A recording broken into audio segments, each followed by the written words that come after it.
Ladies and gentlemen, could you please take your seats?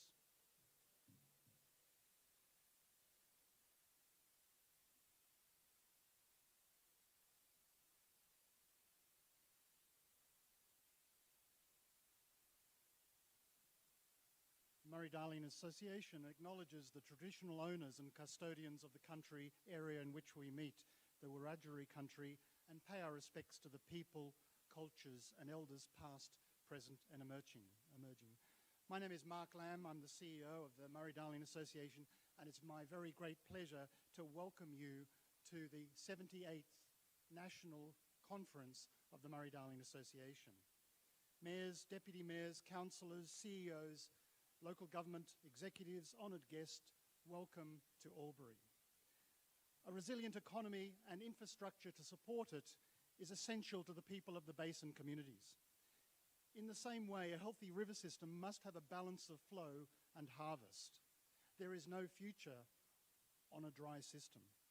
The MDA's 78th National Conference and AGM is your opportunity to be part of the solution, to join the conversation, to inform future policy, and to engage with the innovators, the scientists, educators, and leaders of our time. Welcome to our conference. I thank you all for joining us today. We have a brilliant lineup of speakers, and I trust you're looking forward to listening to their presentations. The day is a mixture of keynotes, panel discussions, and Q&As. But the sessions we have organised are just half the story. What you get out of today and tomorrow depends on, as ever, what you put in. So I urge you to talk to each other, to meet and make new contacts, to network, to talk to exhibitors, swap stories and peers, and share advice. The contacts you make today and the stories and learning points you exchange with one another will be just as valuable as the speakers you hear on the stage. Of course, these events are not possible without the support of our valued sponsors and event partners. I would like to take a moment to thank them all for their contribution and support. They are ICSOM and Earth Science Labs, Murray-Darling Basin Authority, Department of Climate Change, Energy, the Environment and Water, Commonwealth Environmental Water Office, Water Stewardship Asia Pacific, Destination New South Wales, AlburyCity, and Public Safety Training Response, PSTR. Some will be presenting and others are in our exhibition space, so please meet with them, talk with them, and find out how they can assist you. During the breaks, I would encourage you to move into the exhibition space, which is to the rear. Have a chance to talk to the exhibitors, and that's also where the catering will be served. The speaker presentations will be available for download in the next couple of weeks once we've got the speakers' permission to share them. Just as a reminder, in case of emergency, you will hear a fire alarm, and staff from the event place will take you to the evacuation points, mostly through the entrance in which you came, but there are also some emergency exits on the other side. Now, it's now my pleasure to introduce to you the CEO of Albury City Council, to welcome you to Albury, Mr. Frank Zaknich. Thank you, Frank.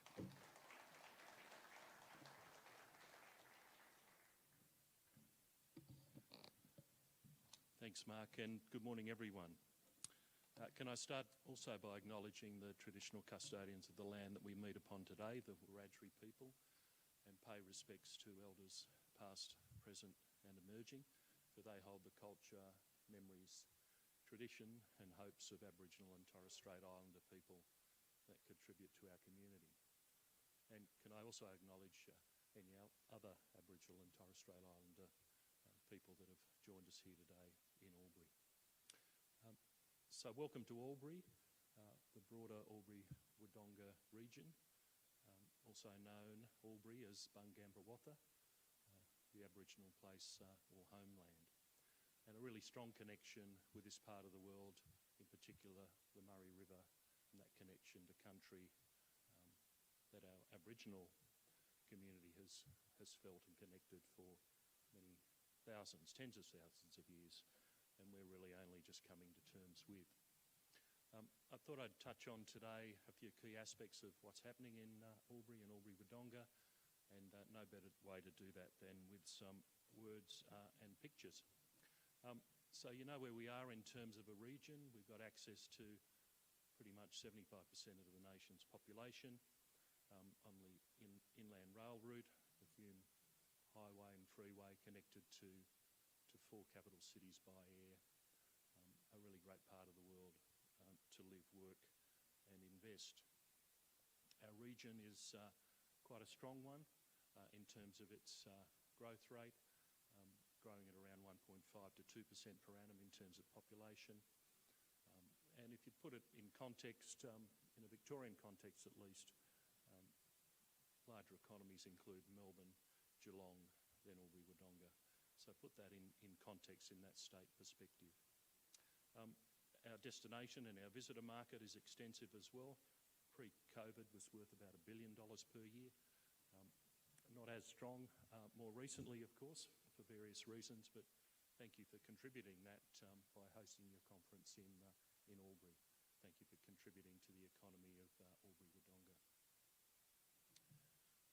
Our partnership journey has been an interesting one since the 1970s with the development of the growth centres model of the Whitlam government, about to reach its 50-year anniversary in terms of how that growth centre model was established, in particular focus for Albury-Wodonga. The vision then was a population of 300,000 people by the year 2000. We're obviously not near there just yet.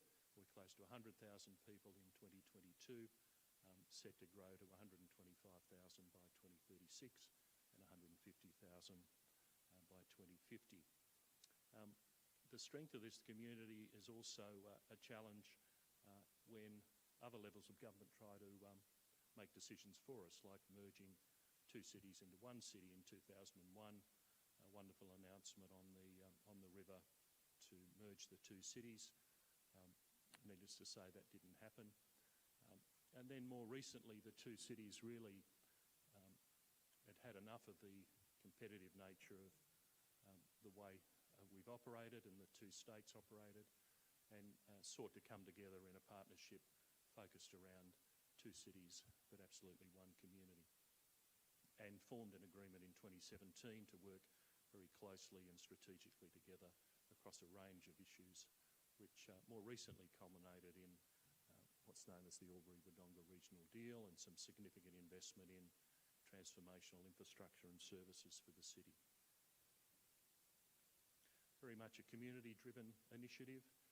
So from an Albury perspective, towards Albury 2050 is our community strategic plan, focused around those key pillars of a growing sustainable community, an enhanced natural environment, a caring community and a leading community. And our vision for Albury, and very much Albury-Wodonga, as a nationally significant city that is vibrant, diverse, innovative and connected through culture and its environment, particularly in relation to the Murray River. So no surprise then that water is a key enabling resource for a growing city and an enhanced natural environment and a caring community.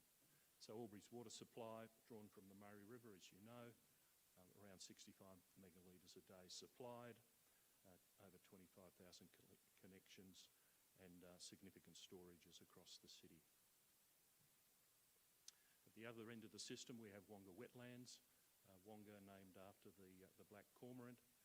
Council purchased that land in the 1990s and is a focus area for wastewater reuse and creating an environment pretty much like no other in the region. It was a joint venture at the time between Forest New South Wales and planted a range of hardwood and softwood plantations, and flooded cum forests are really a feature of that area. Quite large lagoon capacity and storage. A couple of before and after photos of what Wonga Wetlands used to look like around the 1990s and what it looks like in more recent times. A significant destination for over 50,000 visitors per year, over 150 bird species, and a mecca for ornithologists across the nation and the world. Our connection to the Murray River is an important one, and in more recent times we've turned to face the river as the community and invested in significantly in partnership with the state and federal government, along with Council's own investment, So the Murray River Experience work that some of you may have seen in your walk around town this morning. On the right-hand side there, the artist's impression of what this new Riverside precinct will look like down behind the Albury Swim Centre, and the photos on the left there are works underway currently, looking to open that in November this year, of course subject to river levels. Wagira Trail is an important trail constructed as a connection to the Murray River, constructed by our all Aboriginal Wagira construction team, and Wagira means to walk on ground. So a great connection point to country and this amazing environment. Again, that work to continue and development to be completed by December this year. If you haven't seen the Yindamara sculpture walk while you're in town, or have a chance to do that, please do so. An Aboriginal sculpture walk as part of the Wagira Trail. A significant number of sculptures there, all by local Aboriginal artists, and a real showpiece on the trail. And the last piece of the jigsaw is also out at Wonga Wetlands, is a visitor education and experience centre. That's currently in detailed design, and we're looking forward to ensuring that, as well as our own education and experience purposes for the city and the environment there, that our Aboriginal community are included in that development. So overall, over a $10 million investment in those areas. Let's hope that you can experience some of that while you're in Albury. Enjoy your conference, and welcome to Albury. Thank you.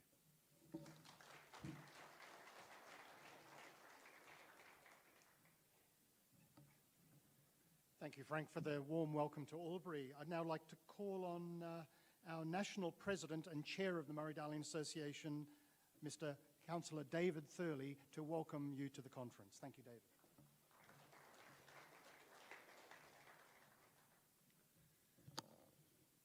I don't think I need to add too much to the welcome that Frank gave. There are lots of wonderful things to do here, and we are blessed with good food, good restaurants and good wine. So take advantage while you're here. And the other thing, of course, is I hope you enjoyed the study tour yesterday, looking at two of the biggest storages in the basin, the two biggest storages in the basin, and both of them chock-a-block. And especially welcome to our speakers, our sponsors, and to any Indigenous people here today. We do have a relationship through Mildren and NBAN with some of our First Nations people, and that's becoming stronger and stronger as we look at the issues of cultural attachment to water and to land. But let's start to talk about the conference itself, and you know that the title is Economics, Dams and Infrastructure. So economics is a word describing the financial circumstances involved with a particular situation, and this might include building dams and other infrastructure. But is it only focused on the costs and returns, or are there other things that should be considered? What are the financial costs of flooding an ecosystem, or of hastening the extinction of a rare fish or bird? How should we assess the economics of these flow-on impacts, and how do we measure the economics of social impacts? This is important because, as you all know, the plan uses the words socio-economic impact several times. Perhaps we'll get some ideas in the next few days. Now to dams. In the last few years, we've gone from a state in which all the storages in the Murray-Darling Basin were at some of the lowest levels on record, to this year, when we have almost all storages close to 100% capacity and others overflowing. We've gone from a situation where towns had to truck in water to meet the community's needs to a situation where a surfeit of water has caused disruptions to water supplies and major flooding. As you saw yesterday, those who went on the tour, Dartmouth is at 99 point, I've forgotten what the decimal is today, and Lake Hume is also at 96%. Significant risks of flooding, and we rely on the Murray-Darling Basin Authority to manage these storages. With another La Niña event forecast for this year, the third in a row, and a negative Indian Ocean dipole, we are going to have wetter conditions over the few months ahead. During drought periods, we heard calls to build more dams, but many analyses show that such calls are not the simple answer they seem to be. With a relatively flat topography over much of inland New South Wales, there are few opportunities that stack up to build more dams. For many years, there have been discussions about schemes that turn water from the east of the Great Dividing Range inland to establish the irrigated farmland or to augment the flows of inland rivers. My understanding is that the economics at the moment do not strongly support such proposals, but I'm willing to listen and to learn. Following recent floods, there have been many calls to raise the heights of certain dam walls as a flood mitigation measure, and I see a problem with this one.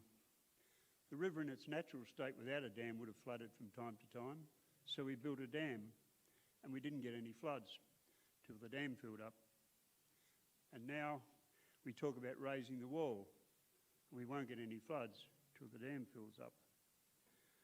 So there are some issues there that we need to confront, and I hope that during this few days we'll learn a bit more about it. But the last word on this was infrastructure. And I think we need to turn away and toss aside some of our preconceived ideas and become a bit more innovative. We just have relied on dams to solve our problems. But unlike Dorothea McKellar, we do understand that climate change is real and having a significant effect in Australia. Some years ago, several state governments, faced with the possibility of running out of potable water for their citizens, constructed desalination plants.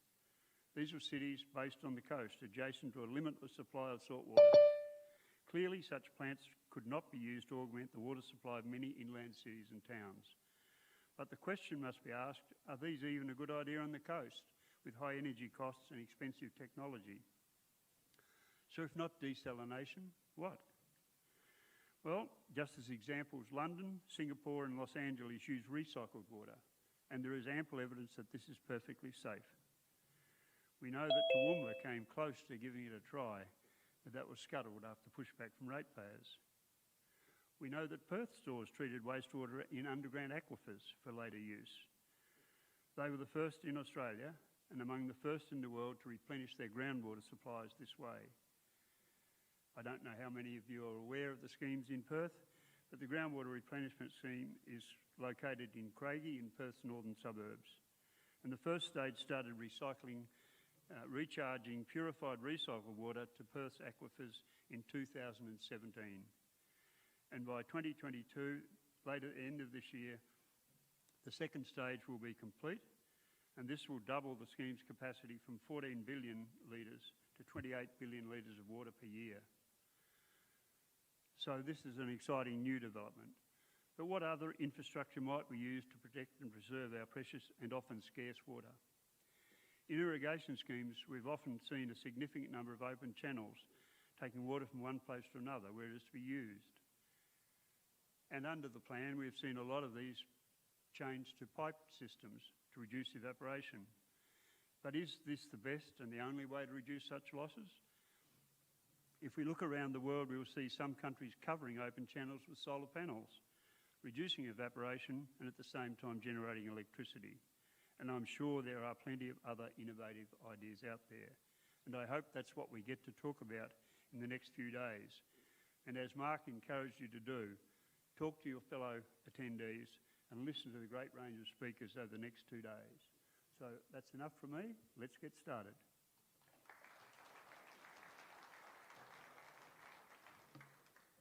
Thank you, David, for the very warm welcome to the conference. Now let's get started with the main business and let's hear from some of our great speakers. Our first group of speakers is from the CSIRO. Why? Apart from the fact they have a lot of scientists who work in the hydrology space, in the science of the water, but also the MDA has a very strong partnership with them, and I think they have a lot to contribute to this conversation. The first particular presentation is on a panel session, but also we'll hear individually from the speakers, and the topic is megatrends, missions, and regional circularity. I would ask Veronica and Alex to join me on the stage when you're ready, please. Our first speaker is going to be zooming in, and her name is Dr. Claire McNaughton. She's a senior research consultant at CSIRO's Data 61. She's passionate about bridging the gap between research and application and uses data to tell stories about the future that can support leaders in making better long-term decisions. In her role at Data 61, she leads future-focused strategic foresight projects for government and industry, covering topics such as the future of employment, healthcare, transport, and emerging industries. Most recently, Claire co-led the delivery of CSIRO's Once in a Decade, Our Future World report, which she will be presenting to us as part of the conference. Please welcome Dr. Claire McNaughton. Thank you for that, and I'm hoping you can hear me loud and clear. Claire is zooming in as we speak. Just checking you can hear me from your end.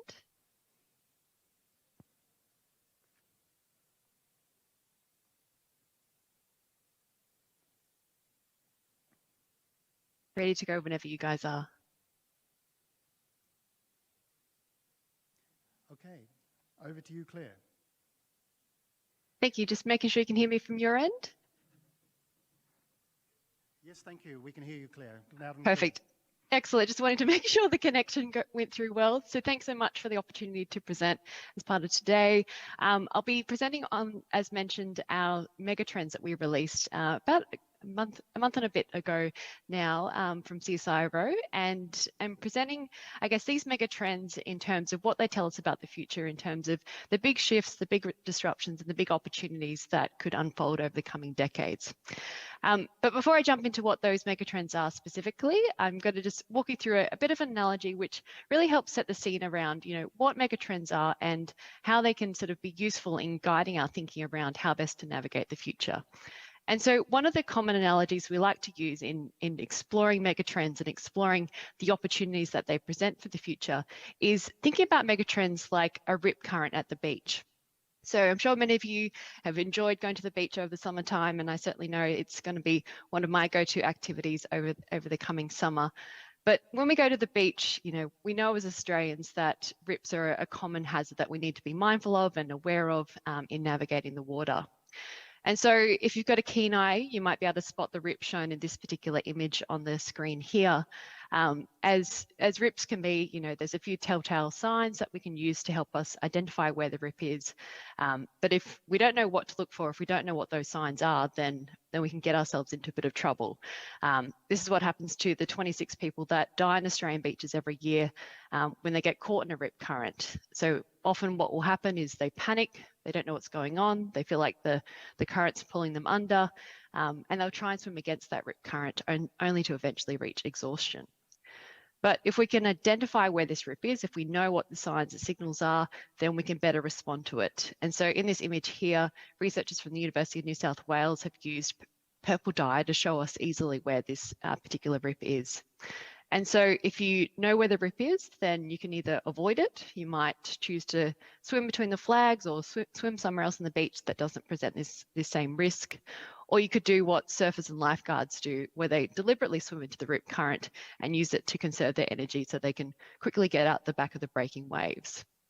And so in using megatrends, we aim to identify, where are these future rips on the horizon, both for government, industry, and our broader community, so that we can be ahead of the game in terms of identifying where those risks are, knowing when to avoid these challenges and mitigate against them, but also where are those opportunities that we can jump on board and take advantage of.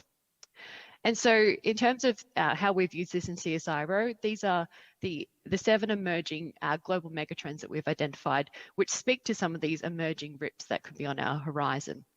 And so each of these megatrends, they reflect the intersection of multiple emerging social, economic, environmental, and technological shifts. And we expect that these megatrends will unfold in the coming decades over the next 10 to 20 years.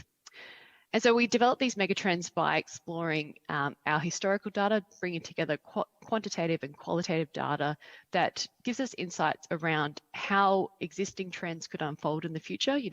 What are those long-term trajectories of change that we have a clear understanding around, and some of the key drivers that are underpinning these trends.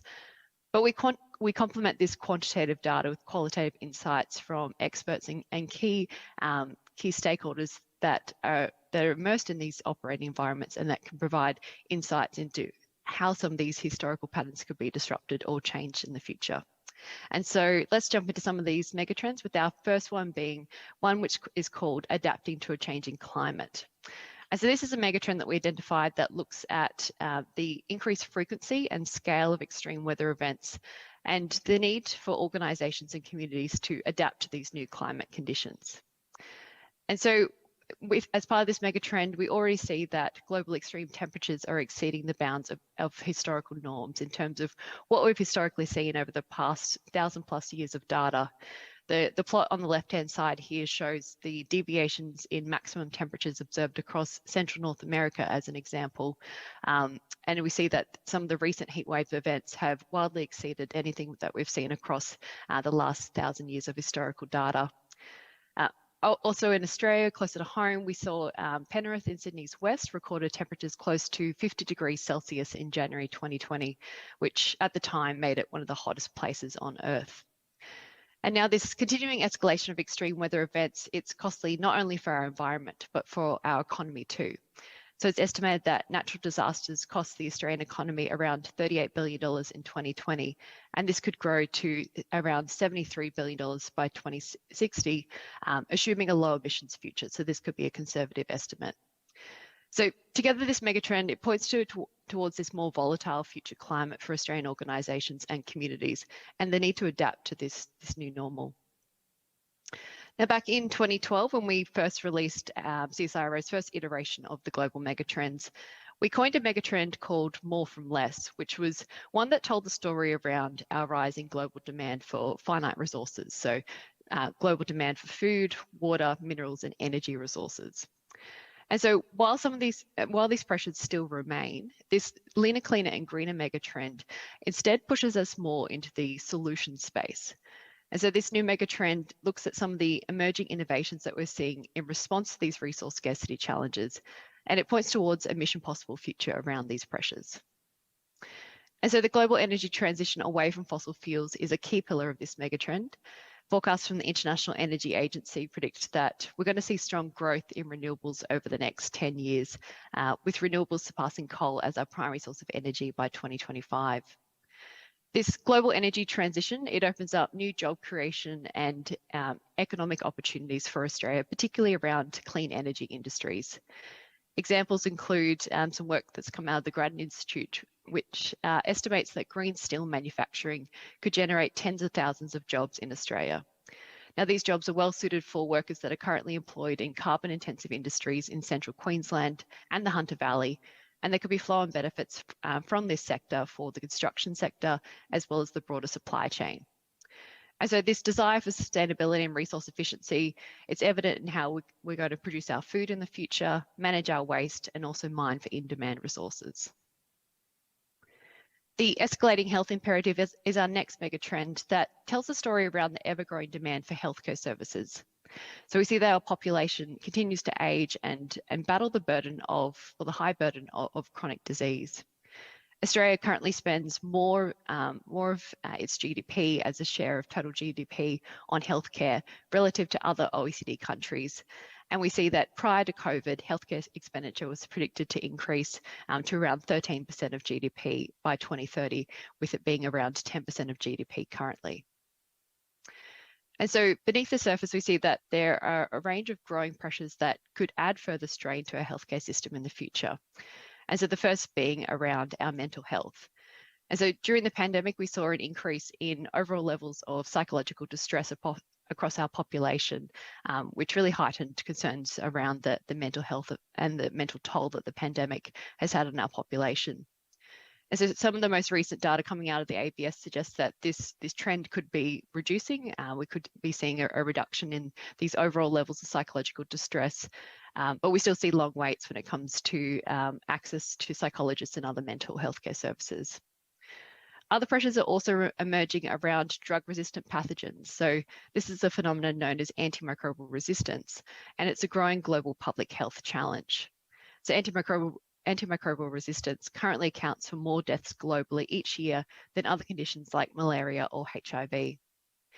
And so the classic saying of prevention is better than a cure has never been more relevant for Australia in getting ahead of this ever escalating and increasing demand for healthcare services, with key opportunities here around leveraging preventative health as well as precision health technologies. So the fourth mega trend is called geopolitical shifts, and this is one that looks at the recent geopolitical developments and its potential long-lasting impacts for Australia. So we've seen geopolitical tensions combined with the impacts of the pandemic have wreaked havoc across our global supply chains. So the most recent data from the ABS suggests that 2 in 5 Australian businesses continue to experience supply chain disruptions. And so these shocks have highlighted Australia's dependence on international suppliers for key products like pharmaceuticals and medicines, as well as emphasising the need to strengthen our sovereign capabilities. And so one of the key growth areas that we've seen as a result of this mega trend has been around defence. So in 2020, when we saw global GDP shrink by about 3%, global expenditure on defence reached an all-time high. And so Australia's defence expenditure is following a similar trajectory and is expected to make up around 2.4% of our GDP by the end of this decade.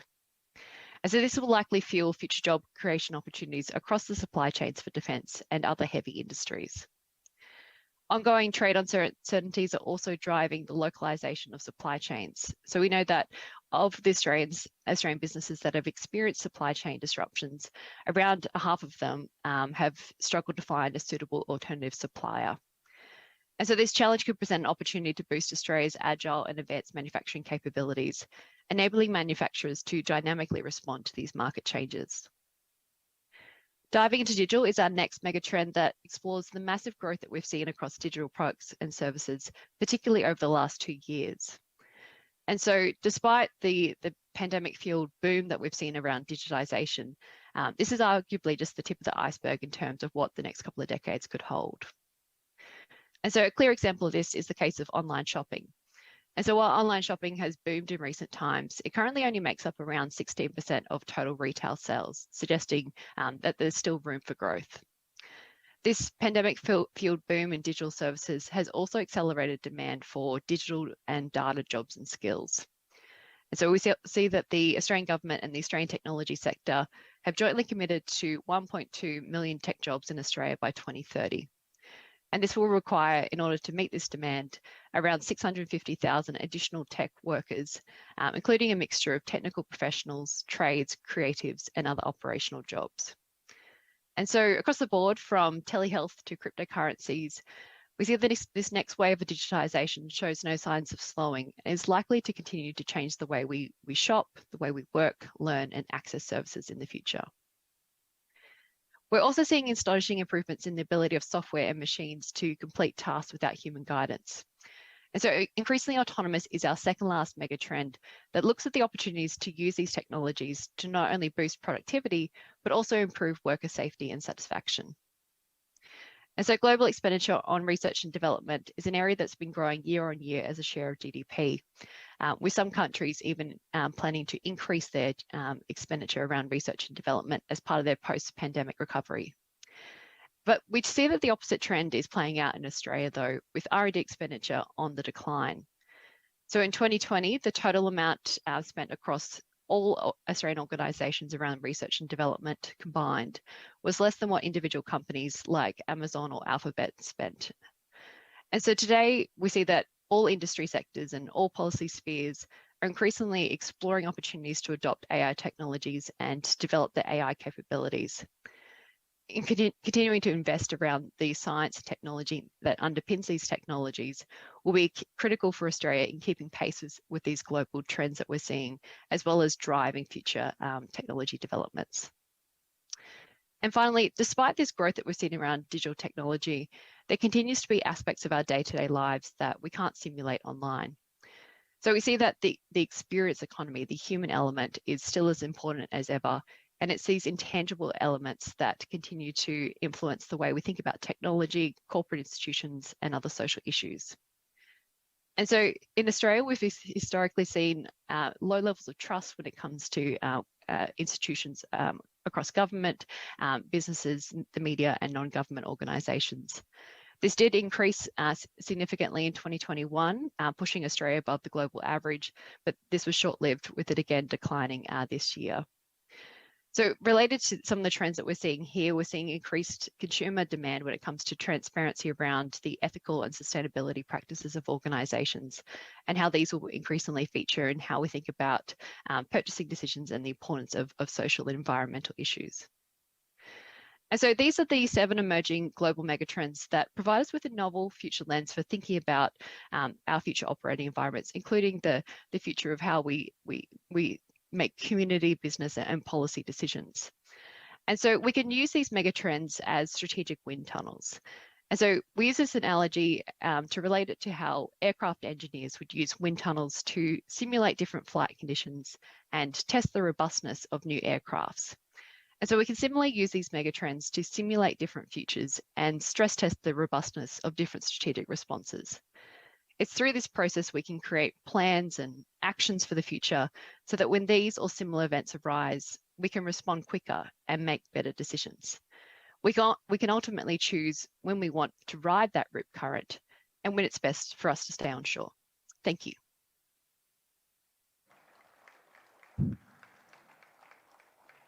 Thank you very much, Claire, for sharing those insights, which provides invaluable intel for the LGAs of the future.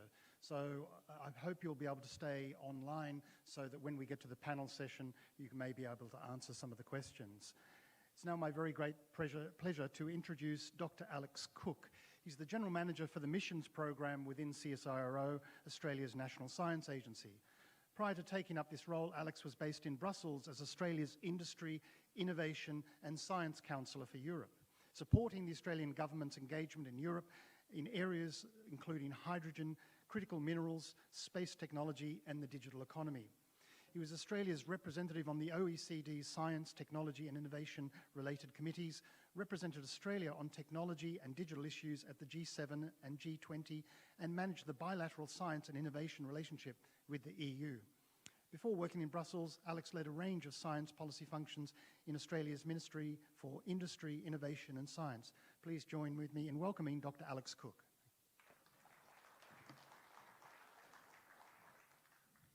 Thanks, Mark, and it's a real pleasure to be here in Albury. Had a very pleasant drive last night, just myself and the trucks. So I'm here to give you a bit of an overview around one of the new delivery mechanisms and ways of working that CSIRO is operating with to respond particularly to the megatrends and to the new complexity in the global system.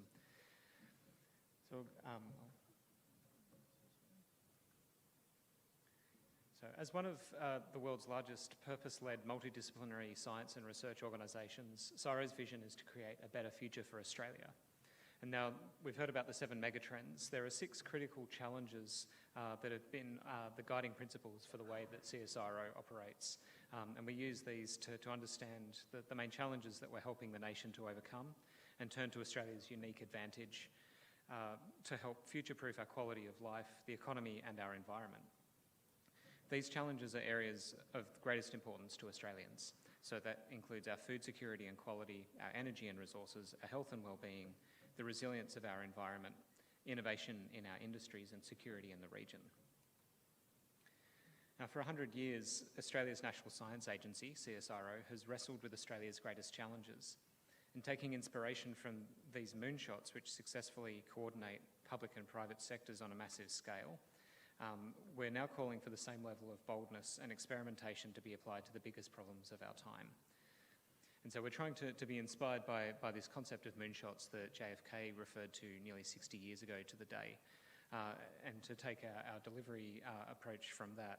And we think that today's challenges are more complex than the space race and that they touch multiple facets of society. And so in response to this recognition of complexity, we've stood up what we call CSIRO's Missions Program. Now, we define a mission as a portfolio of coordinated science and technology projects, as well as socio-technical initiatives that are directed at meeting a concrete and time-bound objective that's helping to solve a societal challenge. So we're trying to bring together the individual projects and activities that are currently underway within CSIRO and working with other partners in the system, and to bring alignment to those to achieve impact at scale through a clear direction towards solving a particular problem. Trying to build CSIRO's science and technology leadership by focusing on where CSIRO has legitimacy to convene the innovation system, but also to act as a catalyst to build new capability across the system, across our universities, research organisations, our CRCs and others. And our missions aim to crowd in resources and activities from a diverse set of stakeholders across the innovation system. And we hope that they have the potential to shape or create new markets, to bring in new and existing players into the activities of doing science and delivering impact to people, and delivering impact to citizens, customers and companies, so that we can work together to achieve shared outcomes. So why missions? So the main inspiration and driver for missions is to address these complex and urgent problems. So this is around looking at areas where the scale of the problems that we're seeking to solve can't be addressed through just incremental change, where just the application of science to a response is not going to be sufficient to solve the challenge that we're facing. And so it involves addressing issues around changing skills, infrastructures, industry structures, products, looking at regulations and standards, even user preferences and cultural predilections which drive the way people interact. And so as a result of the work that the organisation has been doing over the last 2 years since we stood up the portfolio, we have this portfolio of missions, and these are aligned to the 6 challenges that I've mentioned. And what I want to talk about is 2 of those, which is in the resilient and valuable environments category of challenges, and that relates to reducing the impact of drought on farms and communities, as well as safeguarding our water resources from space. So our drought resilience mission, which we launched last year, just over 12 months ago, has the ambition of reducing the impact of drought by 30% by 2030. And so that's the aspirational time-bound goal that we're working towards achieving. And the mission aims to do this through 3 work packages that are focused on supporting farmers, communities and governments prepare for future drought. And the first of these work packages is what we call on-farm innovation, and it seeks to improve agricultural productivity, profitability and sustainability in drought and low rainfall years. The mission is aiming for 5 proof-of-concept technologies to be trialled through this work package, to be piloted and then proven. So that includes projects around dust modelling, ground cover prediction, value of biomass options, long coleoptile trait activities, and you may have seen some news around that in terms of new wheat varieties, and destocking strategies in livestock.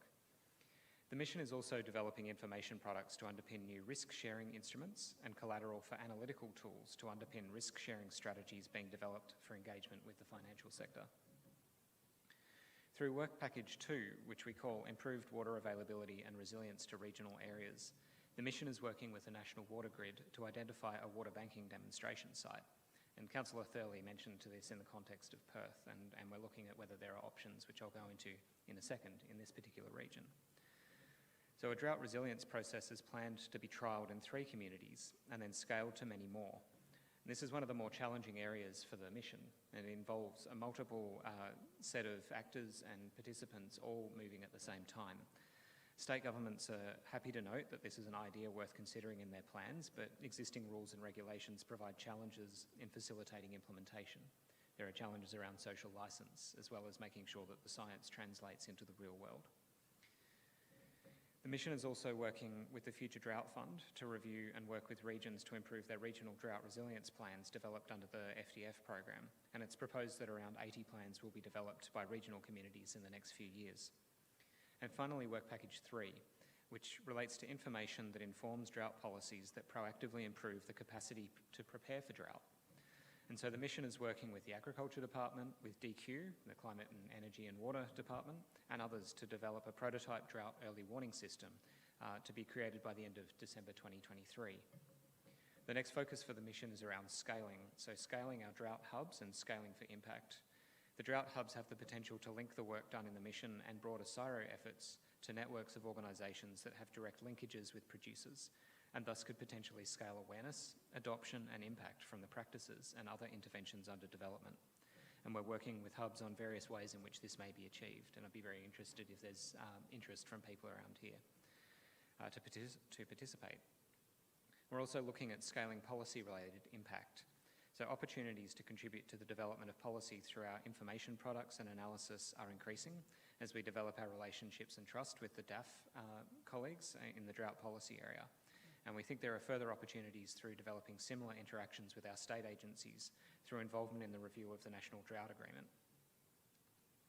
So I wanted to quickly just cover off on what water banking is, just to make sure that we all understand what this is. So water banking is about storing water underground in natural reservoirs, where excess water is stored when available for future use during drought. It's also known as managed aquifer recharge. And we know that communities and industries like agriculture need greater water security. And so this is a potential option to store water long-term for drought supply. The idea behind this is to avoid expensive and timely water cartage and when regular water sources dry up, and allows us to manage water storage safely to reduce impacts to the environment. We estimate that there are 4 cubic kilometres or 4,000 gigalitres of aquifer storage opportunities across the Murray-Darling Basin. So the next step for CSIRO is to test the feasibility of water banking alongside the regulatory process and water allocation and planning rules, and do this at a pilot scale, make sure that we've worked through all of the bugs. And the big challenge for us is to make sure that we've got willing participants to be involved. And so we're in a process of working through that, and colleagues back in Canberra are having active discussions in the region. And with the Bureau of Meteorology, CSIRO continues to deliver the Future Drought Fund's Climate Services for Agriculture program, which shows historic and future climate projections at a local scale with information relevant to commodities supporting those who need to adapt to future climate. The second prototype of the Climate Services for Agriculture platform was delivered in December 2021, and the next release with extended commodity information and a more user-centric presentation was launched in July this year. The project is now moving to a phase of focusing on getting greater uptake in the external system. The main value proposition around this is it gives a picture of historic and future climate presented on a 5 square kilometre grid. So a greater level of detail around seasonal forecasting to allow farmers and others to explore how climate has changed, and then allow that to combine with other data to help facilitate their practices. So then I wanted to talk to the next mission, which relates to AquaWatch Australia. So AquaWatch Australia is a mission that is under development, so we haven't launched this one yet. We're hoping to take this through our internal processes within CSIRO later this year. And its aim is to focus on one of the most important issues in terms of our quality of life for the economy and for the environment. That's water quality. We know that water resources are under pressure, and we know that there's impacts on inland water quality and sanitation around, as well as coastal waters in terms of the ecosystems being under increasing pressure. And we know about the impact of fish kills, toxic or harmful algal blooms, sediment plumes, red tides and contamination all have an impact on water quality. And so the vision is to establish a comprehensive national water quality information service by 2026, using the integration of in situ sensors, so sensors on the ground, modelling and satellite Earth observation data. So taking data that's collected from our satellite network that we plan to establish, and then connect that with sensors down on the ground, and to come up with this effectively a weather quality service, but for water, a weather service for water quality. Now all AquaWatch in situ and Earth observation data streams are intended to be integrated and analysed using the AquaWatch data integration and analytics system, which will be built on CSIRO's existing Earth Analytics Science Interface platform. And we're working with Amazon Web Services to deliver this. In order to predict water quality changes, a range of other data sources will need to be integrated into our data system, including data on land conditions, climate and river flow forecast information. We're currently developing a partnership with the Bureau of Meteorology, key providers of this information, to co-develop this capability. And so this is just to give you a brief taste of the 2 of the main missions that we've got that are relevant to you. And so I'll finish there and hand back to Mark. Thank you all.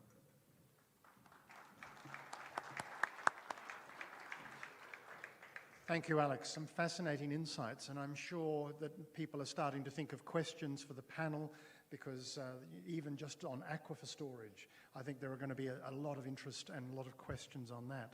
So please start thinking of the questions for both Claire and Alex. And now it's my pleasure to introduce Dr. Naomi Boxall. Before I introduce Naomi, I'd also like to acknowledge the fact that I believe she's based in Perth, if I recall correctly, so bear in mind that Perth is several hours before, so thank you for getting up early, Naomi, to address us.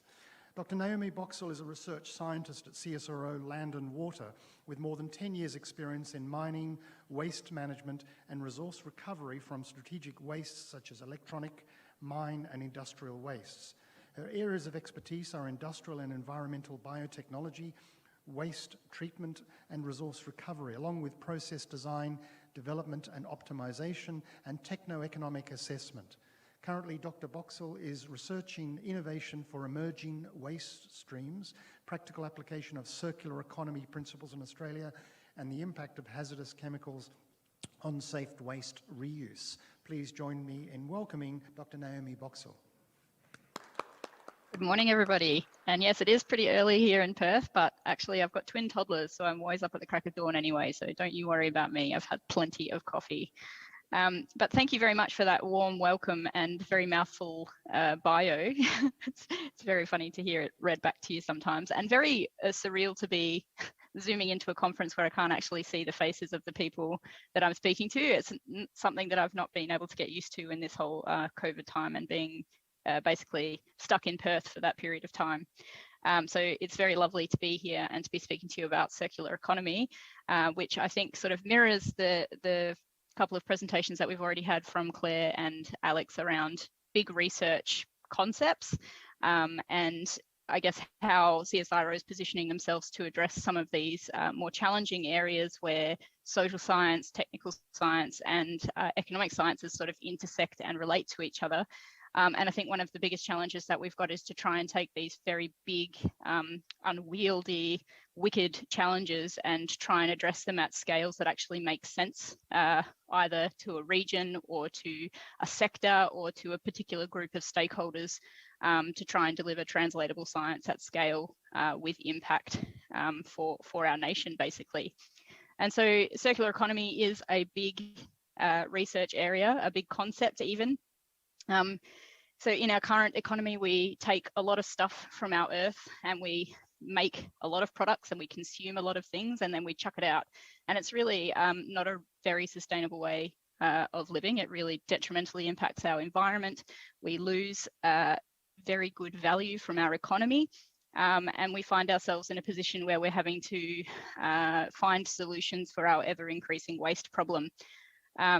So the idea behind a circular economy is that we would like to eliminate waste and pollution before it enters the system. Unfortunately, we're in a place in our current environment where we have to deal with the increasing waste problems. And so eliminating waste completely at the moment is probably not as achievable as what we would have hoped, but we can look to design things and consume things differently to try and minimize the impact of waste as we're producing it. And the goal of a circular economy is to try and take the products that we do make and keep those materials cycling through our economy for as long as possible before they enter their end of life phase. And by doing so, we're looking to restore and regenerate our natural environment by ultimately minimizing the impact of waste on those environments. Essentially, a circular economy is driven through a renewable energy transition. We heard a little bit about that from Claire, and we're also looking to regenerate and renew materials as we're using them, basically. So it's a model of production and consumption, and it's a system solution framework that tackles some of these global challenges that we've already spoken to a little bit this morning, like climate change, biodiversity loss, waste, and pollution. So it is a big concept and sometimes a bit difficult to get your head around how it might apply on a local or a regional scale. And so what I'm going to do today is try my best to try and position the circular economy concept in a way that sort of makes sense on a regional scale and with specific reference to the basin. Hopefully we get there. Let me see if I can move my slides. Aha. So I mentioned the Australian way of life is not sustainable. We are a very resource-driven country. We like to dig out the stuff that we have in our earth and send it overseas to do stuff with. And then all of our consumers buy it all back in at very expensive costs. So that has implications in the way that we manage our own domestic materials, but it also has implications on how our supply chains operate in the country. Currently, our economy is only 3.5% circular. We've seen a shift towards this resource recovery, recycling style economy in the last few years with the introduction of things like the National Waste Plan and the Action Plan that's associated with it. But essentially we do rely on the export of our raw materials right at that top end of the supply chain. And then we're very active at the bottom end of the supply chain where we are producing a lot of waste and having to manage these difficult and complex materials at the end of their life. We produce a significantly large amount of waste. We are one of the highest waste producers per capita in the globe. About 76 megatons of waste per year. And I did a scientist in school event earlier this year where I had to try and visualize that for some of the younger students, because obviously 76 million tons doesn't mean a lot in terms of numbers, but it was about 4,500 mcgs per year of waste that we were producing. Don't check my maths on that. I'm not a mathematician. We only recycle 50% of our waste. And when I say recycle, I use that word loosely because the definition of recycling changes depending on where you are. And still about 30% of our waste ends up going to landfill, and we are running short of landfill space. Obviously, land is a valuable resource and we don't value it enough in this country. We also don't have our own domestic capacity to increase or improve our recycling and resource recovery rates within our country. So we have super ambitious resource recovery targets that we're trying to meet by 2030, but we have an infrastructure and capacity shortage to meet those targets. And as I've mentioned already, and as Claire and Alex have both pointed to, our supply chains are not resilient. We really do rely on our international neighbours to fill the middle part of our supply chains. And what we're seeing now is this shift to try and fill, I guess, those middle parts of the supply chains domestically by accelerating things like advanced manufacturing and the reuse of materials in our remanufacturing space.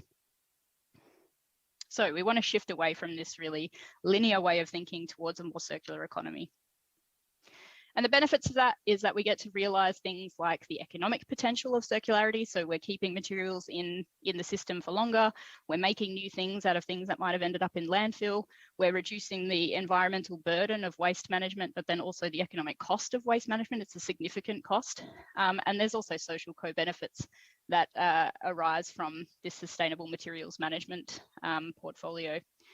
We're looking to create multi-million-dollar opportunities by increasing Australia's circular economy potential. In comparison to the rest of the world, we are 3.5% circular. The rest of the world is 8.6% circular, still a very poor number. But the aspiration is to try and get the globe at some circularity rating of about 40%. And so we have a long way to move to be able to, I guess, meet those targets and arrange ourselves in such a way that we can have that systems change or systems transformation to be able to achieve some of those really ambitious targets. Obviously, we're looking to build resilient and global facing supply chains through our own domestic manufacturing and recycling and resource recovery capabilities. And we also have international obligations outlined by the United Nations and also conventions related to the management of hazardous and polluting chemicals as well that we have to meet. So the benefits of moving towards circularity are quite high, and for Australia, who is lagging a little bit behind the rest of the world, where we've got a long way to go to be able to be on par, I guess, in terms of circularity and the rest of the world. So CSIRO's had a long relationship with the Murray-Darling Basin.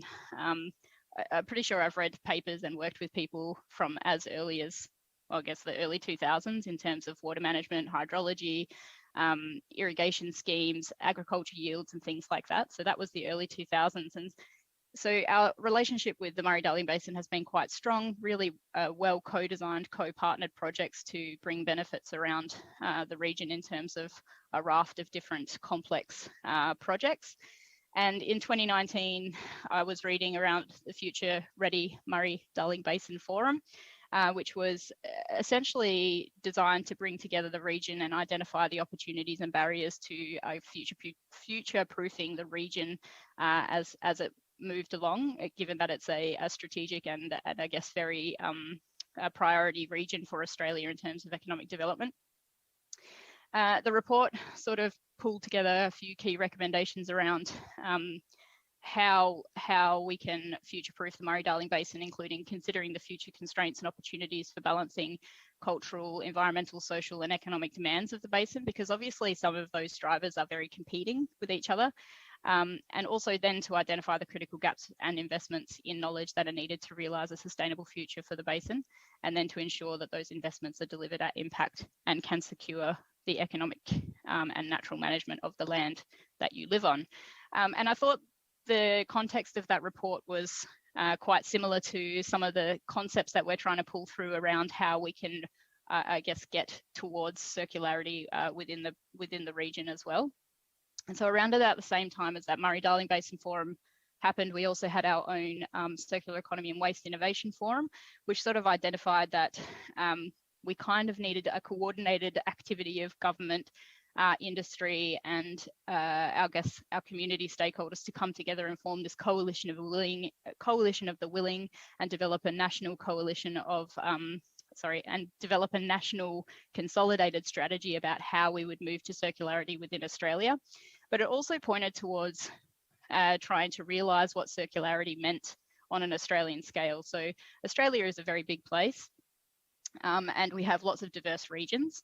And I guess the idea to try and achieve a circular economy at scale that means something to a region is probably where we're trying to head, instead of trying to achieve complete circularity within Australia. So yeah, lots of activity around about that 2019 mark, where sort of things started shifting towards trying to consolidate our research strategy and figure out ways that we would be able to position ourselves and address some of these more complex challenges associated with this intersecting area of research.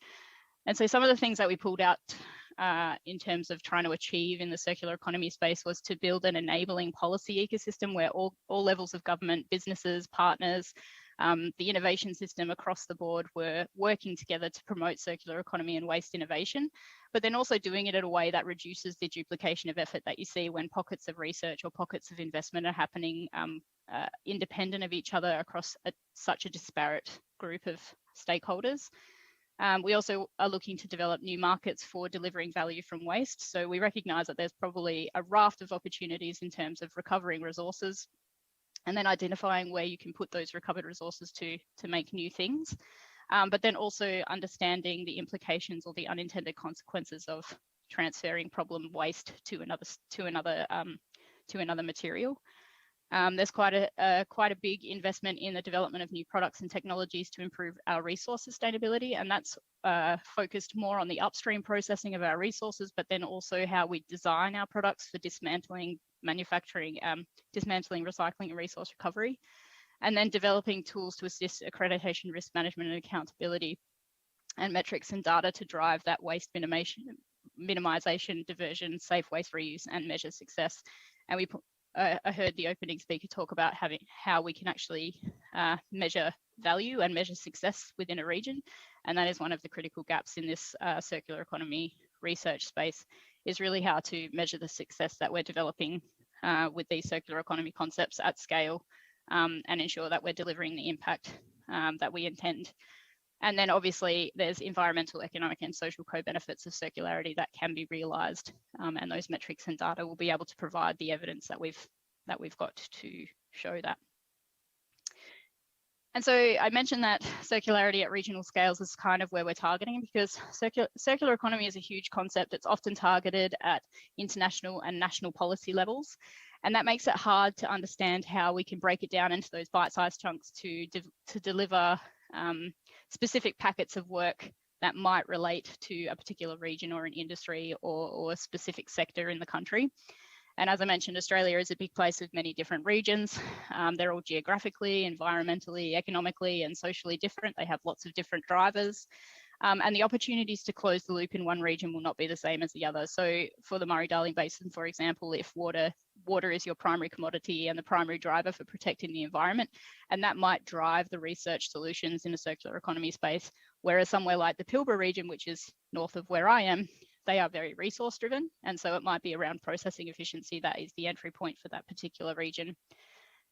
But circular economy concepts provide a holistic approach to regional development. So whilst the picture for each region is different and we don't have a cookie cutter approach to apply to each different region, we do have a consolidated national strategy for achieving regional economic development in particular regions, dependent on the primary industries and the way that they operate as a community. And the ultimate goal is to combine that environmental protection element with the economic resilience element through an understanding of the specific regional industries and activities and how they relate to each other and partner with each other to deliver those outcomes. So recently, Mark Lamb led a consulting project to look at what circular economy looks like in the Murray-Darling Association. And the idea behind this report was to understand the status of circular economy strategies implemented within the region, and then also to start to identify some of the barriers, gaps and opportunities for circular economy and waste across those member councils. And so really the MDA is already a regional collective.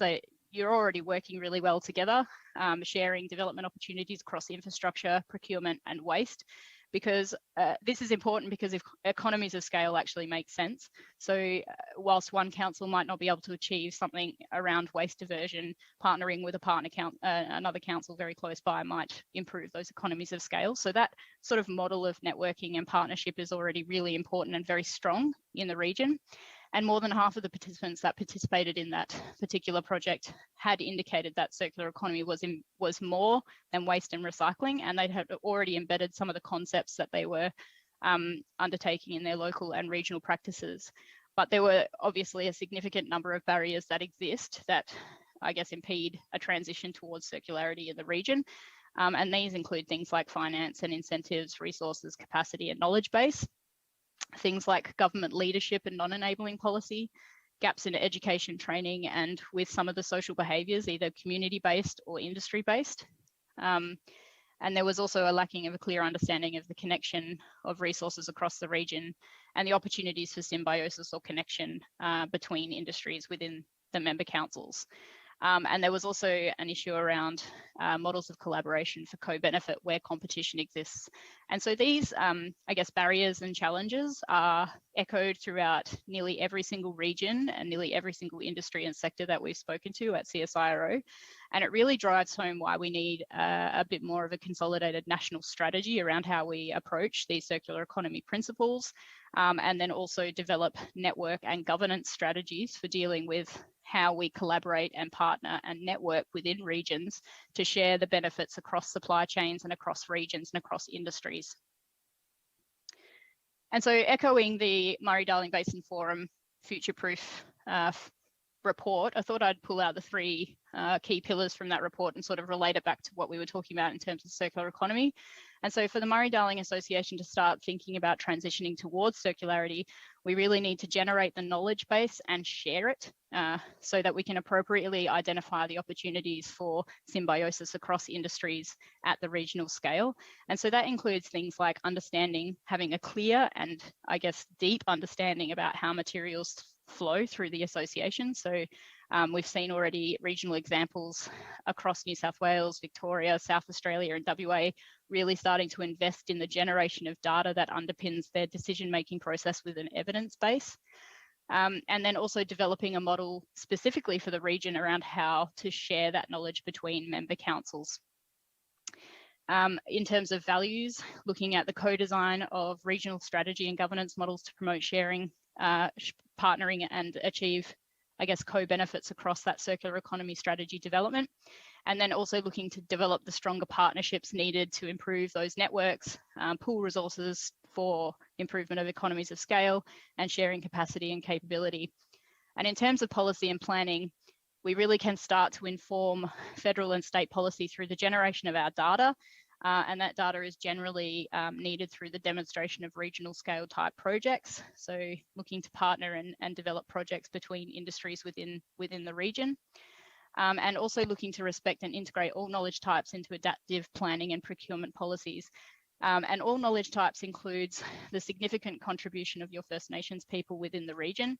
If we look back, the First Nations people are our first scientists. They have truly systems thinking embedded in the way that they value their land and community, and have incredible opportunity to share that knowledge and also empower those communities to I guess, speak to and encourage and plan with our government partners around how those policies are developed within the region. And so those things underpin our research strategy at CSIRO more broadly. You know, we've been developing this circular economy research portfolio for a few years now. And, you know, even though focus areas are more related to the general areas of markets and policies and new products and technology and accreditation and metrics, there's these overarching themes around brokering partnerships, developing enabling systems, and validating and measuring success and generating the data that we need to be able to, I guess, be more agile in terms of how we transition towards a circular economy, but also try and minimize some of the unintended consequences around safe waste reuse and things like that. But I guess for me, it's more understanding how the specific regions operate within a whole, how they partner with each other to deliver, I guess, solutions at a regional scale. That is the more important aspect of the research for me, even though I come from a very truly technical side of things, without understanding how the technologies and things sit within the social aspect and the economic aspect is very important. So I guess without further ado, that's me, and I'm quite interested to hear in the discussion section next around some of the issues that you guys are facing in terms of the circular principles within the Murray-Darling Basin. And I know that you'll hear a little bit more about these circular economy opportunities from a councillor later in the afternoon. Thank you very much, Naomi. Please join me in thanking. As we all struggle to deal with waste, you've given us hope for the future with the circular economy, and I'm sure there are going to be some questions about that.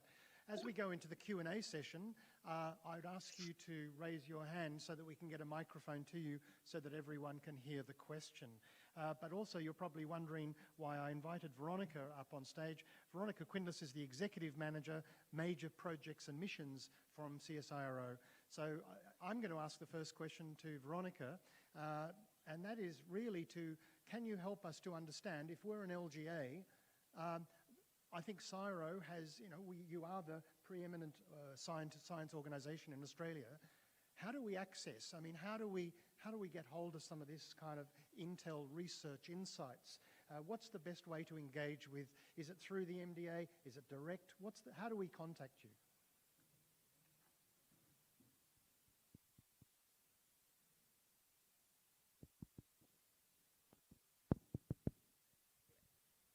Thanks, Mark. That's a great question. CSIRO, as you can tell, is a very large, complex organisation. However, we can only deliver the science that we do and the research and the innovation through the partnerships that we develop and the networks that we have with industry, government, and the regions. So to answer your question about how best to engage with us, there are several channels. Certainly, the team you've met today with Alex and myself that's here, I'm going to be here till after lunch, so you can contact me directly. I can put you in touch with the right people. Alternatively, there are also, there's CSIRO's website. You can actually go on there and contact people through the website. But again, if there is anything specific that you need, that you wanted to work with us on, definitely reach out to me and I can point you in the right direction. We also have details for Claire, Naomi, and Alex that are here today. Feel free to contact them directly as well. Fantastic. So question at the back of the room. I'll try and get a mic to you as quickly as possible. Thank you. And so if you could identify who the question is to, or if you're not sure, direct it generally, and Veronica can help us point it in the right direction. Thank you, Chairman. My question is to Alex Cook. I'm Robert Hoddle from Gunnedah Shire Councillor. I think your idea of recharging aquifers is certainly something that I'm going to take away from here. But how do you practically do it? Can you give us a bit of an outline on how you see aquifers being recharged? Thank you for that. That's on? Yeah, thank you for the question. So I'm not the technical expert, and so I wouldn't want to put myself in a position of trying to explain. But obviously, I mean, you need the water, and now is the exact time to be doing this in high rainfall years. But the experts within the CSIRO, so Graham Bonnet and Michelle Ackroyd, who are working with people in the region, would be very happy to reach out and walk you through the precise process. And just further to that, I recently met with Michelle Ackroyd in Canberra, and she was explaining about the aquifer recharge. and I think it really is an exciting project. So perhaps we can delve more deeply, and the MDA can be a conduit for that information. So thank you for the question. Any other questions? Thank you. Michael, sort of in the middle here. Thanks, David.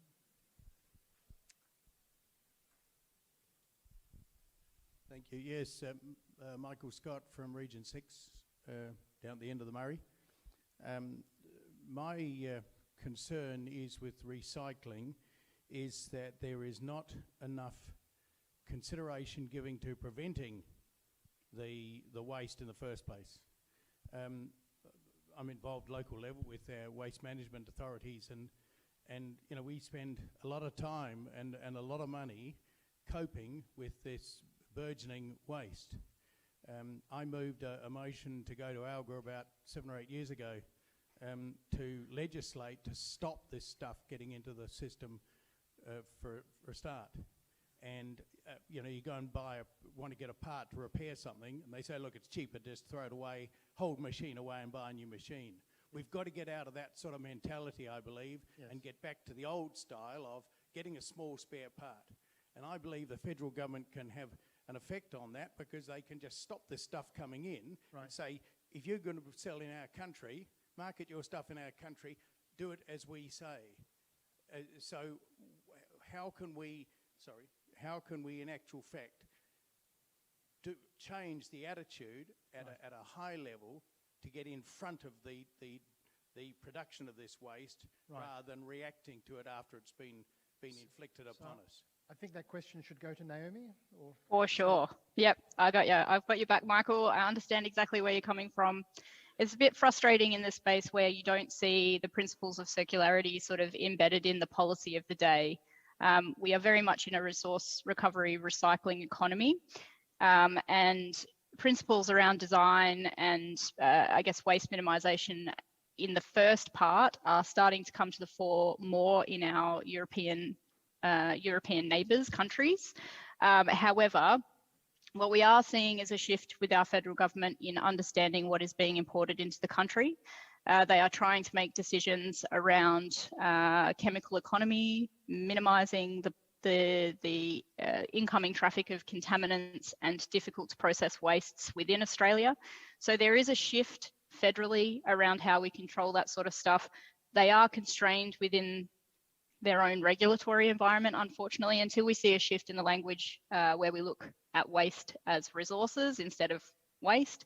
And yes, there is a big behaviour shift that needs to happen across the board, and we have a huge social science capability in Australia dedicated to changing the language around how we deal with our wastes, how we consume our wastes, or how we consume our products, for example. And then also we are embedded in our industry partners to try and enable them to make the changes that they need at the top end of the supply chain before we even see things entering our waste stream. But we are, legs behind the rest of the world in terms of how we manage things that move through our economy. But that's not to say we aren't making efforts to change how we operate. And you, as an individual in our community, can absolutely be a champion for change within your own region, and it's great to hear that you're putting the pressure on where it actually matters, because as the practical handlers of waste and often the protectors of the environment, basically at the end of the supply chain, it's very difficult to deal with it once it already enters the system. So yeah, we're 100% agree, and we're trying to position ourselves and I guess empower the research to make the decision makers make the right decisions. Thank you. Thanks, Mark, Naomi. I'd like to add to that before you go to the next question. Quickly on that, as part of the missions, we also have the Ending Plastic Waste mission, which is actually trying to reduce the plastic waste that goes into the oceans, but more broadly than that, into our waterways.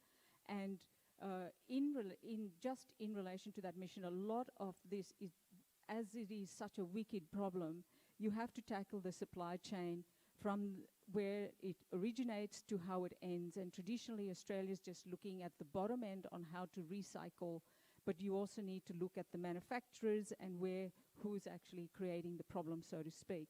So we are working across the supply chain, and a big part of that is also behavioral change. So we have behavioral scientists that are working with us within the mission to look at how do we change behavior in relation to this wicked problem. And Veronica, that's part of the social license, isn't it? That is correct. Yeah, thank you. Great question. Thank you in the front. Hi there, my name's Leah, I'm from Ixom.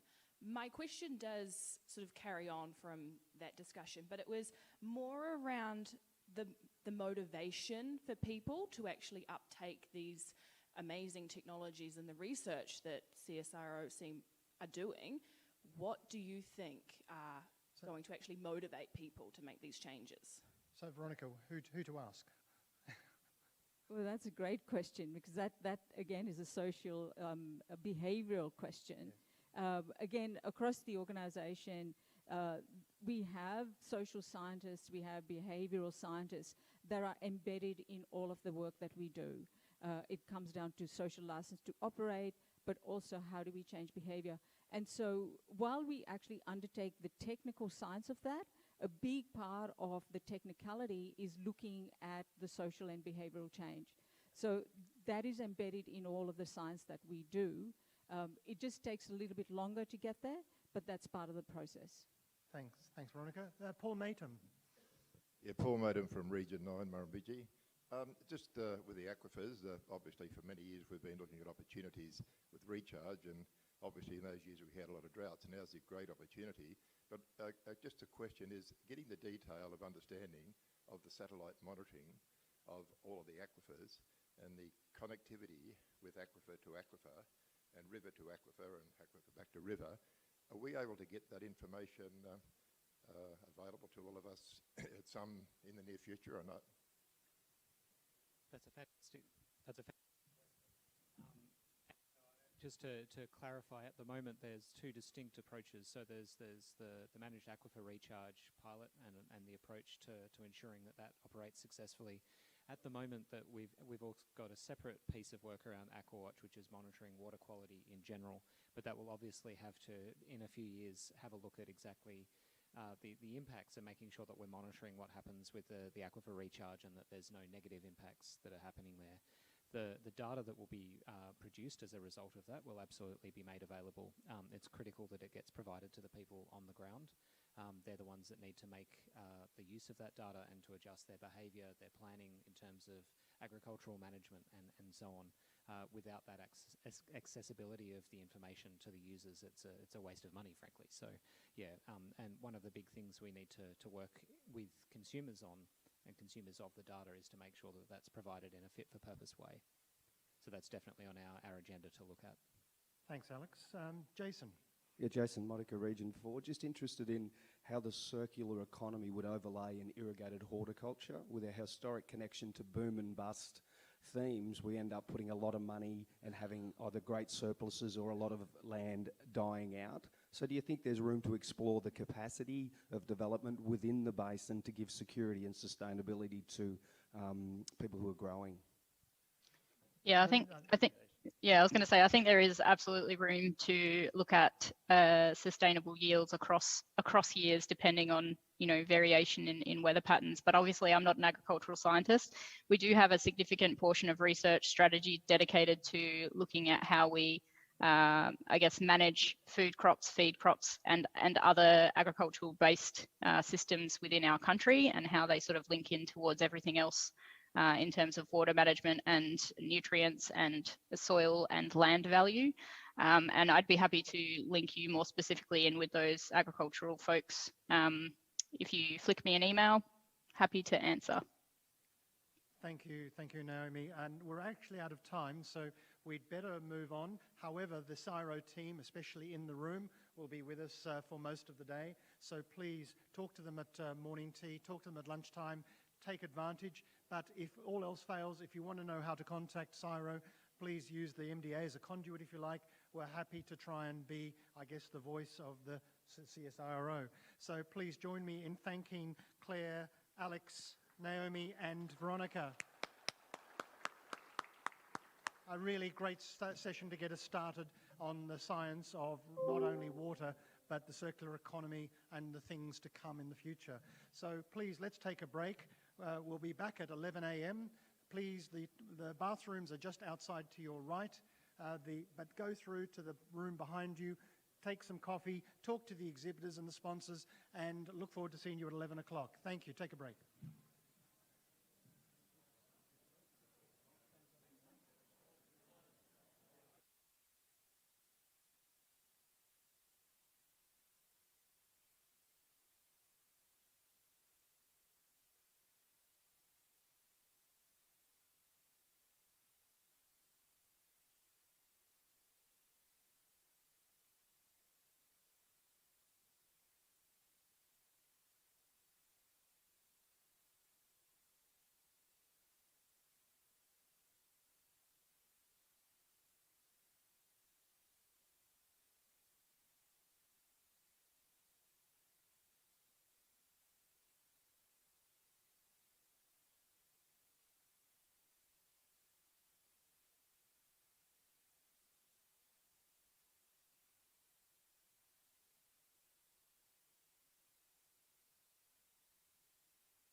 to go? Terrific.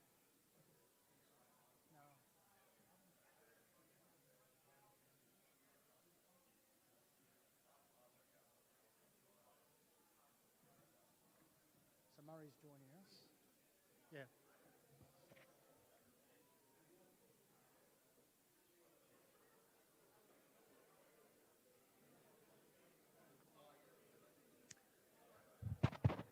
Ladies and gentlemen, please resume your seats.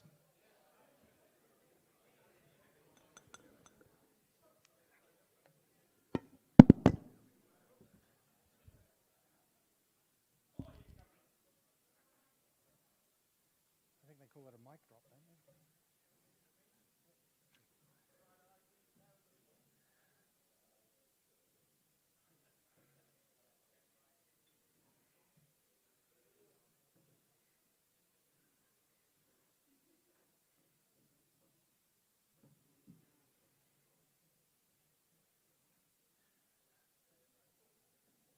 Ladies and gentlemen, please return to your seats and we'll get going again. It's my very great pleasure to introduce ICSOM and Earth Sciences Laboratories. Not only are they our platinum sponsors this year, but also they have a fascinating topic, which is the impact of algal blooms on regional communities. Just for those who are not familiar with ICSOM, ICSOM is a market leader in water treatment and chemical distribution in Australia and New Zealand, with a growing presence in Southeast Asia and North America. Whether it is the fresh and clean water you drink, the many household products you use, the foods you eat, ICSOM is part of every household in one way or another. So it gives me great pleasure to introduce the topic of algal blooms and what are the solutions. It has been many years since the cost of algae outbreak has been determined. Research undertaken over a year ago showed only the tip of the iceberg. You can see, even though that information is from long ago, the cost is huge. Algal blooms have surged across the globe, and in North America, the environmental watchdog has reported an increase in geographic range, frequency, and severity. I'm not sure whether you saw the ABC news story showing the distressing pictures and disheartened community regarding a blue-green algae outbreak in Western Victoria. But even yesterday, as we did the study tour up to Dartmouth and to Hume Weir, we saw signs of algal blooms, especially given some of the pondage in the area. But it's already starting to emerge along the Murray, even though we're in a very, very wet season. A quick Google search shows us that what we are seeing in the media is harmful algal blooms dominating the media. However, less than 0.5% of these articles discuss prevention and treatment solutions. So they talk about the problem, but they don't really offer any real solution at all. So today, we have the opportunity to hear about solutions that have been applied across North America and indeed in Australia. We have 3 speakers providing a perspective on harmful algal blooms and the cost to the community and industry and the practical treatment applications. We have allowed time for questions, so there'll be a panel session afterwards. Because our presenters would normally have control of their own slides, we'll be doing our best to ensure we coordinate the relevant slides images when it comes to question time. Our first presenter is Dr. David Hammond. Based in North America, David is the Senior Scientist and Vice President of Applications Development with Earth Sciences Laboratories. He will be sharing his decade of research and practical experience working across different water industries to help create treatment solutions to treat hazardous algal blooms. A special thank you to David, who is currently on holidays, and last I spoke to him, he was in London, but I think today he's in Spain. So bear in mind, it's 2 a.m. for him. So it's his holiday, and it's 2 a.m., and we're hassling him to join us. So very, very big thank you, David. David is an environmental chemist who has consulted the private industry on topics including pest management, harmful algal blooms, HABs, taste and odour problems, biological wastewater treatment, sustainability, and biomimicry. He holds a master's degree from the Energy and Resources Group and a PhD in environmental chemistry, both from the University of California, Berkeley. Dr. Hammond has 5 patents and several peer-reviewed publications and has co-authored the book Green Chemistry Alternatives in Improving Site Security and Safety. Please join me in welcoming Dr. David Hammond. Thank you very much. Assume you can hear me? Yes, we can, David. Please go ahead. Technology, or BGA, has been in the news headlines more and more recently in recent years. So most of us think that they are and that they're bad. But perhaps not everyone here understands why they're so bad, or precisely what costs and problems they pose. In Australia, they're commonly referred to as blue-green algae, or BGAs. In the US, we typically call them harmful algal blooms, or BGABs. No, sorry, David, we're actually having trouble. We're just getting blurred audio signals. So what we might try and do is solve that problem, and we might move on to Fred. Is that okay? I think we'll move on to Fred, and hopefully Fred, who's in the US, will have a better connectivity. So David, we'll try and sort that out and come back to you as soon as we can. Thank you again. Today, Dr. Fred Singleton takes us under the microscope and expertly guides us in what happens when we apply different treatments to algae. Fred is a microbiologist, microbial ecologist who has successful track records in academia and industry. He received a bachelor's degree in microbiology from Clemson University, a master's degree in medical ecology from the University of Texas School of Public Health, and a PhD in microbiology from Texas A&M University. His last position was at the University of Maryland, where he was associate professor and director of the Center of Marine Biotechnology. In industry, he has managed research teams in the US and Europe focused on industrial biocides for biofilm control and development of novel combinations of biocides. Fred has more than 70 published scientific articles and 35 patents, with several more currently being prosecuted. He holds the position of Senior Scientist with Earth Science Laboratories, Inc. So please join me in welcoming Dr. Fred Singleton. Thanks, Fred.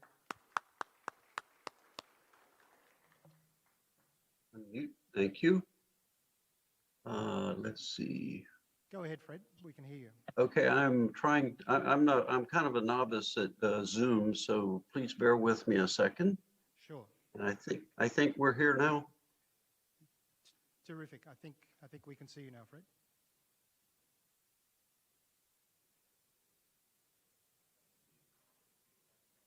I think you might have your mute button on, Fred, so just check your mute button to make sure you're not on mute.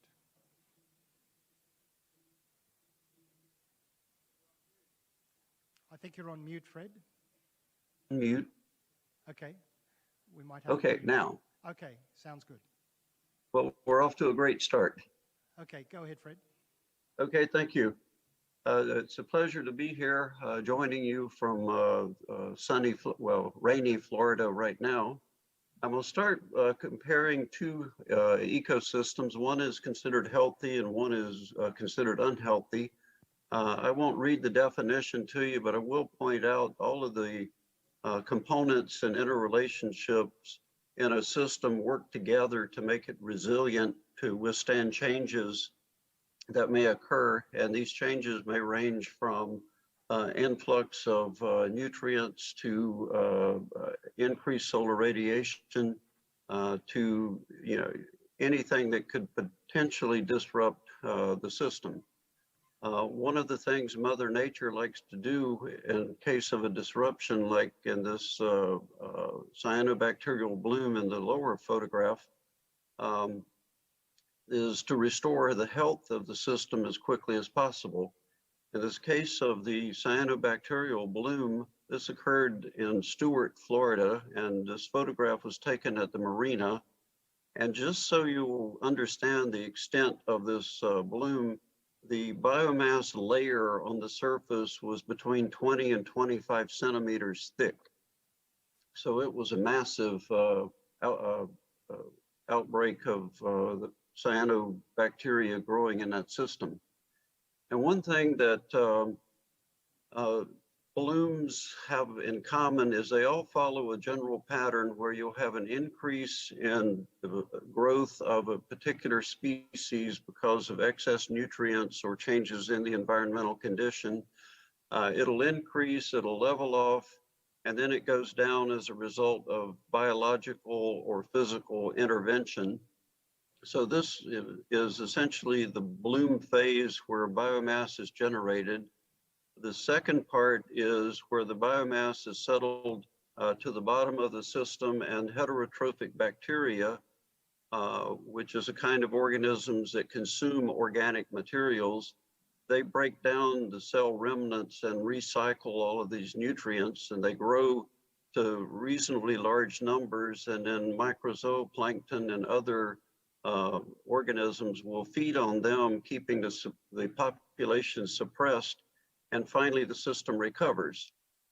In the case, much like the bloom event, what happens when a bloom occurs follows a similar pattern. The first indication of a bloom can be measured or monitored by any variety of means, but when it gets to be visible, it becomes more problematic, and especially if the organism that's producing the bloom is also releasing toxins into the environment. At some point after notification of the appropriate authorities, a decision has to be made whether to treat or not treat that system.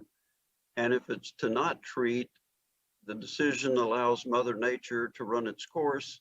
It takes longer than if you intervene with an inappropriate treatment. Once the treatment begins, or you're getting ready to decide on exactly what to use, you need to understand how to treat and what to treat. So in our case, we tend to look at the chemistry. I like to refer to it as elegantly simple. Our products are derived from making a combination of two U.S. Food and Drug Administration generally recognizes as safe ingredients, ammonia and sulfuric acid, and water. It is a patented process, and this is used to make final formulations. And in the case of the algicide, copper sulfate is added to it. And one of the really remarkable properties of the way we make it is the product appears to self-disperse in aquatic systems. You can walk along the edge of a lake applying it to the surface, and the next day it will be distributed across the lake and through the water column. So it's a very simple and easy application. And the other point that I would like to make regarding the formulations, excluding the copper that's added, and there's not really all that much used in an application, as Dr. Hammond will give you examples of if we can get the video and audio working properly. The algicide formulation is something that you add to the system. You don't see any harmful byproducts produced, and there is no residual compounds. Everything is 100% bioassimilated. Now, the other thing when you're trying to decide what to use in terms of an algicide, we'll compare EarthTech to oxidizers, and this oxidizers is a category that would include chlorine, ozone, permanganate, and percarbonate. You want to have whatever you apply to the system to have some selectivity. EarthTech delivers copper in ionic form to binding sites on cells. It can also interact with other binding sites that would react with copper ions. Oxidizers, on the other hand, there's no selectivity. You put them in the system and they react with anything they encounter. You want to have a minimum or minimal, if preferably no impact, but as low an impact as possible on non-target species. EarthTech is minimal to none. And I'm going to show a quick video here, if I can get this to work. If I press the right buttons. Here's a sample that's been treated with 60 parts per billion copper added as EarthTech. and it's been exposed to the Earth Tech for 24 hours. And what we're looking for is to see if there's any effect on non-target organisms. And this was, these images were captured over a period of about an hour and compressed to about 20 seconds here. But you can see that cells are not lice, they're active, they're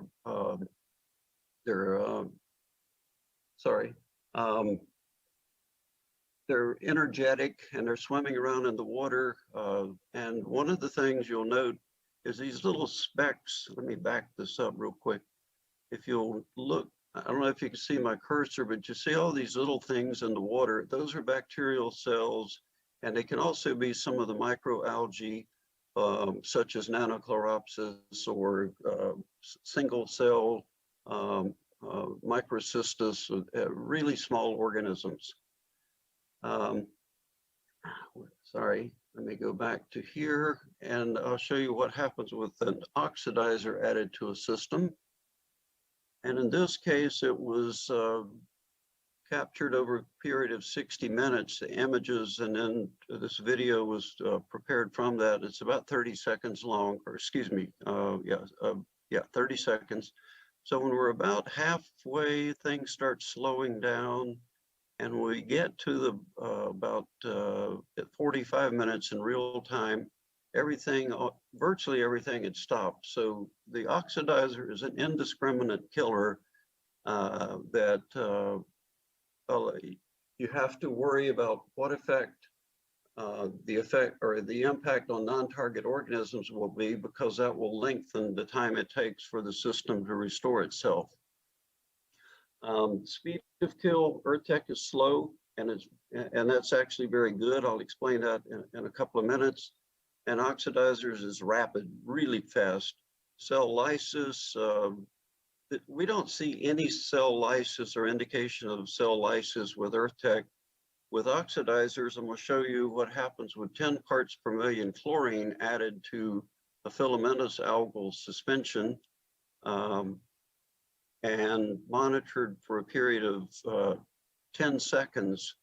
The chlorine goes in, you have massive disruptions in these cell filaments as all the biomass contained in the cells is lost to the water in just a massive movement of materials.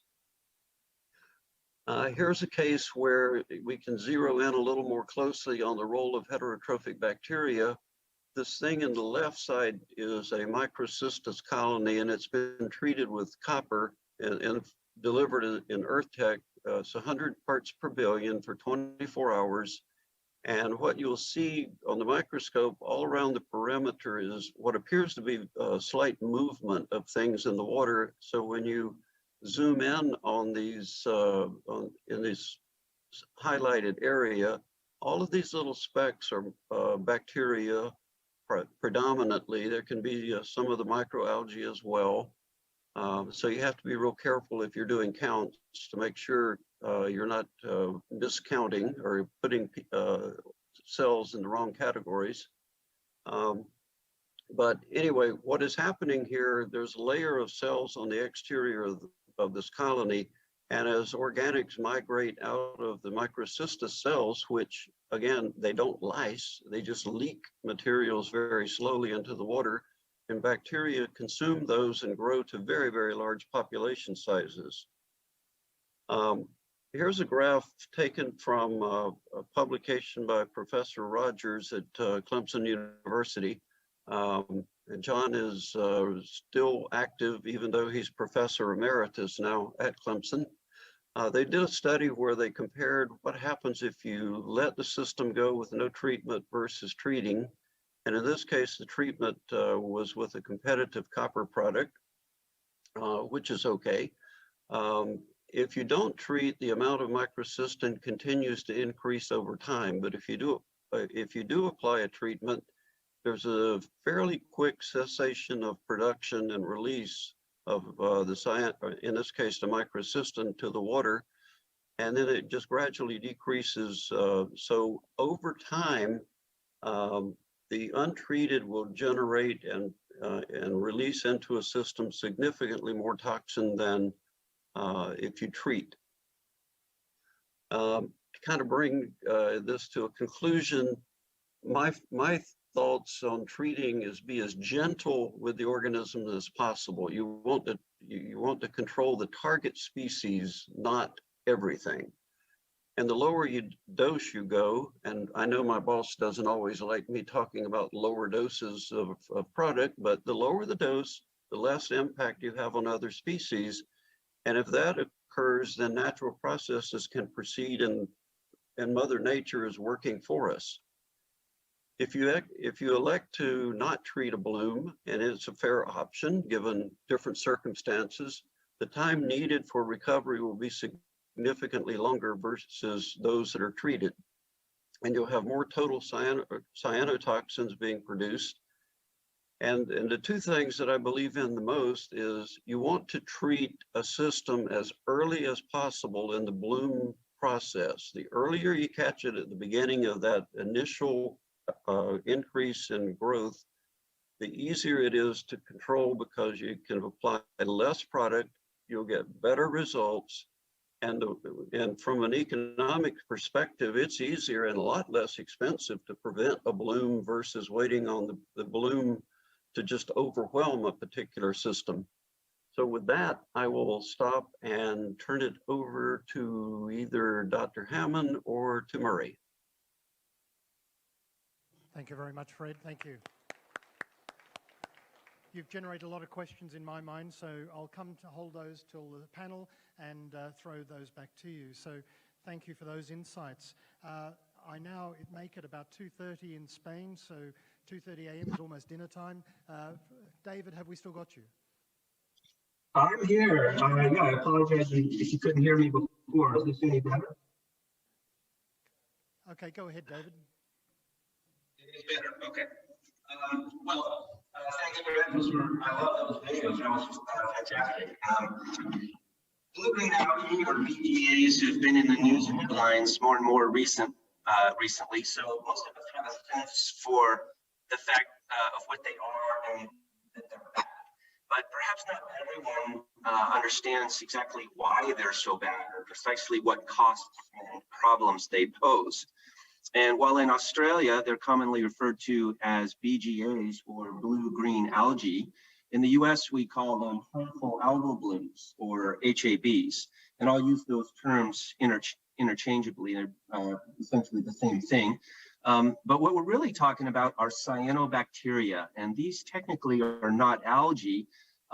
We call them algae because they're green and photosynthesizing, but in fact, they're bacteria.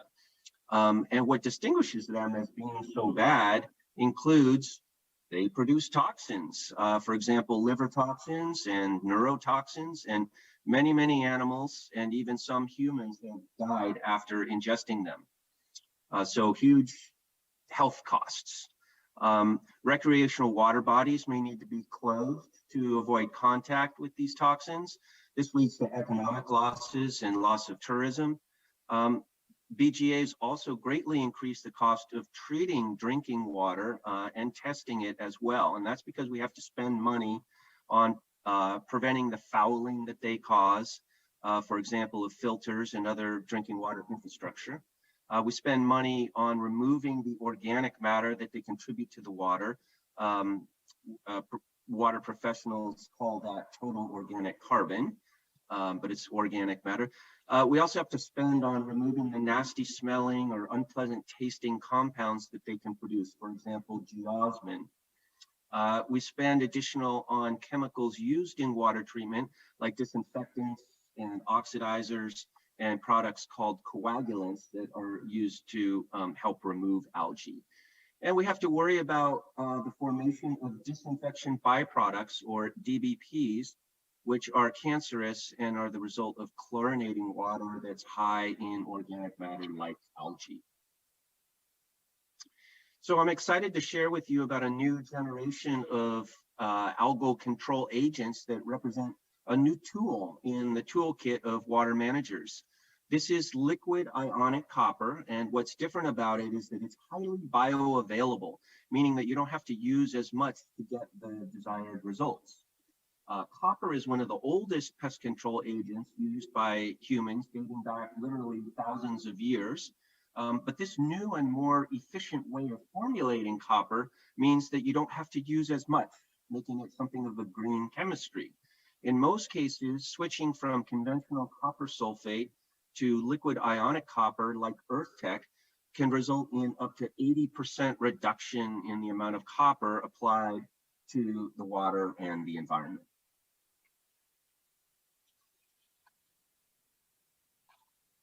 Another benefit of liquid ionic copper is that it self-disperses without need for mechanical mixing.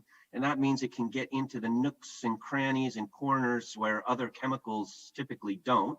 And ultimately, these are some of the features that make an excellent pre-treatment for drinking water.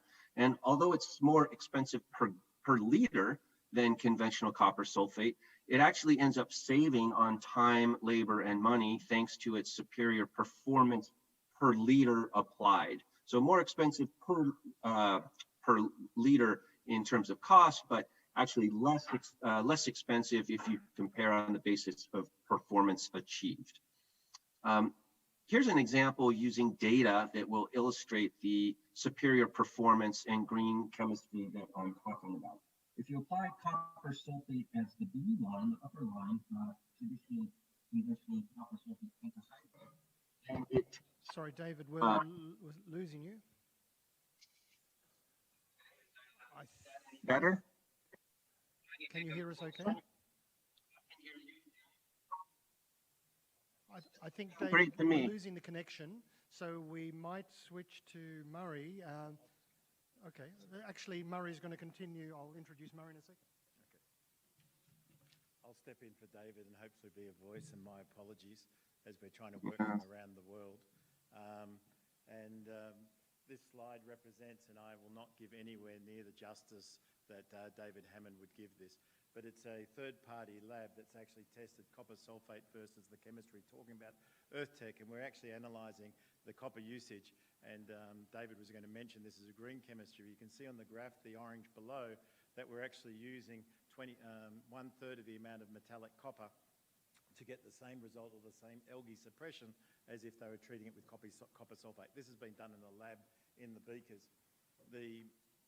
But what is also interesting in our application, and this is a real-world application in a Californian pond, the blue-green algae, the cyanobacteria, the species that are harmful, and I'm not even going to try to pronounce the first one, but the Plantronotrix, the anabemas, and these are the species that can produce these liver toxins and cause issues, are the dominant species. After we've treated,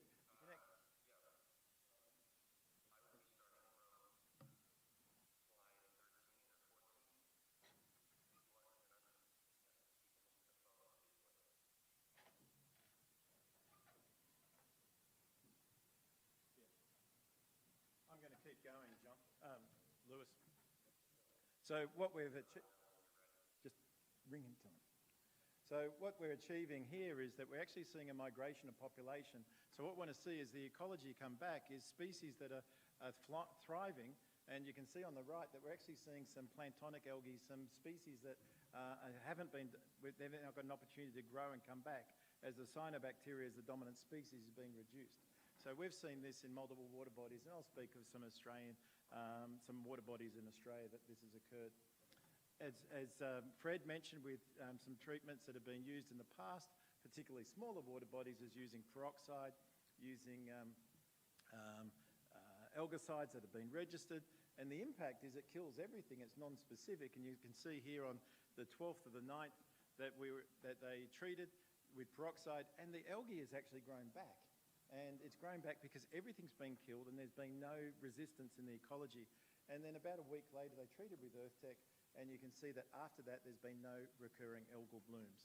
So the ecology has actually been rebooted to some extent.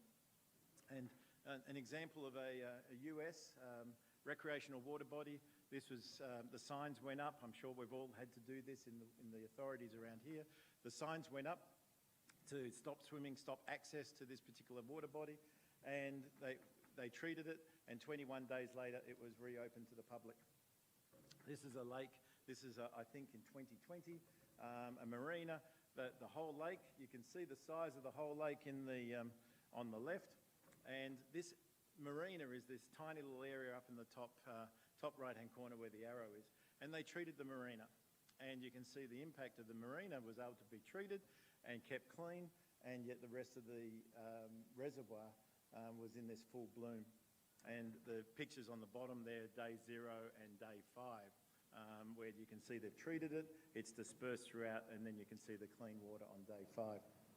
The comment from the marina manager, the general manager, was without earth tech treatments, our marina would have had to be unusable, closed for recreational use. The treatments made the water quality of our marina excellent, despite the HAB, the algal bloom that was taking place in the whole reservoir. This is San Bernardo. This is actually a water with, you can see the weeds in the background, and there's some time lapse. The water's flowing. These weeds are probably the size of a human. And day 0 there on the left, you can see the algae, the green bloom that we're all pretty typical with. And then 5 days later, the algal bloom has been released and we have some clean water. And a Californian reservoir, this is, we know California is going through the droughts as we're in La Nina, and there they go into droughts. When we're in El Nino, they go into floods. And this is a Californian reservoir that was treated for blue-green algae.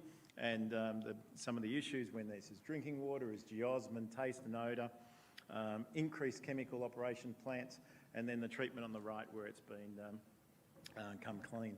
And we also use the chemistry in, can be used wherever you have a river. For EPA, we're not allowed to treat flowing water. We can treat reservoirs, but we're not allowed to go to the Murray and treat the Murray. And so we may treat into the water treatment plant. So if you're drawing out of a river and it's got blue-green algae in it, we can actually treat that as it's going into the plant. And here's some pictures on the left of the algae that's starting to grow on the clarifier and on the launders. And then on the right, you can see it clean. I think one of David's points that he would have made here is, mechanically cleaning to get you back to that square one is like cleaning the pots, could be part of the process, because you have a wall effect of this green algae that's growing that can continue. So, mechanical use as well as the use of a chemistry that can go into the drinking water plant. And here's some examples of David mentioned in the opening that harmful algal blooms create, they turn the water off so it's less usable, it's less clean, but then we have to counter that with more chemicals that are being used in the actual water processing plant. And here's some examples of Bowman and Randall. The one on the left in Contra Costa in the US, you can see the algal species there across the left and how they've dropped with the use of the chemistry, and same on the right.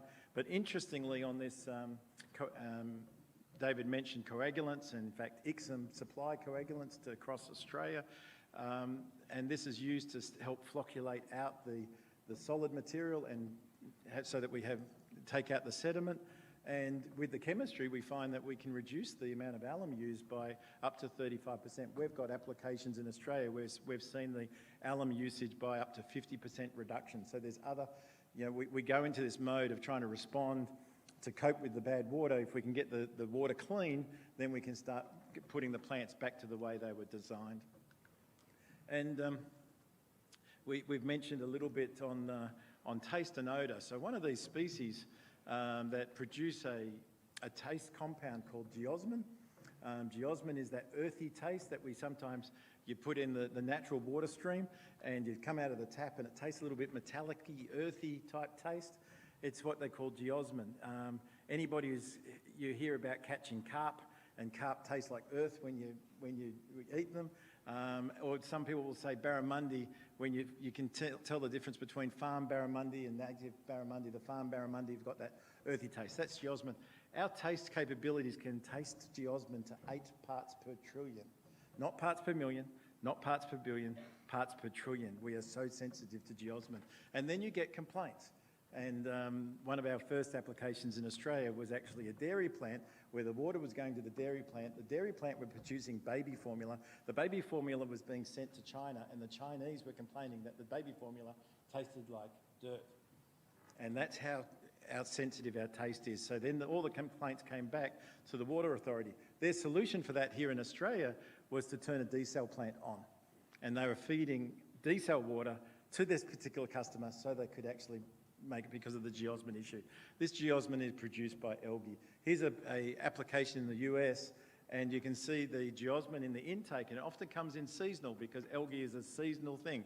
And the geosmin comes in, we've got that taste.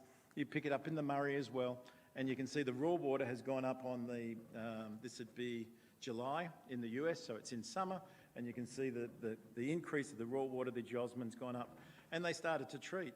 And you can see in the treated water, the geosmin has not gone up. It's remained low throughout the whole period. And this was the first season that they had not had any complaints for 15 years from the customers. One of the reasons why this happens is we actually have, we're treating the algae, so we're reducing the amount of algae that can produce the geosmin, fixing the ecology, but also we've identified, and David is a co-author of a paper that was done, I believe it's the University of Michigan, where they've identified that our acid droplet, our nanoparticle, is actually acid dehydrating geosmin to a non-tasting chemical called geosmin. So geosmin is not bad for us. It's not that it's not one of those toxins that is a liver toxin, but it's actually, in here you can actually see the molecule on the bottom where the hydroxyl group on the bottom is being removed through acid dehydration. So we're actually creating another chemistry that's removing that taste and odour. So we have a couple of mechanisms that's taking place. And then he mentioned at the beginning, and important to us is haloaminic acids and what's the other one? THMs, amino. So these are the chlorine-based derivatives. So chlorine reacts with organics in the water, and it causes these harmful compounds that have been identified as cancerous. And you know, if we can remove the algae and the organic compounds, we remove or reduce the amount of haloaminic acids, and you can see here a reduction between in the two slides. So again, a positive outcome by getting the water body back into its clean state. And then this is just as a bit of a closure. What we tried to set out at the beginning is the conference was around economics and looking after this important infrastructure of water. We want to reduce biofouling. We see a reduced biofouling that improves the production through the plant. We reduce organic carbons, and by reducing organic carbons, we see the side effect of reducing of these disinfection byproducts that we mentioned. Reducing taste and odour, the complaints that are coming through from geosmin in the drinking water, and that sort of thing. Improved coagulation performance, so now we're looking at the plant's operations coming down in cost, and improved disinfection. You've now got less that you have to disinfect. Reduction in cost of drinking water treatment, I'll mention to that in the Australian market, and an overall reducing and making the management a little bit more valued in respect. But just the pictures on the right, microcystin is something that is very present in Victoria.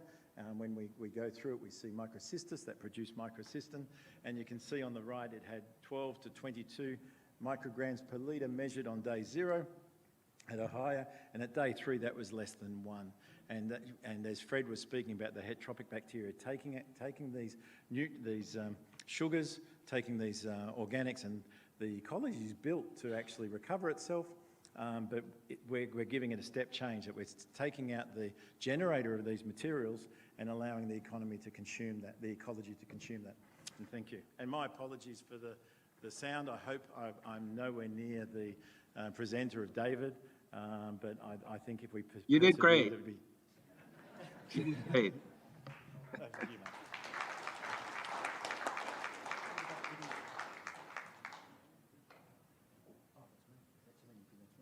You got to present me, mate. I didn't get a chance to actually introduce Murray, but Murray is actually a chemist, and I've also got with me on stage Brendan Murray, who happens to be a product manager for Ixom. But before we go to the panel session, I'd like you to think about what questions you'd like to ask. If you just raise your hand and we'll get a mic to you. But in the meantime, Murray is actually just going to explain, there's a particular video we'd like to show you before we go to the panel. Over to you, Murray. The idea was we were going to have the applications of the US, the technology that Fred and I've worked with Fred for about 25 years, and then the applications that have taken place in Australia. And I went to the US, Fred invited me over there, and I toured through the US, and I saw these applications in the US, which is really great. And we brought the chemistry here to Australia, and we got registration in Australia on January the 13th, 2021. So APVMA is the Australian Pesticides and Veterinary Medical Association, and I went through that process through COVID, and we achieved registration beginning of last year. So these stories, a couple of them were done under EPA approval, and the rest of the stories have been done since January the 13th last year. So that was the beginning of our story in Australia. So if you wouldn't mind, John.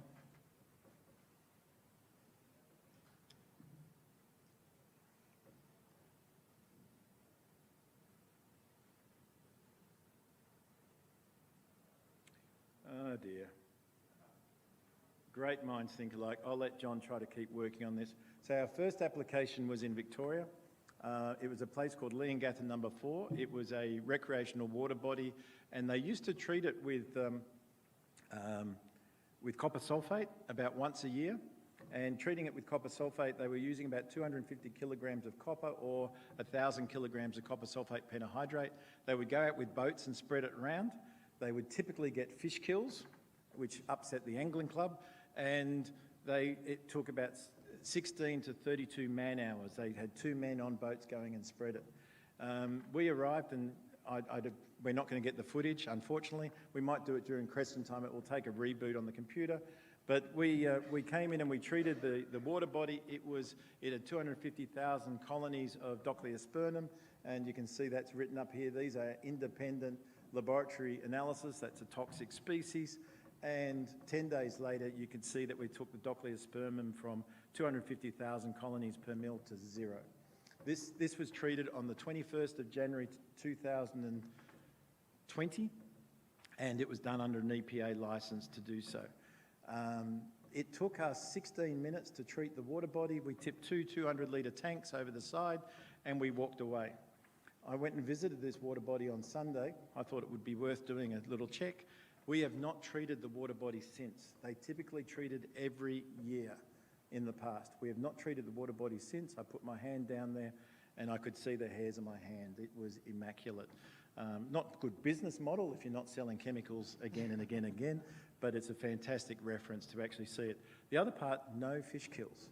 The amount of copper that we were using was about 20 ppb is what we measured. Typically, APVMA with copper sulfate would target between 250 and 500 ppb. So we used about 90% less copper than traditional treatments. One of the hardest parts with the APVMA was getting them to accept our exceptionally low dosage rates through their efficacy component. But by targeting onto that particular species, we actually could see the rest thrive. And we're now the fans of the Angling Club because they've been catching some they had a fishing competition there about 3 weeks later, and they were pulling out some beautiful 4-pound trout. This is our second application. It was actually at a place called Lance Creek. This is a drinking water reservoir. It's about 4 gigalitres in size, so it's a fairly substantial water body. They treated this with 4,000 litres of our chemistry.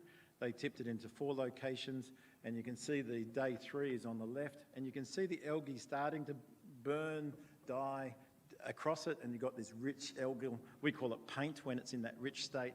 And they were using powdered activated carbon to take taste and to take these organics out through the water treatment plant.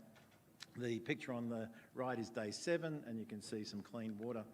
This is actually a paper that was presented by South Gippsland Water at a WIOA conference, and the blue curve is where it's going up, is the time of we've actually treated it with copper, and over about a 30-day period you can see the copper dissipating out of the reservoir and being taken up by the ecology. You'll also see in there that the geosmin is the orange, and the geosmin was peaking above the 10 ppb at PPT levels, and that means that we can taste it. They're not happy. And you can see the geosmin dropped, and the geosmin went down to a level that they were able to reduce the PAC. So the powdered activated carbon they were adding for taste went from 25 ppm down to 0. They don't use it anymore, and their alum reduction has come down. I visited them a couple of weeks ago, and they're embarrassed how they're so far below budget in terms of their chemical usage. The treatment of this particular reservoir 3 years ago, they have treated it once since they treated it initially. They used to treat it 5 times a year as a control.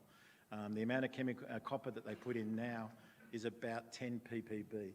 The great thing about this particular site, you'll actually see that their background coppers through their past practices had been about 15 ppb. I think one of the previous speakers was talking about going, and one of the gentlemen here asked the question, going back at thinking about the actions that you take at the beginning, and through their past practices, the background coppers were starting to build up.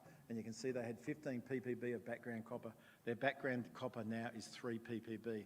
It's 1/5 of the amount that they had before, and it's continuing to decrease because they're not adding chemistries anymore.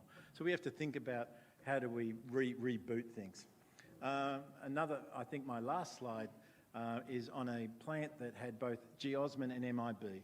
And MIB is one of the toxins, byproducts that we measure in the water plant.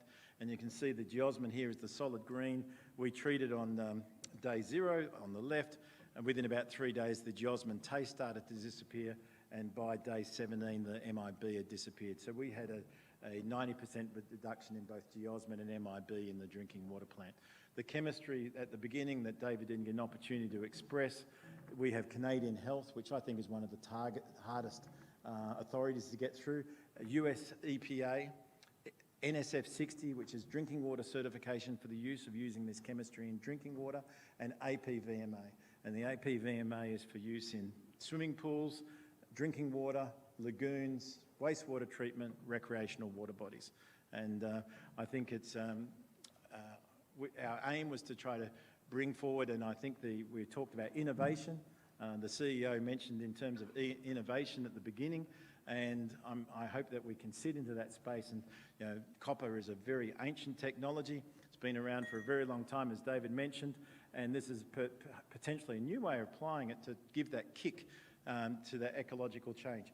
The other thing that I think that was mentioned earlier was from the chair, the CEO of Albury, how they are looking to the river.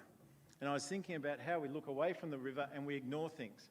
And I think, isn't it an amazing picture to think about looking towards the river and thinking about how the river is changing. And I think the mental health issues about recovering water bodies such that people can actually use those water bodies, I think that's awesome. And we do actually have one of our treatments that we I just think 12 days ago, we treated one of the large recreational water lakes in this region.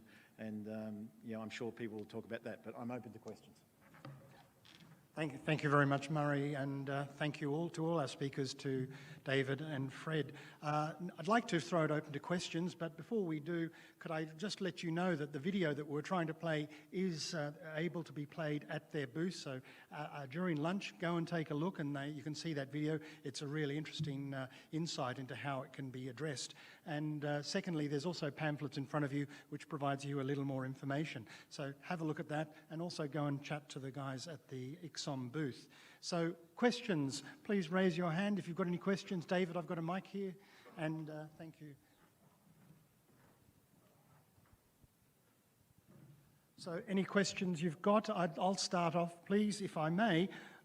I'm just wondering, you covered this to some degree, but what about the risks to the environment using this technology, either short-term, long-term, in terms of copper bioaccumulation? Should I ask Fred that question, if you're still online, Fred? If not, you're on mute, Fred, I think. Yes. I'm sorry, but could you repeat the question? The question was, what are the risks to the environment using this technology? I think the word that comes to mind is less compared to previous or even other copper-containing products on the market now. We treat with significantly less.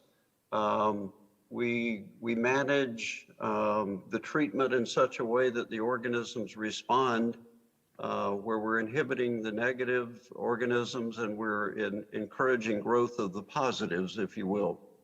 I know that's kind of somewhat jargon sounding, but we want the good organisms to do what they do really well, and we want the bad organisms to be under control. So we treat it as gently as possible, and you don't see an accumulation of copper.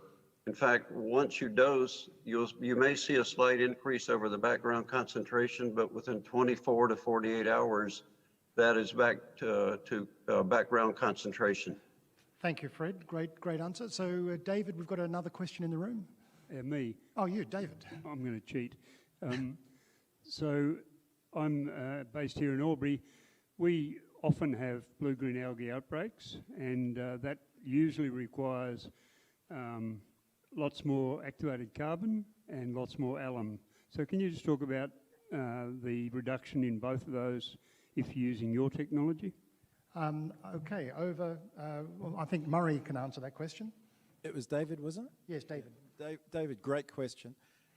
We've got two things. One is if we can actually eliminate the bloom, we should go back to normal alum dosage for removing the sediment, which is what we're trying to do with it.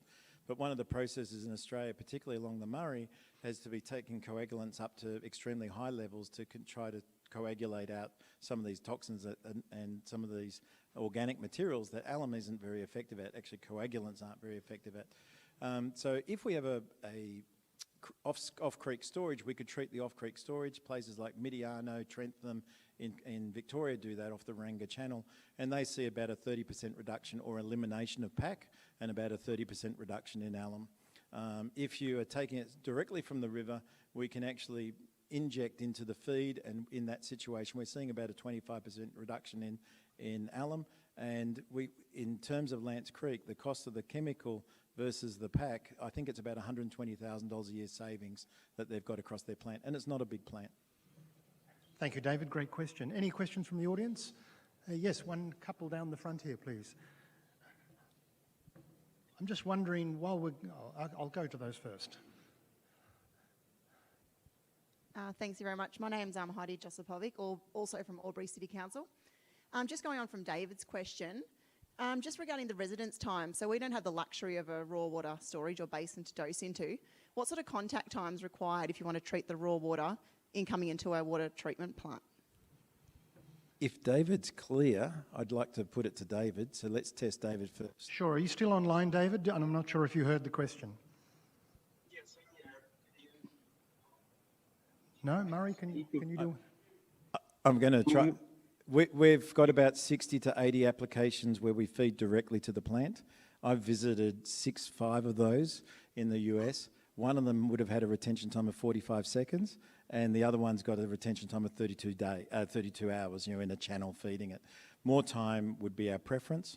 When we do not get impacted by permanganate and the oxidizers, but the chemistry has some rheology impact. It changes, and so we need to, or we want to avoid dosing close to the PAC.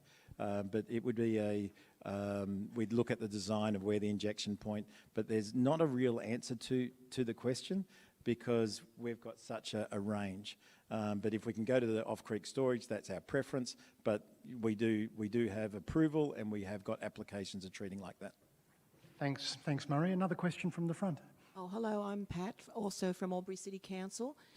Just where we are currently, excuse me, our offtake in the Murray River, what's the effect of the EarthTech product when we're also dosing sodium hypochlorite? Does it have an interaction with that?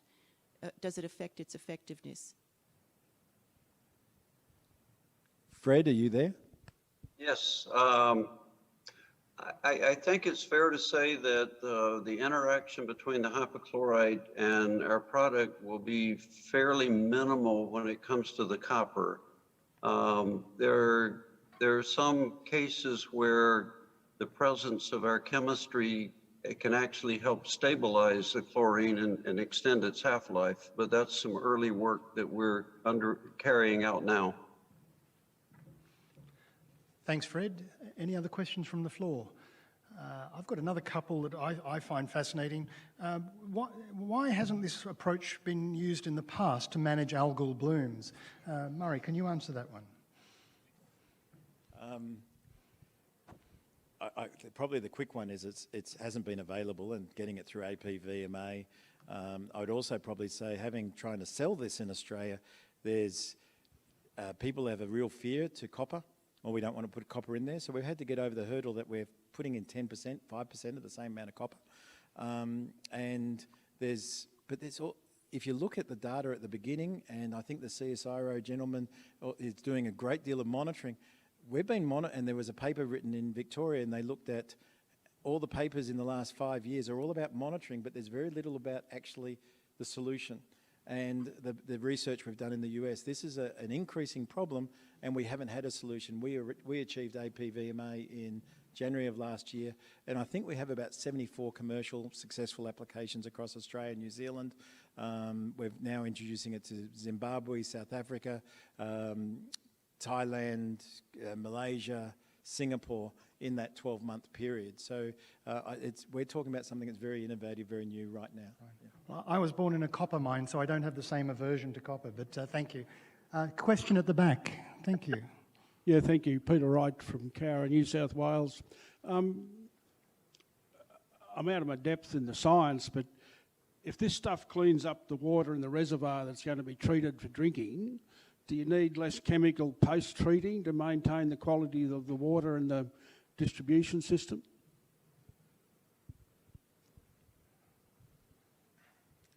I'm coming back to a similar question here about the question was how much time do you need, residence time. Each application is a little bit different and we work through it, but in principle the answer would be a lot less. We think that we would reduce the biofoul in the pipes, and we've had, let's call it anecdotal data, that people are going, this is different. We have an application in Wood Glen in Bensdale where they had a polysaccharide, a sugar, and it was blocking the filters, and they were having to backwash every 12 hours, every 12 to 18 hours. We treated the water, they're now backwashing every 200 hours. And so that is a downstream effect of the cleaning up. So anecdotally, yes, there's reasons why it should be yes. Do I have scientific answers? No. I've got photographs, happy to share them. Yeah. Thanks, Murray. I think there's a question at the front. Thank you. Thank you. Michael Pisasali from Murray Irrigation. We've got about 2,500 kilometres of supply channels in our region. And we can take out a few thousand megalitres per day potential capacity, which is a pretty high flow rate, I guess, from a treatment perspective. Just wonder if you have any comments about how potentially you would treat larger scale flying environments, because we certainly have had algal bloom issues in the past. We have got approval through the APVMA to treat irrigation channels, which is terrific. We could continuously treat with a low dosage, ppm levels, half a ppm. Fred made the comment about getting early, because the more algae that's present, the more product we need to kill. So treating early, lower, less is a good option. We do treat a wastewater irrigation channel in Victoria, and we treat that seasonally from about end of September through to December, where they have that weed and the biomass, similar to the question that just was before. The algae was growing on the walls, and the grasses were putting their roots in the biofoul along the edge, and then the grasses would break away, and the grass has got all this sticky algae to it, and it was blocking the grates, and then this wastewater treatment channel was about to overflow and become an EPA disaster, and we treat a flowing water body. And we just found that we just kept a copper residual. We measure that, and depending, and maybe in your case, if it's a large channel, is target the areas where it's a problem. The black, everybody lined the channels with the black lining, elevates the temperature, and you get the algae growth. So target the particular areas and get in early. Another question from the floor, yes? Yeah, thank you. Peter Mansfield from Morayshire. Now, a few years ago, we had an algae bloom all the way from Albury right through to Mildura in the Murray River.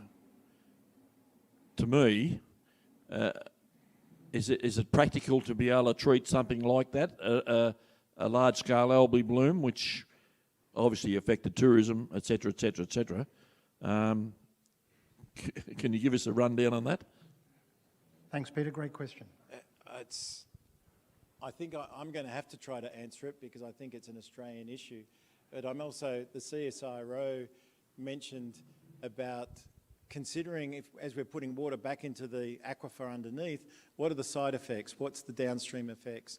The APVM and the EPA allow us to treat static water bodies, reservoirs, channels, closed water bodies, wastewater lagoons.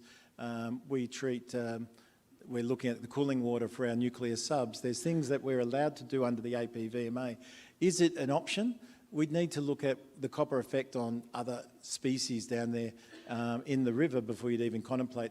In terms of cost effectiveness, tourism, that's another balance. As the Murray's flowing at the moment, it's a huge flow.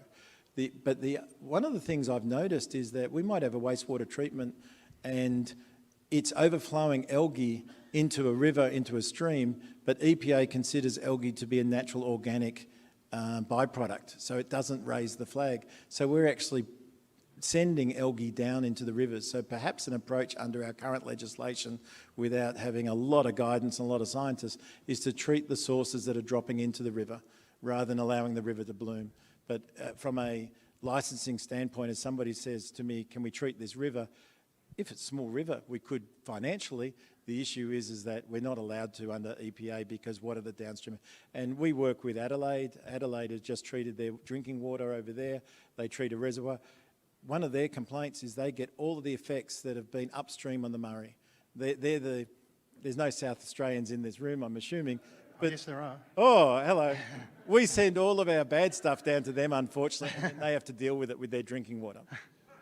We might leave the last question to Albury City Council. Brad Willis, Albury City. I was very interested in Fred's early slide around getting in early decision points, things like that. And you reinforced just then, Murray, around making a decision early. What's a trigger? What's the trigger for the pros and cons of doing or not doing? Is there something based on your research, what you've seen around the world, that we should be looking for in terms of buyer volume before we actually move forward? Great question. Murray?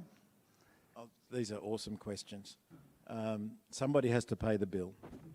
Perhaps another question that people could ask is, we've been telling you how great the product is, and it's what, Fred said, there's very little negatives, the question along there. I'll tell you what one of the product issues with the product is. A, we're having to detect copper levels at such low levels that it's almost undetectable, and that we need to monitor how well it's performing. And we've created some, we monitor now with fluorometers and measure chlorophyll and phytocyanins, which I think you'd be looking at in your monitoring yourselves. But the other negative is it costs. And you've got to make a decision at some point, the cost of tourism, the cost of the plant and all that sort of thing. But in a drinking water plant, we'd probably say the trigger point in South Australia is 500 colonies per mil. The trigger point at Lance Creek is 5,000 colonies per mil. Adelaide don't have any capacity up their stream. If they get breakthrough, they get complaints. Lance Creek at 5,000, we're just doing it because we know it's going to go to 10. But I think there's economic drivers that you need to look at each. There's not a clear defined parameter for each place, but that's part of us understanding what they would be. But as soon as you start turning PAC up and as soon as you start turning the alum up, they're probably some of the triggers to get yourself back to the beginning.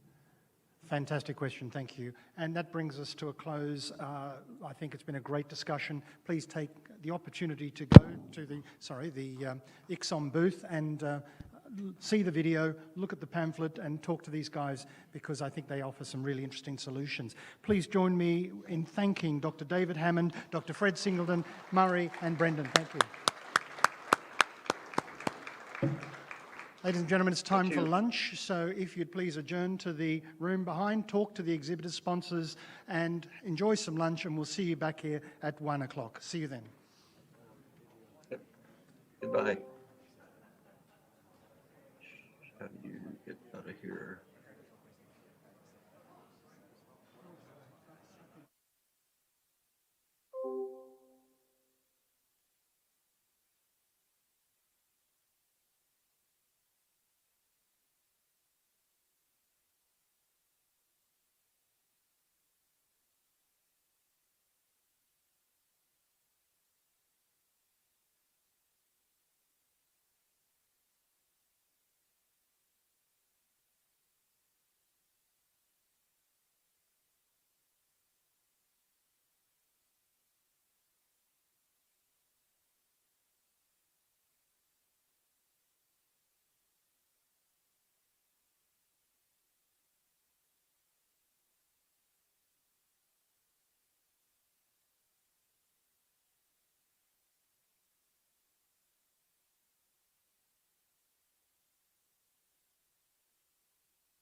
Good afternoon. Welcome back. Please resume your seats and we can get going with the key session.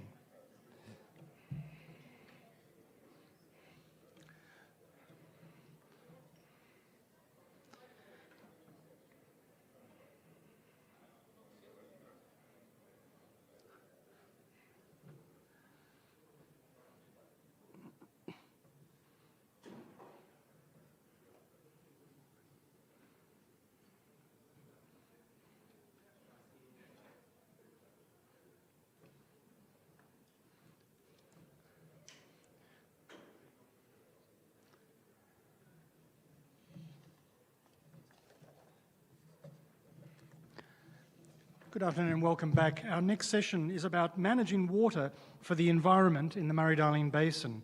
It gives me great pleasure to introduce Hilary Johnson from TUO. So Hilary has worked in the Commonwealth Environmental Water Office, TUO, for over 14 years and is in the role of the Commonwealth Environmental Water Holder until the 3rd of October.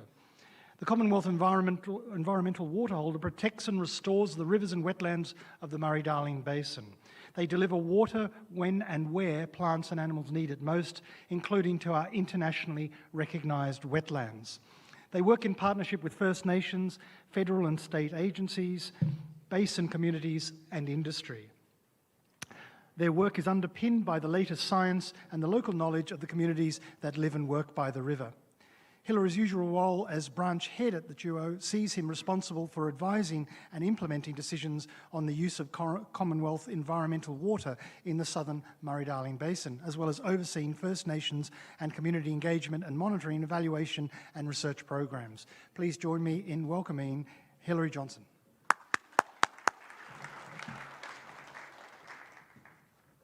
Thank you. Really great pleasure to be here this afternoon and be addressing this conference. As some of you may be aware, Hilton Taylor, who was the Commonwealth Environmental Water Holder up until August, has recently retired.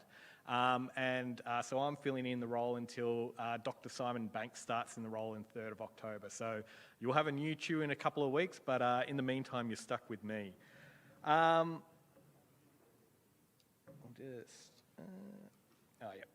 So just before I get underway, I just would like to acknowledge the traditional owners on the land on which we're meeting today and pay my respects to their elders past, present and emerging, and extend that respect to the over 40 First Nations that occur right across the Murray-Darling Basin and who have that continuing connection to lands and waters, a connection that's never been ceded. And one of the things I like to think about when we're, talking about First Nations involvement in water management is we look back at the data sets we have to manage, and we have, monitoring going back 5, 10, 15 years. We have communities that have knowledge going back multiple generations. But when it comes to First Nations, there's knowledge systems there that go back 40, 60,000 years. And so we're really doing ourselves a disservice if we don't have that knowledge incorporated into our management and in having First Nations front and centre when we're managing water. So presentation today will run through a bit of a 101, quick 101 on water for the environment, and then delve into some of the outcomes that we've seen over the last few years. But to start off, why do we need water for the environment? Why have we gone through a big reform over the last 15 plus years to get water returned to the environment, have water recovered from consumptive sectors, from the agriculture sector, and have that water available to support the environment? The fundamental thing is that we've changed how our rivers and wetlands flow.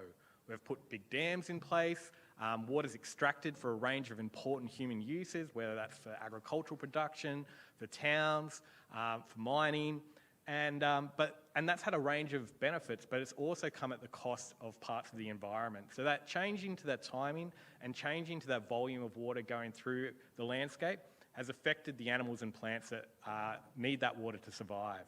And with a drying climate, with the predictions of climate change, that pressure will only continue. And it's also important to think about what are these sites that we're trying to protect and restore? Why are we doing this? And many of the wetlands right across the Murray-Darling Basin, they're not necessarily easy to get to. They can be in far off locations. And during dry times, they might not look like much, but when we've seen wetter times like this, the landscape just gets transformed into these amazing landscapes, amazing oases that support a whole range of different wildlife and critters. And this is really why we're here, is to try and make sure we've got these places healthy and sustainable and there for future generations to also enjoy. And in terms of the difference that we are making over time, going back to like why we're here, the Millennium Drought had devastating impacts right across the basin. We had this is a photo down in the lower lakes in South Australia, which were basically on the brink of ecological collapse. We had the lakes dry right back, we had acid sulfate soils, water turning to battery acid essentially, high levels of salinity. We had turtles that had tube worms growing out of the back of them and resulting in them drowning. So it was a really devastating landscape and having huge impacts on that community as well. And we fast forward to now, this is a photo from earlier this year, and you can see at the same point in the lower lakes is now teeming with life. We've been managing water through that system consistently now for well over 10 years, having water levels go up and down, creating variability in those lakes, having fresh water flow through the lakes into the Coorong, and have supported a whole range of changes. So now we're seeing aquatic vegetation grow back, a lake system teeming with a whole range of threatened native fish. So it's been a really spectacular turnaround in that part of the world.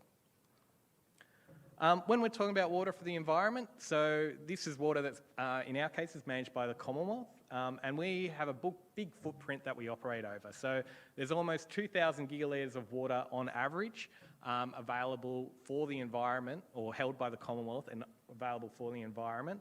And that's also supplemented with water that's managed and maintained by our state governments.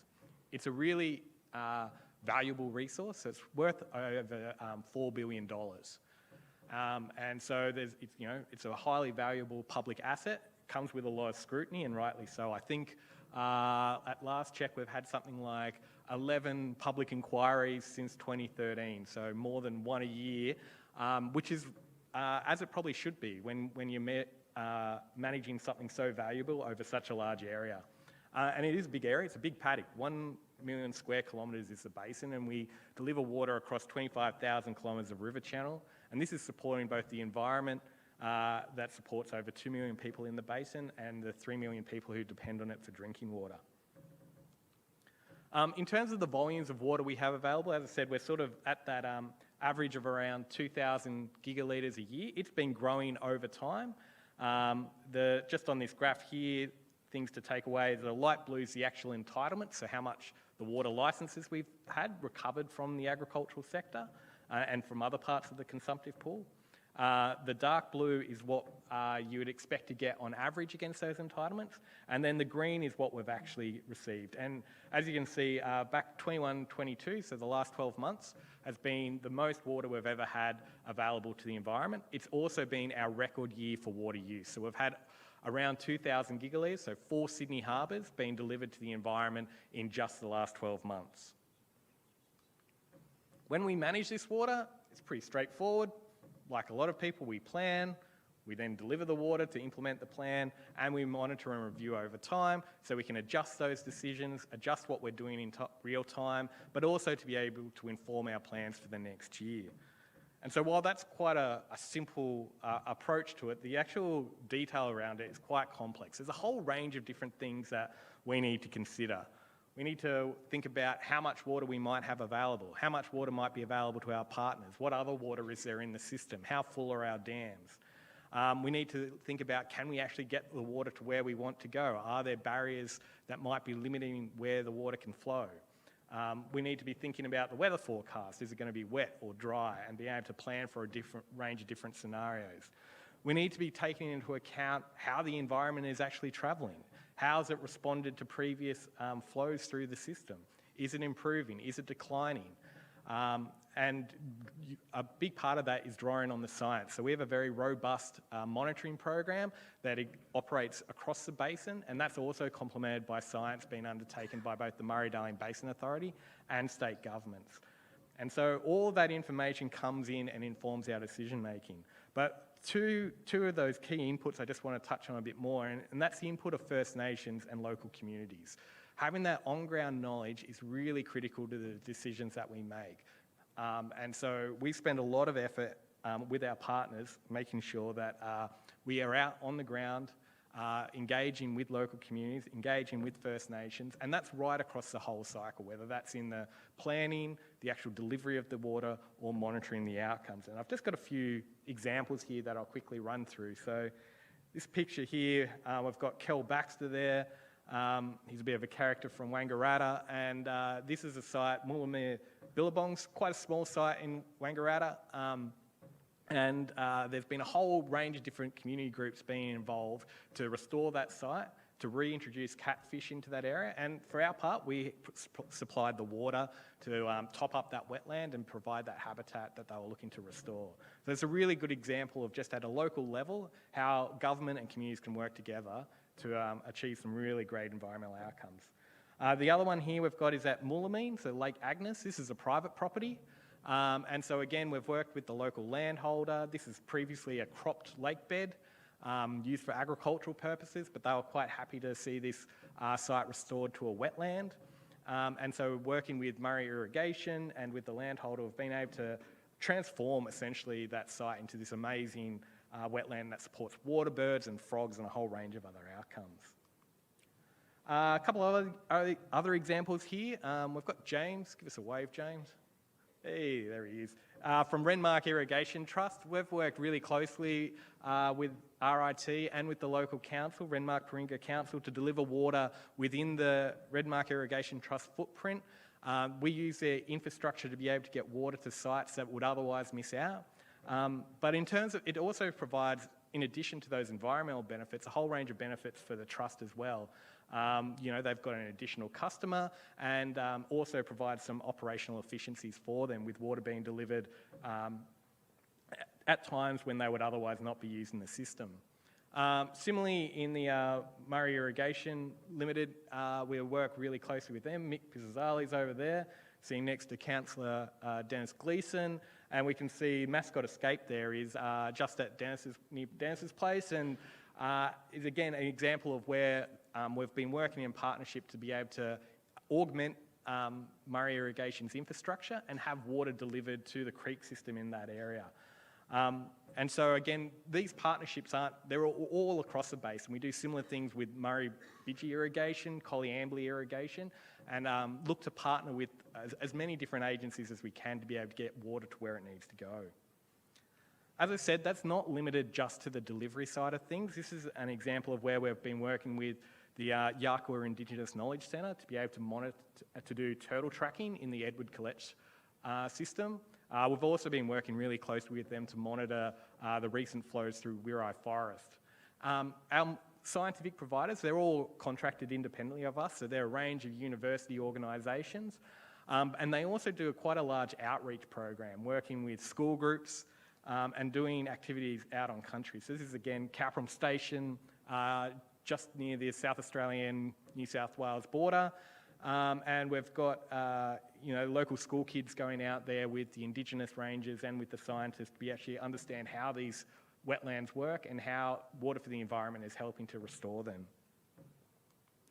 One of the things I sort of touched on at the start is that idea that what we do in any given year is quite different. We've got to adapt to the conditions as they unfold. So what we do in a dry year is very different to what we do in a wet year. So in dry years, it's really about trying to protect critical refuges. So we'll be trying to deliver water to core parts of wetlands, to be able to top up water holes and make sure the wildlife that live in those places is being able to be sustained and are there to repopulate once we get wetter conditions. Like what we're seeing at the moment, where our focus is much more about how do we improve the resilience of the system? How do we improve the health overall? So that might be supporting large-scale breeding events or large-scale migration events and making sure we get our wetlands, forests, rivers in as best condition as we can before we go into invariably the next drought. So that's sort of my, I guess, a bit of an overview around how we manage water for the environment. I just want to run through the next half is really just about the outcomes that we are seeing and give a sense about the transition we're seeing from going from dry conditions through to wet conditions. So looking back, for some of you, you would have been at the Wentworth conference last year, and a lot of focus was on the flows coming down the Darling Barker. Seems a long time ago now that we're into our third La Nina in a row, but 2017 to 2019 was the driest and hottest on record for many parts of the basin. So you can see there in the red, we've got the rainfall, and that 3-year period from 1 January to 31st December 2019 is lowest on record for much of the northern basin. And in terms of temperatures for that same period, 2017 to 2019, highest on record in terms of temperatures. That's pretty catastrophic conditions if you're a fish, if you're a water bird, if you're a member of the community, if you're a farmer in those areas. So that was a really tough period, particularly in the northern basin. This is just a hydrograph, so looking at the flows in the river at Walgett. So the Barwon River comes in and forms the Darling Barker. And along the bottom there, we've got time. So that's starting off at 1 July 2016, runs through to 1 July 2017. And on the y-axis there, we've got flow in the river. So that goes from 0 to 5,000 megalitres a day. The key part to really focus on is that bit in the middle. From sort of July 2018 through to 2020, we basically had the river cease to flow. I'm just going to circle a couple of these flows here. These are the bits where we added environmental water. So we had water that was released from some of the storages up in the northern basin and flowed down the tributaries into the Barwon River and create a flow down that river system. And as you can see, they're not necessarily very big in comparison to the other flows that happen under natural conditions, but they played a really important role. Without that flow in 2019, we would have seen cease to flow conditions for over 18 months. They're not very big flows. This is the first flow I circled back in 2018, and famous picture of the cricket being played on the bed of the Darling Barker.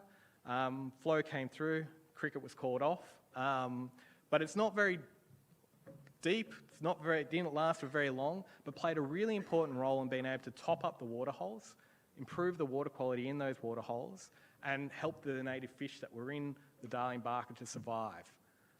It also had a range of benefits for local communities, having the flow come through their town, but I'll just sort of expand on that fish outcome. So over that 3 years of extreme drought, we used relatively small volumes of water, so about 68 gigalitres across those 3 events, to keep those refuge habitats alive, to keep those fish alive in those water holes. We fast forward from about the last, from 2020 through to 2022, similar sort of period of time, we've used over 760 gigalitres of environmental water, plus thousands of gigalitres of natural flows have gone through that system. And those fish that we were able to keep alive during the drought have now spawned and migrated in huge numbers. And this is just a sample of fish caught in Menindee Lake. So it's golden perch, yellow belly, if you're from South Australia, callop. And what we can see there is a whole range of age classes. So that's a really healthy fish population. We've got babies, we've got juveniles, we've got young adults and older fish all living there. And so that's a really healthy population. So that's a good sign that things are going really well. But those results haven't been limited just in the northern basin or just at Menindee. We're seeing results right through the basin. Those juvenile perch in Menindee Lakes have been moving down the lower Darling Barker and down the Great Darling Anna Branch and moving out in through the Murray. We've also seen golden perch recruitment happening in the lower Murray in the most significant numbers we've seen for over 10 years. Murray cod. Everyone can remember the devastating fish deaths at Menindee back in 2019, but thankfully we're actually seeing the Murray cod populations in those areas rebound back, and we're hoping that continues for a number of years. And we're also seeing fish here in the bottom middle there. You've got olive perchlet, which is probably a fairly nondescript fish, maybe not all that exciting for most people, but this is the furthest we've seen it downstream or in the south. So it turned up in Menindee Lakes, and we hadn't seen it there since the 1980s. So again, we're seeing some of these range expansions for fish that previously were only found in other areas further north. One other thing to note on those images there, we've got the otolith there, which is the ear bone of a fish.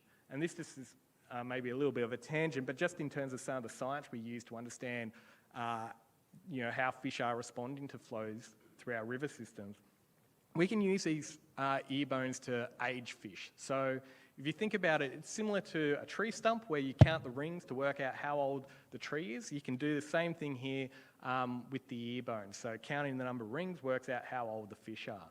There's another cool thing we can do with it though, is also a chemical analysis of it. And so each of our river valleys or river regions will have a different chemical signature.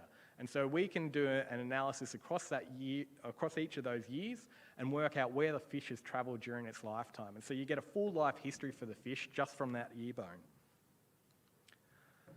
As I said, these results have been right across the basin. We're seeing fish spawning and migrating from southern Queensland down the Darling Barker into the lower Murray. We've had attractant flows to support fish movement, particularly sylvan and golden perches up into the northern Victorian rivers. The Goulburn had another really great year for fish outcomes. In the Edward Collectual Cool, we've seen Murray cod grow at growth rates that we hadn't seen for a number of years. And one of the big things with that is actually having flow come off the floodplain. So by having water go up onto the floodplain, up into some of those wetlands like Barmilla Forest, Wirrai Forest, it's been collecting organic matter, pulling that organic matter into the river. The bacteria eat that organic matter. The bugs eat the bacteria. The small fish eat the bugs. Big fish eat the smaller fish. Circle of life, Hakuna Matata.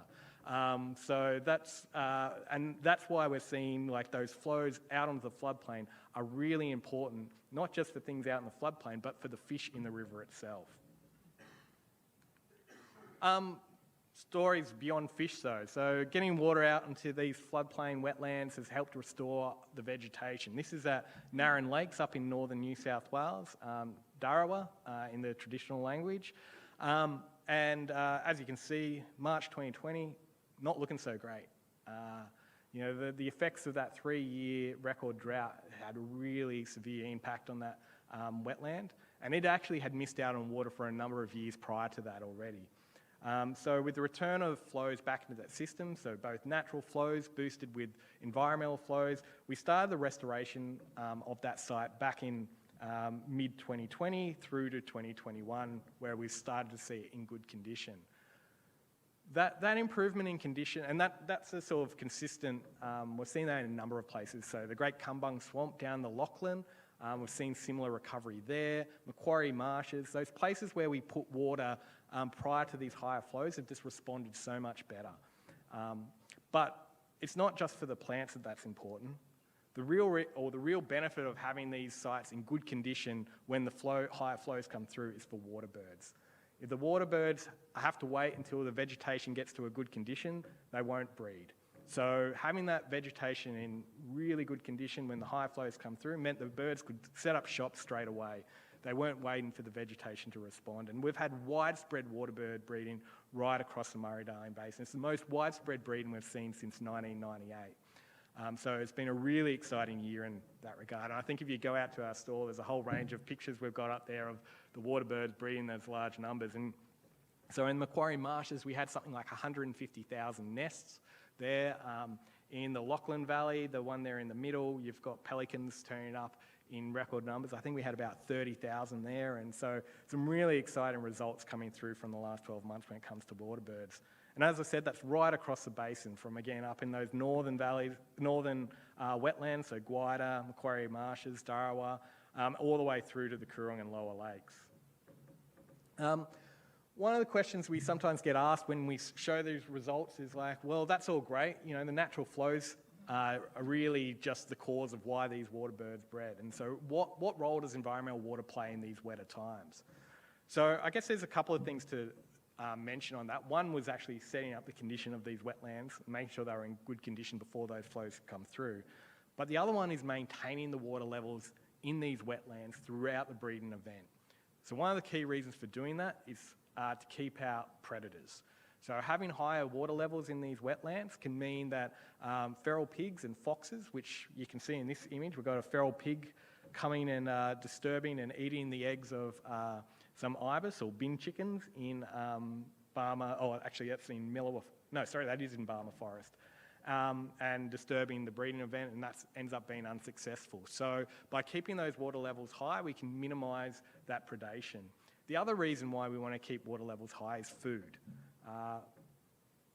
Baby chicks, they have a big appetite. So do parents that are trying to feed baby chicks. So making sure we're maximising that resource, maximising their habitat, places for them to go feed is really important. And that's not just necessarily limited to the area that they're breeding.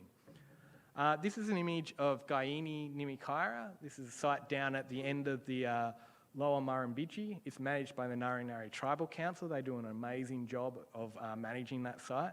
And this is actually a flow from 2 years ago. So this is a big Kumbung, oh sorry, not Kumbung, lignum floodplain wetland.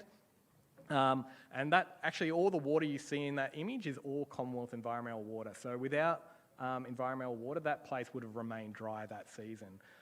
With water in that landscape, we had about 20,000 straw-necked ibises breeding in that site. So all those little black dots, if you can see them on the screen, they're each an individual ibis. One of the things we have been doing for a number of years is actually tracking waterbird movement. So we put these backpacks, radio trackers on their back, and then we'll let them go and see where they fly to. And you know, it's been giving us really good information about where they move, both when they're breeding and where they might overwinter. In this case, one of the birds has decided to go up to Queensland over winter. Seems to be a very typical thing, get away from the cold weather and hang out in the warmer climes of Queensland. Why wouldn't you? But probably the more interesting result out of this one was during that breeding event, the birds were actually flying across into the next valley, so into the Lachlan Valley, and feeding in wetlands there. So when we're thinking about how do we support these outcomes, how do we support water birds, we've got to think more than just at that local level. We need to be thinking across the whole landscape and where are they going to feed and breed. The other thing I just want to touch on is that you know, there is still more to be done. One good season's not going to turn things around for us. So this is a graph of waterbird population in the Murray-Darling Basin going back to 1982. As you can see, numbers were, you know, consistently above 100,000 water birds right up till about 97, I think I can read on that graph. So that's the blue line we're looking at there. And it's really only been in some of those wetter years, so 2010, 2011, 2012. We had a bit of a bounce, but then they dropped right back down to those low levels. And so that long-term decline is something that's going to take quite a bit of effort for us to turn around. This doesn't include the more recent years, so hopefully once that data comes in, we'll see a bit more of a bounce back. But it's really important that we keep trying to support water birds and rebuild that population. In terms of more things to be done too, it's important to touch on that a lot of the floodplain sites have still missed out on water in the last 12 months. So this is an image from the Lindsay floodplain down in northwest Victoria. As you can see, it's got both lignum in the bottom image there and black box in the top image, and it hasn't seen any water since the 2016 floods. As the image sort of shows, it's not looking in a great way. And so if there are opportunities for us to look at changing rules and things like the Reconnecting River Country program that's been run in New South Wales government, these are really important reforms for us to be able to get more water to these outer parts of the floodplain.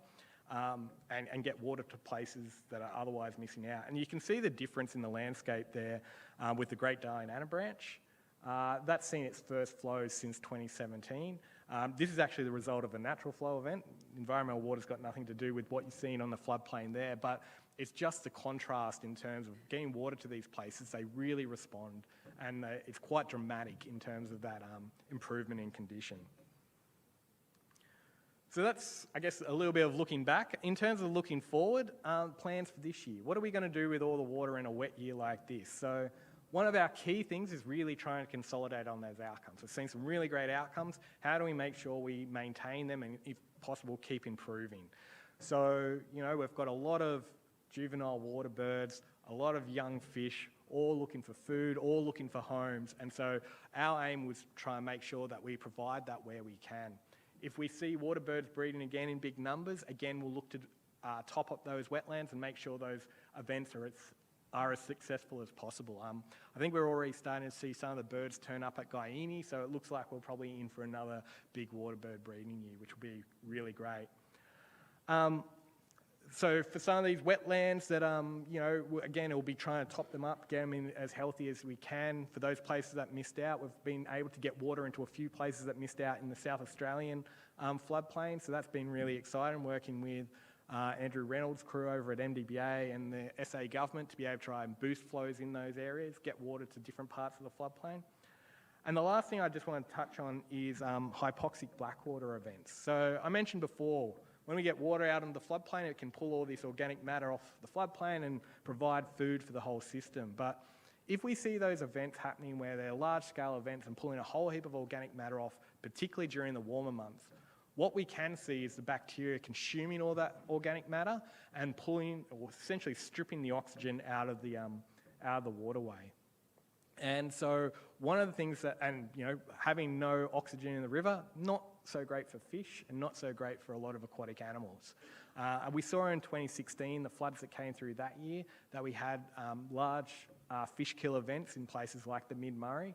And so one of the things we will be looking to do is, where we can, drop water into these different rivers and creeks that might be affected by hypoxic blackwater and provide oxygenated water that might provide a refuge habitat. So we've been working with Murray Irrigation. Michael Pizzazzali's over there. He might be touching on this a bit tomorrow as well. But we use their network to try and drop water into different parts of the system and provide that refuge habitat. We can't stop a fish kill of that scale if it happens, but we can try and minimise the damage. So that's a happy note to end on. If you're wanting to find out more, we've got local engagement officers right across the Murray-Darling Basin who are always happy to come out and talk to your council, talk to your community. If you've got ideas around how you want to see water used in your landscape, if you've got wetlands that you're wanting to see restored, these are probably your best initial point of contact. But other than that, I'm happy to open up to questions. Please join me in thanking Hilary Johnson. Thanks, Hilary. I'm sure there are going to be some great questions, so over at the back.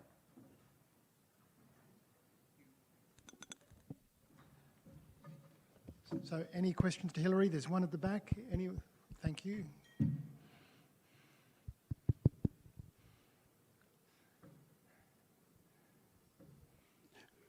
Yes, thank you. Peter Wright from Cowra on the Lachlan. I've got about 3 questions. I'll try and make them succinct.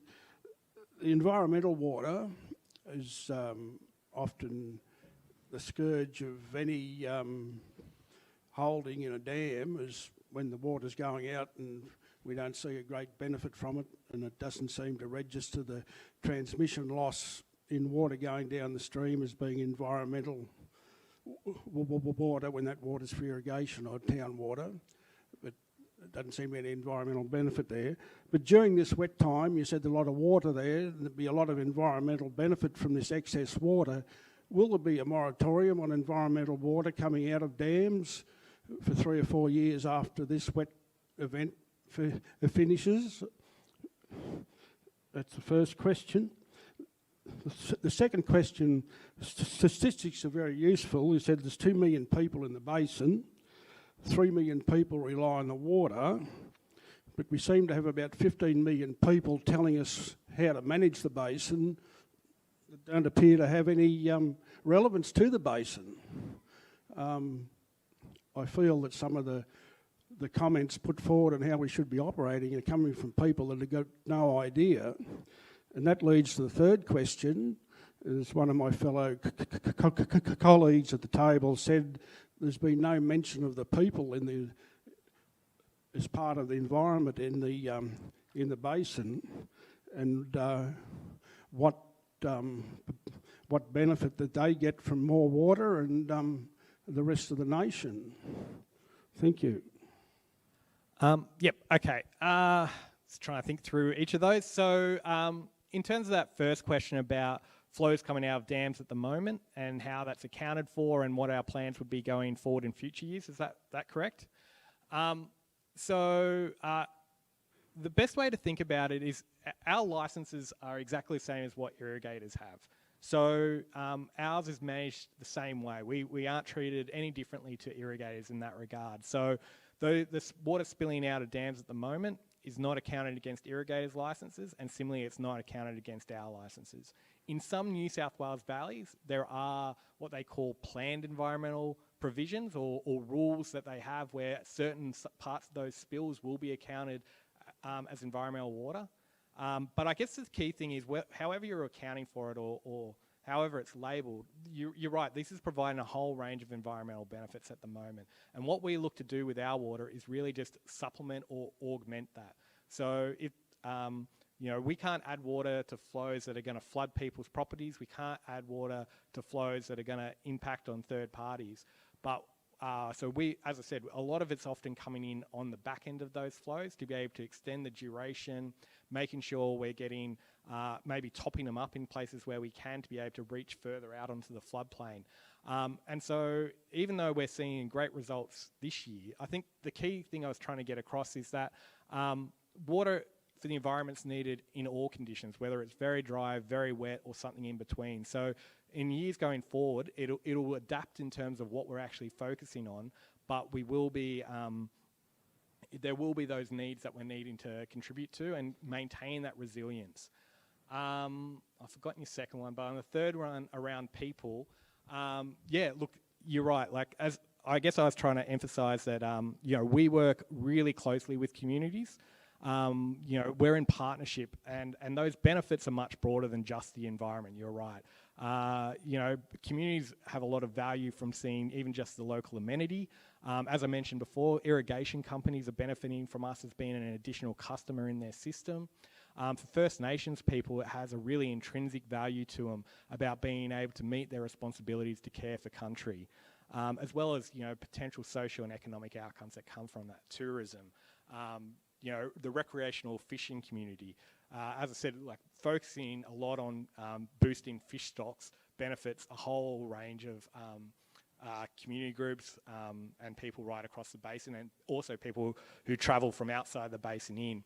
I just remembered your second question around people from outside advising on outcomes and those sorts of things. I guess I'll probably take that largely as a comment, but for us, in terms of what we do, we are very focused on engaging with the local people at the local level. That's our focus. We're here just to get the best value we can out of the water that's available for us. Thanks, Hilary. Melissa.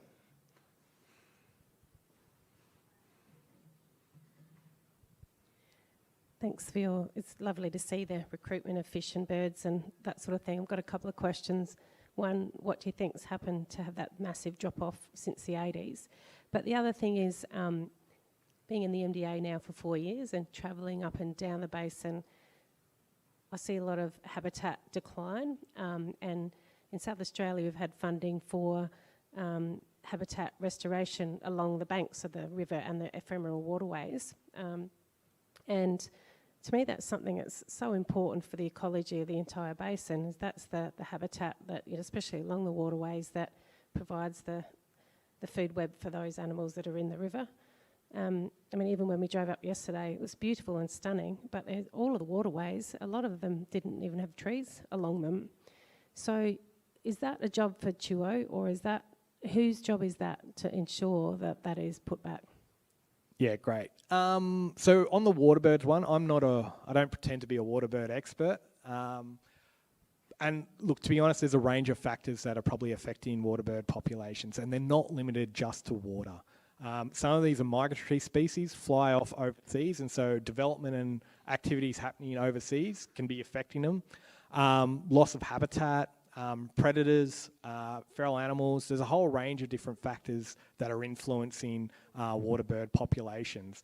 But we do know that, you know, loss of habitat from reduced flows, reduced water getting into some of those large-scale wetlands, and having less breeding opportunities is one of those factors. So that is contributing to it, and that's the thing we're sort of focused on with our water use. In terms of that sort of land management activities, it's a really important point. It's not a case that we get these outcomes by just adding water. We really need those complementary activities, land management activities, whether it's revegetation, fencing off waterways, doing feral animal control, doing weed control. And the primary responsibility of that typically sits with things like catchment management authorities, landscape boards, LLSs in New South Wales. But that said, we've got opportunities to, where we can, to try and complement some of those things. So if we can invest in sort of complementary infrastructure, maybe upgrading fishways and those sorts of things, we have a small bucket of money that we can use to sort of help supplement projects. So where we can add to those, but primary responsibility is things like the National Land Care Program and those sorts of things. And that's why it's really important that we work hand in glove with those agencies as well. I think Jason has the microphone, and then there's a question at the very back of the room. On the back of an extremely dry period, and as a report released, came up on my feed yesterday, saying that the volume of rain that we're getting doesn't represent at the same ratio back into the stream. Is one flood enough to replenish, and is there a need for a consideration of more water to bring ecological systems back to their full health after something like a millennial drought? Yeah. So I guess when is there enough water to restore these landscapes? If you go back, pre-colonisation, the environment was getting all the water in the system. So we've always got to find some sort of balance between how much water we're diverting for consumptive purposes and how much water we've got available to help protect and restore these wetlands. No one wants to see communities being knocked out by water recovery or having economic downturn, but also on the same end, no one wants to see unhealthy rivers or unhealthy wetlands. And so really what the Basin Plan and the whole water reform is about is trying to get that balance. I don't know if there's a single answer to how much water you might need to be able to restore these systems, but the severity of the drought we saw in the north it was such that it's not going to be just 1 year that restores those sites. It's water being managed in complementary with the land management activities over a period of time. Our efforts in terms of improving the landscape, it's a decade or plus sort of activity. It's not something we look to achieve just in 1 year. It's something that's going to take years and years to achieve. But I think from my perspective, having looked back at just even like the last 5 years, we've seen a really positive response and seen the value that this reform has had, and that having additional water for the environment is making a real difference. Thanks, Hilary. And the last question goes to the back of the room. Thank you, Hilton, for the overview of how you put water on the land. One thing I didn't pick up through your talk was how you manage for the dry, given that dry is part of the natural ecosystem. As a lot of your presentation, my view of it was the dry is coming across as the bad thing and we've got to put water on it, which I think is ecologically dumb or inaccurate, false. So how do you actually understand, what are you doing to understand how important it is to keep some of these systems, not all of them, dry rather than wet? Yeah, no, really good point. These systems have evolved to wetting and drying regimes. So, you can overwater wetlands, you can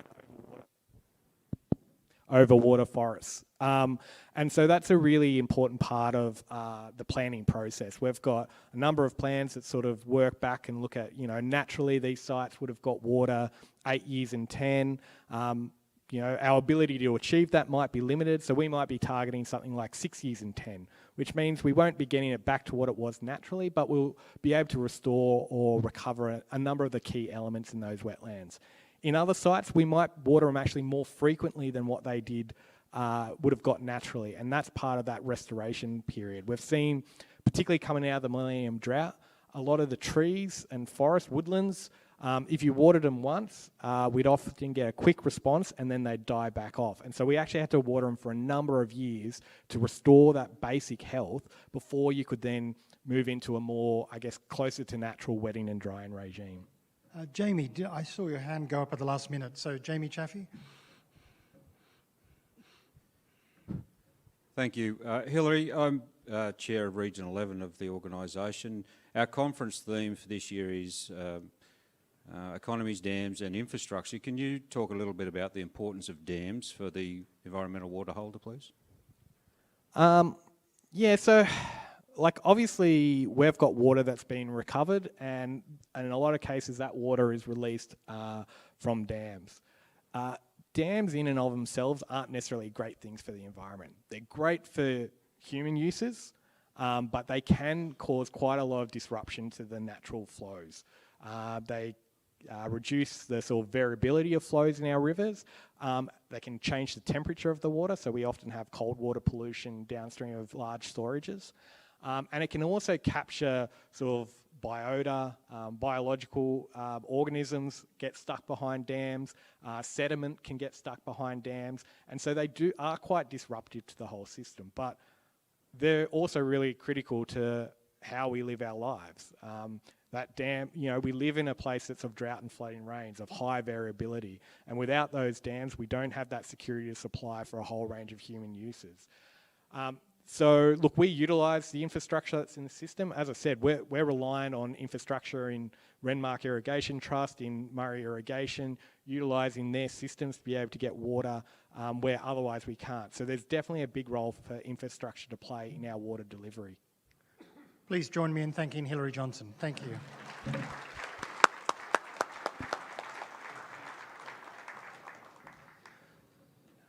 Now I'd like to invite Andrew Reynolds, MDBA, for a really interesting topic, seasonal conditions and system operations.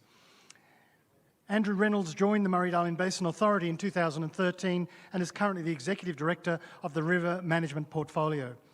Andrew has over 28 years' experience in the water industry, managing water supply infrastructure, the past 9 with the MDBA. He has worked extensively in the fields of engineering project delivery, dam safety and river management. He holds a Bachelor of Engineering Agricultural Honours from the University of Melbourne. He's currently the past chairman of the Australian National Committee on Large Dams. I think this is going to be a really interesting presentation. Thank you, Andrew.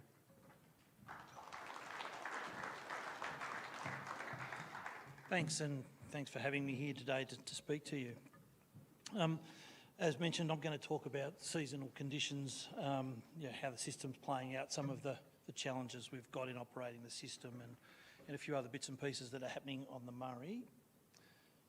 I'll just get the right...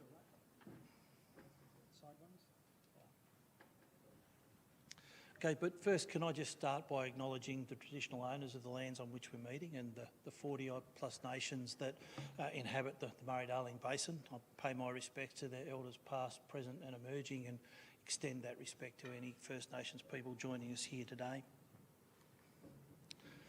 As I mentioned, this session I'm just going to talk a little bit about the seasonal conditions, an operations update on things that are going on now and the things that influence the decisions we make in running the river, and then a few other current challenges that some people will have heard a bit about, the sand that's in the river that we're trying to manage, some of the deliverability challenges we've got along the length of the Murray. So just to go to seasonal conditions first. La Nina, we're into our 3rd year of La Nina, and typically that brings wetter conditions. One of the things we've been grappling with is, a couple of wet years, relatively full storages, but like everyone, we're trying to project forward and understand what the conditions might be as we go forward, and we get plenty of advice on what that might be. We get plenty of advice in hindsight about what we should have known as well. One of the things that was interesting this year is in July, conditions actually turned quite dry, and we had very much below average rainfall in a fair bit of the Murray system. We had wet conditions before that, and since then things have turned wet, and the Bureau is indicating between October and December we can expect above average rainfall. But those drier conditions in July certainly factored into our thinking, particularly locally here, when we were looking at when do we start filling Hume Dam, how much airspace do we hold, what's the minimum inflow we might expect to get. So while there's a lot of commentary in the media about wetter conditions and it's really obvious that it's going to be wet, there were some things that we were looking at in July that indicated maybe not exactly that. Inflows into the system, this chart that I've got up, pink is the inflow into the system last year, blue is what we've seen this year so far, and the dotted horizontal lines is the long-term average. This is just the natural inflows into the Murray system. It doesn't include environmental water that's released from storage, it's accounted for separately. It doesn't include the water that's released from the Snowy system across the Snowy Mountains into the Upper Murray. Inflows for the month have certainly been on the wetter end, and in August they're in the highest 22% on record. So after that drier July, when inflows dropped below the long-term average, we've certainly seen a return to wetter conditions, and everyone would be seeing the Murray flowing pretty full, and has been for some time.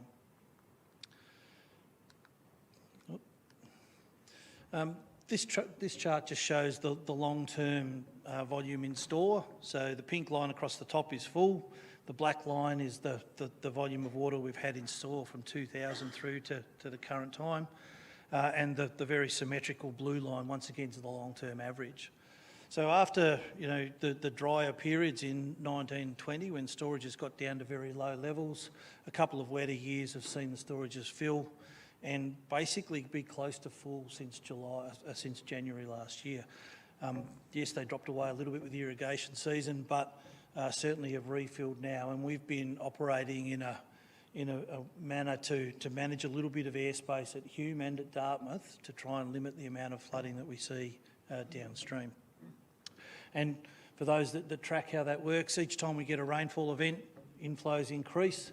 We've been reducing the flow from Hume by a little bit to account for flows that are coming into the system in the Kiewa, keeping the level at Doctor's Point at around about 40,000 megalitres a day, or just below minor flood level at Albury. And then as the Kiewa recedes, we've increased flows from Hume again to try and recover some of that airspace. And so we've been tracking along over the last few months at close to full, sort of between 96 and 98% full. One of the big challenges for us in managing airspace is knowing when to take it up and when to use it to limit the flooding downstream, because once you use that airspace up, it's actually quite hard to recover it without actually increasing flows above the levels that you've been trying to manage below up until that point in time. I'll master this in a minute.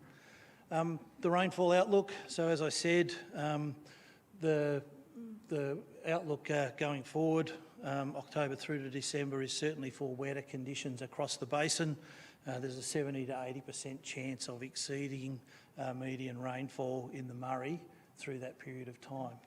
Now, one of the things that's a challenge for us with that is, yes, it's going most likely to be wetter than average, but exactly how big or how much wetter than average is a little bit less certain. And when we're trying to manage from a flood mitigation point of view, it's not just the volume of rain that we get, but the pattern that it comes, whether we get, as we've seen over recent months, regular, interspersed, relatively moderate rainfall events, 20, 30, 40 millimetres every 10 days, keeps the river up, keeps the storages full, but it doesn't create a big flood peak. But if we're to get 100, 150 mil of rain over a couple of days, that's a completely different scenario. That's when we'll get a much larger flood peak. We'll do what we can with the airspace we have in store to limit the flood that comes through the system, but ultimately the storage will fill and will spill in that sort of circumstance. La Nina has locked in now. The Bureau's advised us that, so we're into our third year of La Nina, and certainly when that's happened in the past, that's led to some fairly significant flows throughout the system. Combined with the La Nina event, we've got a negative Indian Ocean dipole. So what's happening in the Pacific related to La Nina, what's happening in the Indian Ocean dipole, both leading to prospect of wetter conditions in eastern Australia. So prospect of significant continuing rain through into summer is pretty high.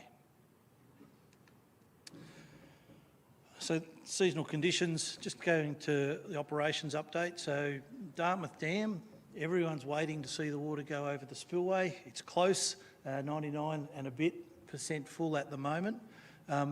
Another reasonable rain event is likely to see Dartmouth spill, but we're not quite there yet. I know there'll be a steady stream of traffic up the Middle Valley when that does actually occur.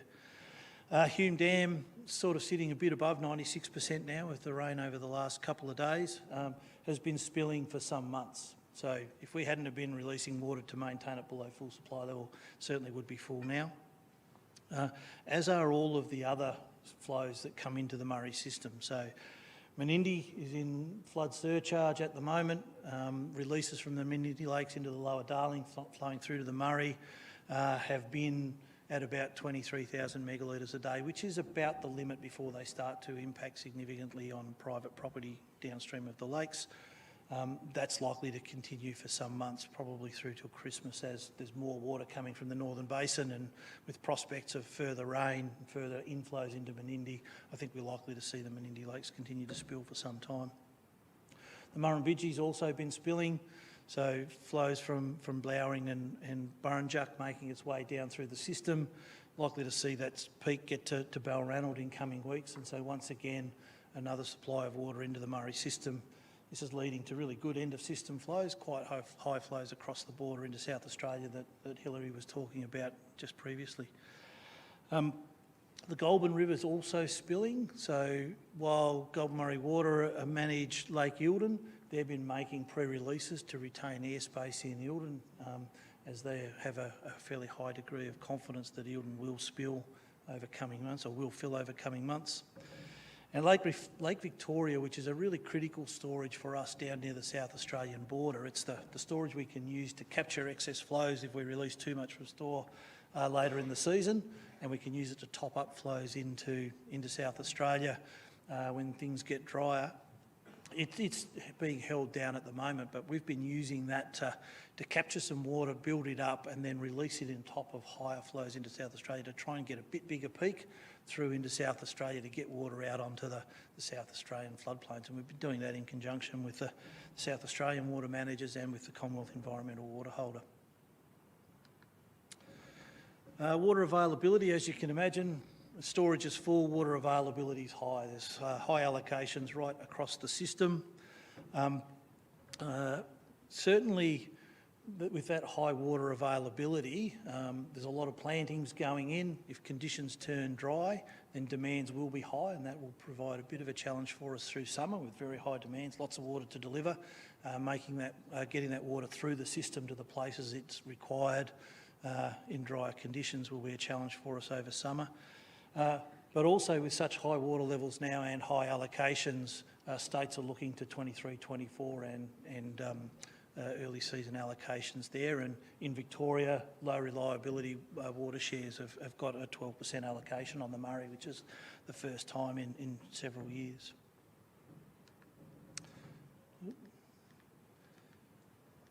What happened there? Jumped along. Our annual operating outlook is a key document that we prepare that guides us in our system planning across the season. So what we do is we look at a number of scenarios from very wet through to extreme dry, and we say, under those scenarios, how much water might come into the system, what sort of crops are likely to be planted, what are the demands likely to be. We talk to environmental water holders about when they might want to use their water under those scenarios. And we use that to map out what are the likely challenges in operating the system throughout the year. When are the peak demand periods likely to be? Where are the constrictions in the system likely to be? What time might we need to move water from Hume Dam down to Lake Victoria? And it gives us a way of looking at where the touch points or the rub points might be, and to be able to plan for them and to watch out for those points as they might emerge. We know that none of those scenarios that we've mapped out will be how the system actually plays out for the season. It'll bounce around between scenarios, but it gives us a really good indication for the things that we need to watch out for. That's a document that we put out in July every year, and then we typically update it in October after we've seen the majority of inflows for the season, and we've got a bit better visibility on how the season's likely to turn out. This year, I think we're likely to see inflows well beyond October, so we'll probably delay that update of the annual operating outlook until we see how much water's in the system. But we're certainly tracking along the wetter scenarios at the moment. The plots, and I'm going to show a couple of them just as an indication, have been updated with the end of August inflow data, so you can see how this year's tracking compared to the scenarios that we mapped out. First one is for Hume storage. So what we have in the lines on the graph there, red is the extreme dry scenario where things turn really, really dry and demands will be high, and over summer Hume would be drawn down to very low levels. That does not look like a very likely scenario at this stage. We're certainly tracking above our wetter scenarios. But what this shows is Hume, under the more likely scenarios of the sort of near average through to wetter scenarios, Hume's likely to stay full, you know, well towards the end of the calendar year, November into December even. The black line, the solid black line, is actually how we're tracking this year, and it shows us being above the wetter scenario. Now, a couple of things to note, these graphs are prepared on monthly time steps, so they don't reflect the variation that we get day to day. But the thing that's really influenced that is the releases from snowy hydro into the Murray system have been much higher early in the year than we mapped out. And that was really to do with the energy market, not water supply. There were, everyone would have heard in the press, I think, about the high energy prices, and there was a couple of coal-fired power stations that were offline, and so snowy hydro were releasing a lot of water to generate electricity. That water comes into the system and flows into Hume Dam, and some of it is spilt downstream. But I think the key thing from this graph is to note that Hume is likely to be high for some time. The next one I just wanted to show is the flow at Euston. I've only got the two graphs, Hume and Euston, that I was going to point to. Once again, the various scenarios, the dry scenario at the bottom, the red one, and the very wet scenario in the blue. In the wetter scenarios, of course, there's a lot of unreg flow. The flooding that we're seeing now and the release from storage just to manage airspace sees the river stay quite high. But once we get into summer, beyond sort of January, February and the peak irrigation season, we're expecting that unreg conditions will drop away and we'll go back into regulated systems. We'll have significant water available to us in Menindee, the Menindee Lakes. We will call on some of that. Lake Victoria is likely to be high at the end of the year, and there's still likely to be some flow from the tributaries. But as we get into summer, the flow being delivered from Hume and from the tributaries is likely to be reduced because we'll have supply at Menindee Lakes. That's a good thing in terms of retaining water in store and supplementing supply for next year, but the one risk that it does expose to us is if we get a sudden spike in demand in the mid-Murray or further downstream, Sunraysia and into South Australia, we don't have a lot of water moving through the system. So there's not a lot of fat there to pick up a sudden spike, and we run out of time to be able to release more from Hume and get it down to the South Australian border and Sunraysia region in time for it to be used. Water that's released from Hume takes about 3 weeks to make its way down to the Sunraysia region. So we've got to project that far out. And so that sudden heat wave that might come on is the one thing that we'll be on the lookout for this year in terms of managing the system operations. Okay, so I just wanted now to go to some of the current challenges we've got in running the system, and these are longer term challenges, not just related to this year. There's 4 key ones that we're sort of working our way through. Deliverability, so the ability to deliver water to entitlement holders that have access to that water at the time that they need it. Land use change, which is seeing developments in different locations, which is changing the pattern of water demands, both in location and timing. Climate change, can't talk about water without talking a little bit about climate change, although I'm not going to go into that in great detail. And environmental water delivery, and Hillary's touched on a few of those challenges, so I'll cover off on some of those as well. But in terms of deliverability, the key thing with the deliverability is the capacity of flows through the Barmah-Millawar Reach have reduced significantly. So the Barmah-Millawar Reach through the Barmah-Millawar Forest is the narrowest point on the river system. It's the constriction in the river system that limits how much water we can move through the system. If we go above channel capacity there, water breaks out into the forest. We lose a lot of additional water then to evaporation and seepage. If we're doing that during summer, it's not ideal for the forest, and we actually do have negative environmental impacts on the forest as well. So we try to avoid that. So the channel capacity back in the sort of 80s and 90s was about 11,500 megalitres a day. It's down to about 9,300 now. So that's a significant reduction in the channel capacity. We've got about 20% reduction over those couple of decades. And the trajectory is that it's continuing to decline. So we've been doing quite a bit of work to understand why that is. There are a range of pieces of work that we're doing. One is looking at the sediment management in the river, and I'll come to that in a little bit more detail in a second. We're looking at options for how we manage water through the system and potentially how we get water through or around that Barmah-Melua Reach to be able to deliver on the entitlements that are still held downstream of that part of the river. We're certainly looking at understanding changes in water use and the patterns of water use so that any improvements we put in place, that we're confident in the robustness of them looking forward. And we've also done quite a bit of work on saying, well, if we do get caught out and we do end up with a shortfall, how do we manage that? How do we respond? How do we advise communities? How do states manage the reduction in supply to irrigators? So, the deliverability problem in the Barmah-Melua Reach. Interestingly, and I'm not sure how many people have been on the river through Barmah, or the Barmah Choke as it's often talked about, but when you go there, there's no doubt there is fairly significant erosion of riverbanks occurring, and the water moves through that reach very quickly.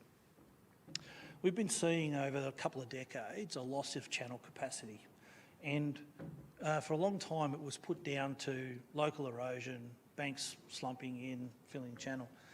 But that actually doesn't make that much sense. You know, rivers erode and get larger typically, and when you look at the velocity of the water moving through that reach, any of the clay materials that are eroding from the bank would continue to wash downstream. So rather than losing channel capacity, you would expect that we'd be increasing the size of the channel. That's not what we're observing. So a couple of years ago, we started a study to understand what was actually going on. First thing we did was got some pretty sophisticated equipment and did a bathymetric survey of the river. So we floated along in a boat and we could measure the profile of the riverbed. Not only could we measure the profile of the riverbed, but we could look at the material lying on the bed and we could see where the hard bed was and we could see where the sediments overlying that were. What that showed us was that we had a really significant thick layer of sand on the bed of the river.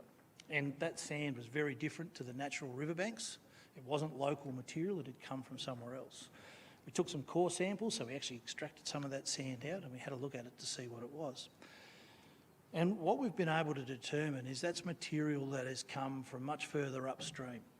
And it's been mobilised through things like mining, and there's a photo there of how they used to mine in riverbeds, sluice it all out, get the gold at the bottom and let all of the other material make its way down through the river system. Land clearing has led to erosion and material washing into and de-snagging and other things that we did that we probably wouldn't, or definitely wouldn't do now. We've all mobilised that sand. And it's been progressively making its way down the river and depositing, particularly in that Barmah-Melua Reach. One of the reasons it deposits there is that's a narrow part of the river. It gets washed in with the flows, but then when you get a higher flow at that part of the river, it actually breaks out into the forest and out through the little flood runners and the like. And that takes some of the energy away that's been moving the sand. So the sand stays in the river and the water leaves the river. So we've got this quite thick layer of sand. It's filled a lot of the deep holes, so it's had quite an environmental impact too, because those deep holes where Murray cod and other things hang out have been filled in. A lot of the snags on the bed of the river have been buried. Places the sand, there's metres of it, and typically it's sort of 1 metre or 2 metres thick.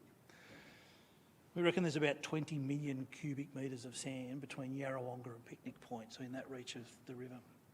We've been looking at options to what we can do about it. It's way too much to remove it all, but the potential is we might be able to remove a little bit of it at key locations to make a difference to how much water flows through the river.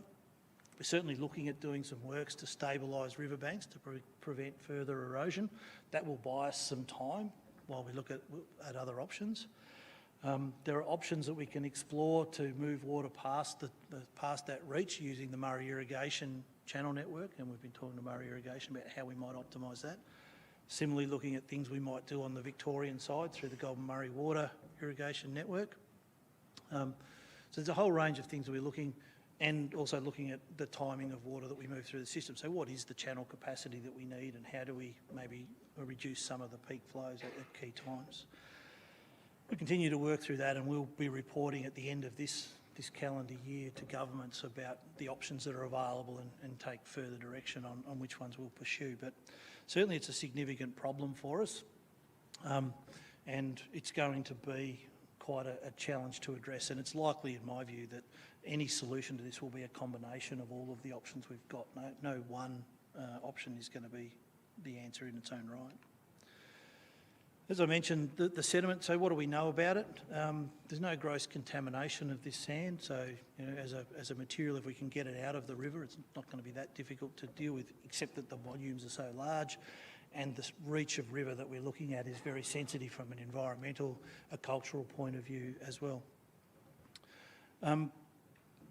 The sand is depositing at the lower end of the reach. So about a third of the channel is filled down here at Picnic Point, which is sort of the key location that we look at. We do know that the sand is not going to flush through, as I said. Higher flows won't move that sand through the reach. The higher flows break out of the river into the forest. The sand will be left behind. So it's a problem that we do know we need to deal with, and it's a problem that will continue to get worse without some intervention. So a do-nothing option is not going to be a viable option for us. Just moving on now, land use change. So the area of permanent horticultural crops has increased. Lots of people talk about the almonds, in the Sunraysia region.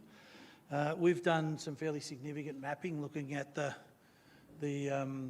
area of horticultural plantations over time, all the way from the Wakul Junction right down into the Riverland. This graph shows the area under horticultural crops from 2003 through to 2021. Blue line being New South Wales, the purple line being South Australia, and the red line Victoria. What you can see there is from 2015 there's been an increase in development in all states. So it's not a particular problem for one state or another.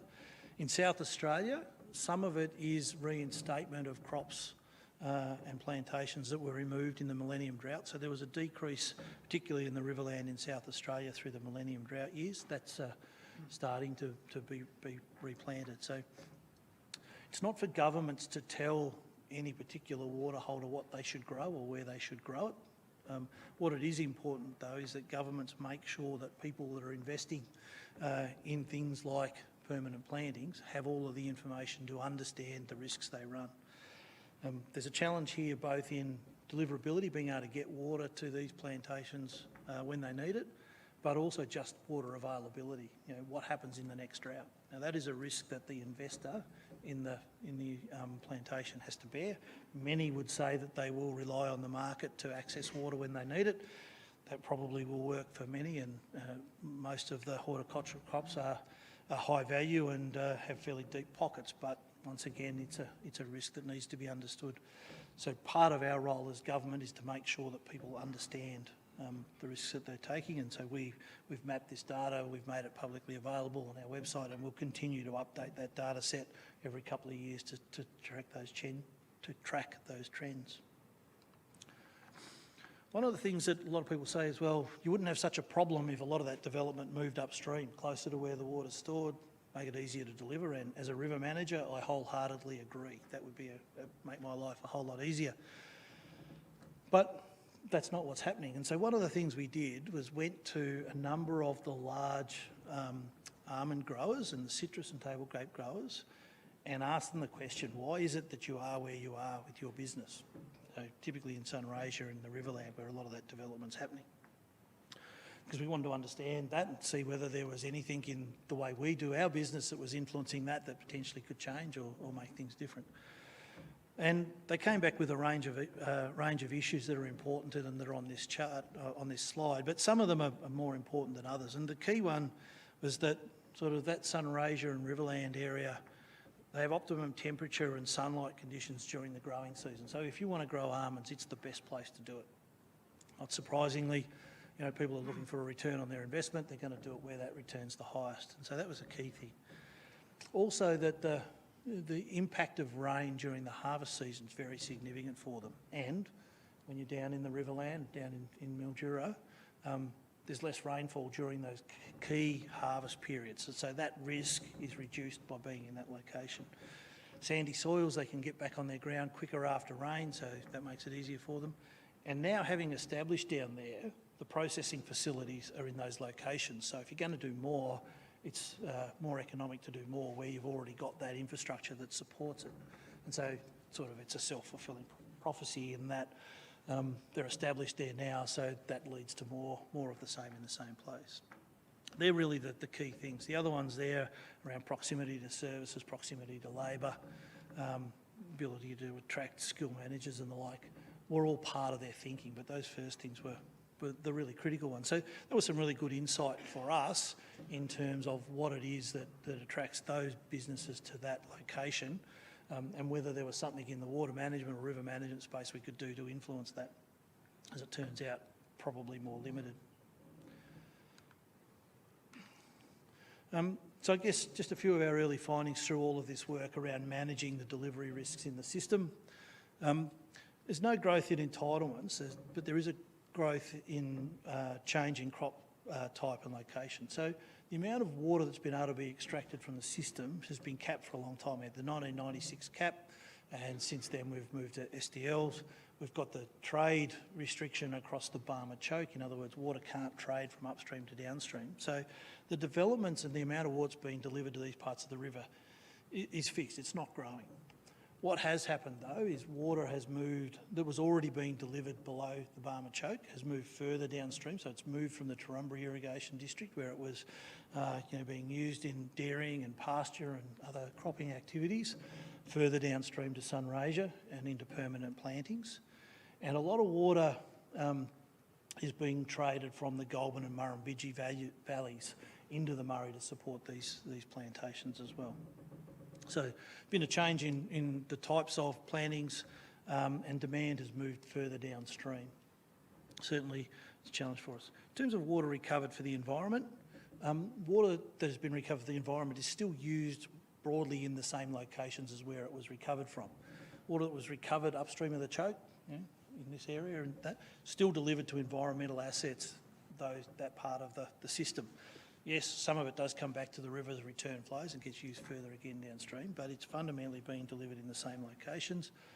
There was more water recovered downstream of the choke for the environment than upstream, and that water is the water that's primarily going to support those environmental assets further down.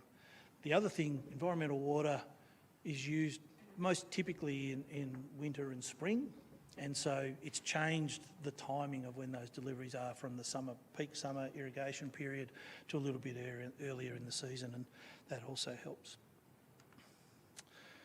Just a couple of slides on climate change. These are more about the challenges they present for us as river managers. So this chart shows temperature or variation from the average temperature from 1910 through to now. You certainly see the red is hotter and drier, or hotter at least. And so 2019 was the hottest year on record, 1.5 degrees above the average, but certainly since sort of 1980, 1990 onwards, hotter conditions. And that's obviously what climate change predictions say, so a future where it's warmer, drier, more severe weather events. As a river manager, a few things that come with that. Certainly hotter and drier conditions, less rain, drier and hotter periods between rainfall events see the catchments dry out. So when it does rain, not as much of that water runs off into river streams. So it's not a linear relationship between reduction in rainfall and reduction in stream flows. So we're likely to see even less stream flow than we do see reduction in rainfall. Certainly a challenge as a river manager. The other thing we're seeing is those winter and spring rainfalls, our traditional inflow seasons. We're getting less rain then, and it's starting to push a bit later into the season. So it's getting closer to the time when demands start to emerge. Storages are filling a little bit later if the trend continues. Seasonal allocations are being made later as a result. That has impacts for planning for people who are growing things. So balancing up that sort of water management, seasonal allocations with the irrigation industry is going to be a continuing problem. In terms of inflow trends, this just sort of highlights some of what we're seeing. This chart shows inflows from 1897 through to 2020, I think it is, 2021. There should be another blue line on the right-hand side now, given the wet conditions we're seeing now. The red lines are the driest or the lowest 10% inflow. So there's 13 red bars on that chart, the lowest 10% of inflows. And what you can see is they're well and truly skewed to the last couple of decades.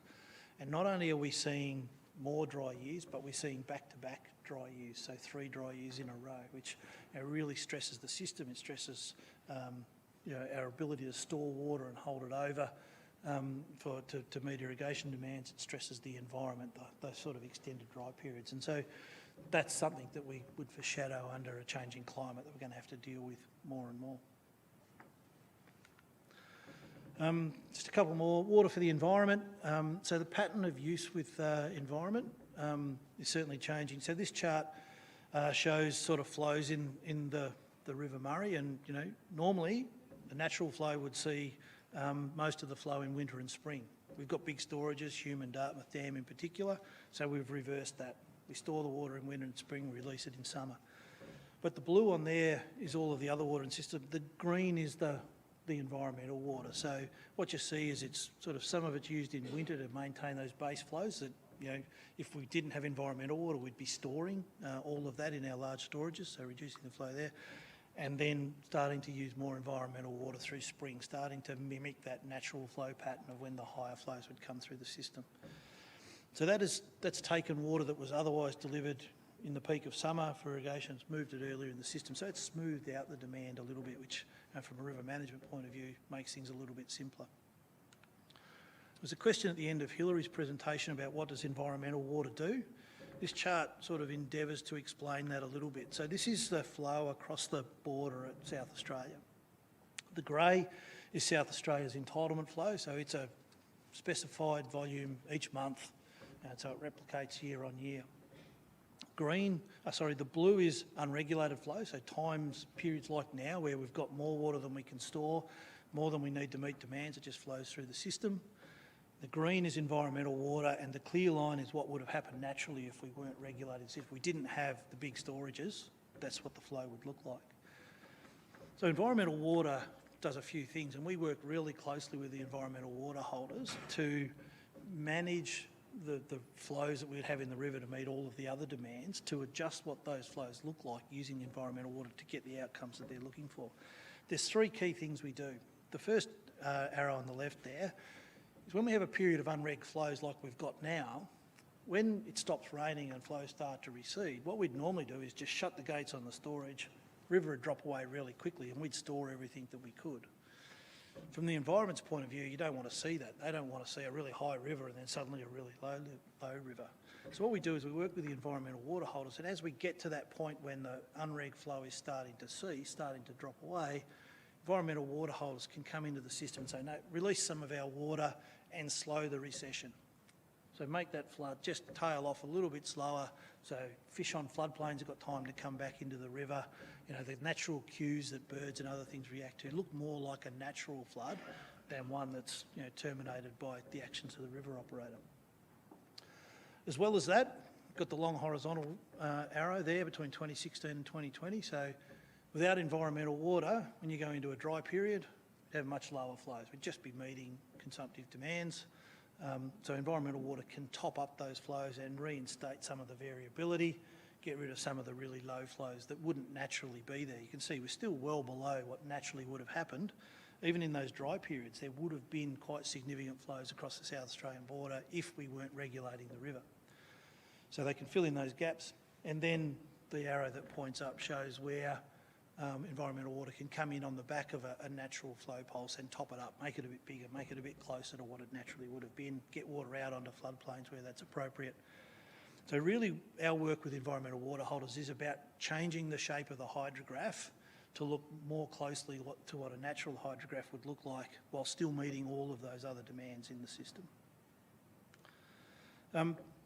People are asking, does water for the environment, does it improve river health? This is from the MDBA's website. It's our scorecard for the Living Murray icon sites, so key environmental sites along the river. 2008, 9 on the bottom and 1920 up the top. So each year there's a whole lot of monitoring that's done. Orange is bad, going through to green being really good, and yellow and blue in between. And what you can see for the sites where we've been able to operate environmental works and get water onto those floodplains, there's a definite improvement in the health of those sites. We have natural floods, so in 10, 11, you've got the blue Bs down the bottom. That was a natural flood event that really kicked those sites along, but then beyond that, environmental water being applied really does sustain them. And we do a lot of work, along with the Commonwealth Environmental Water Holder and others, monitoring the effects of that.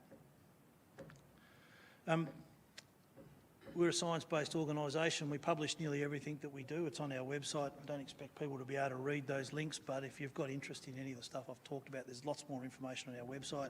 I'm more than happy to come and talk to any of the MDA, either councils or regions, if there's stuff that you'd like me to elaborate on. And I'm going to pause there.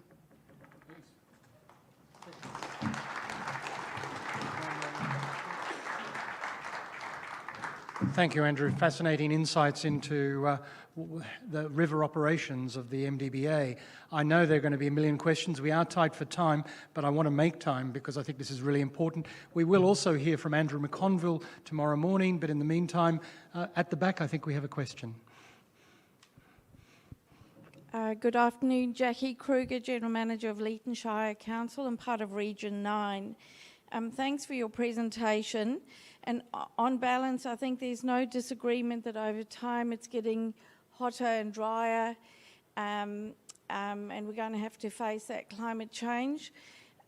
The slide that you put up, Andrew, in regards why things are being grown in Sunraysia, including almonds, doesn't make any reference to the greenfield site and the cheaper land and the fact that there's no conveyance losses currently included in any of the water that's being brought down that area.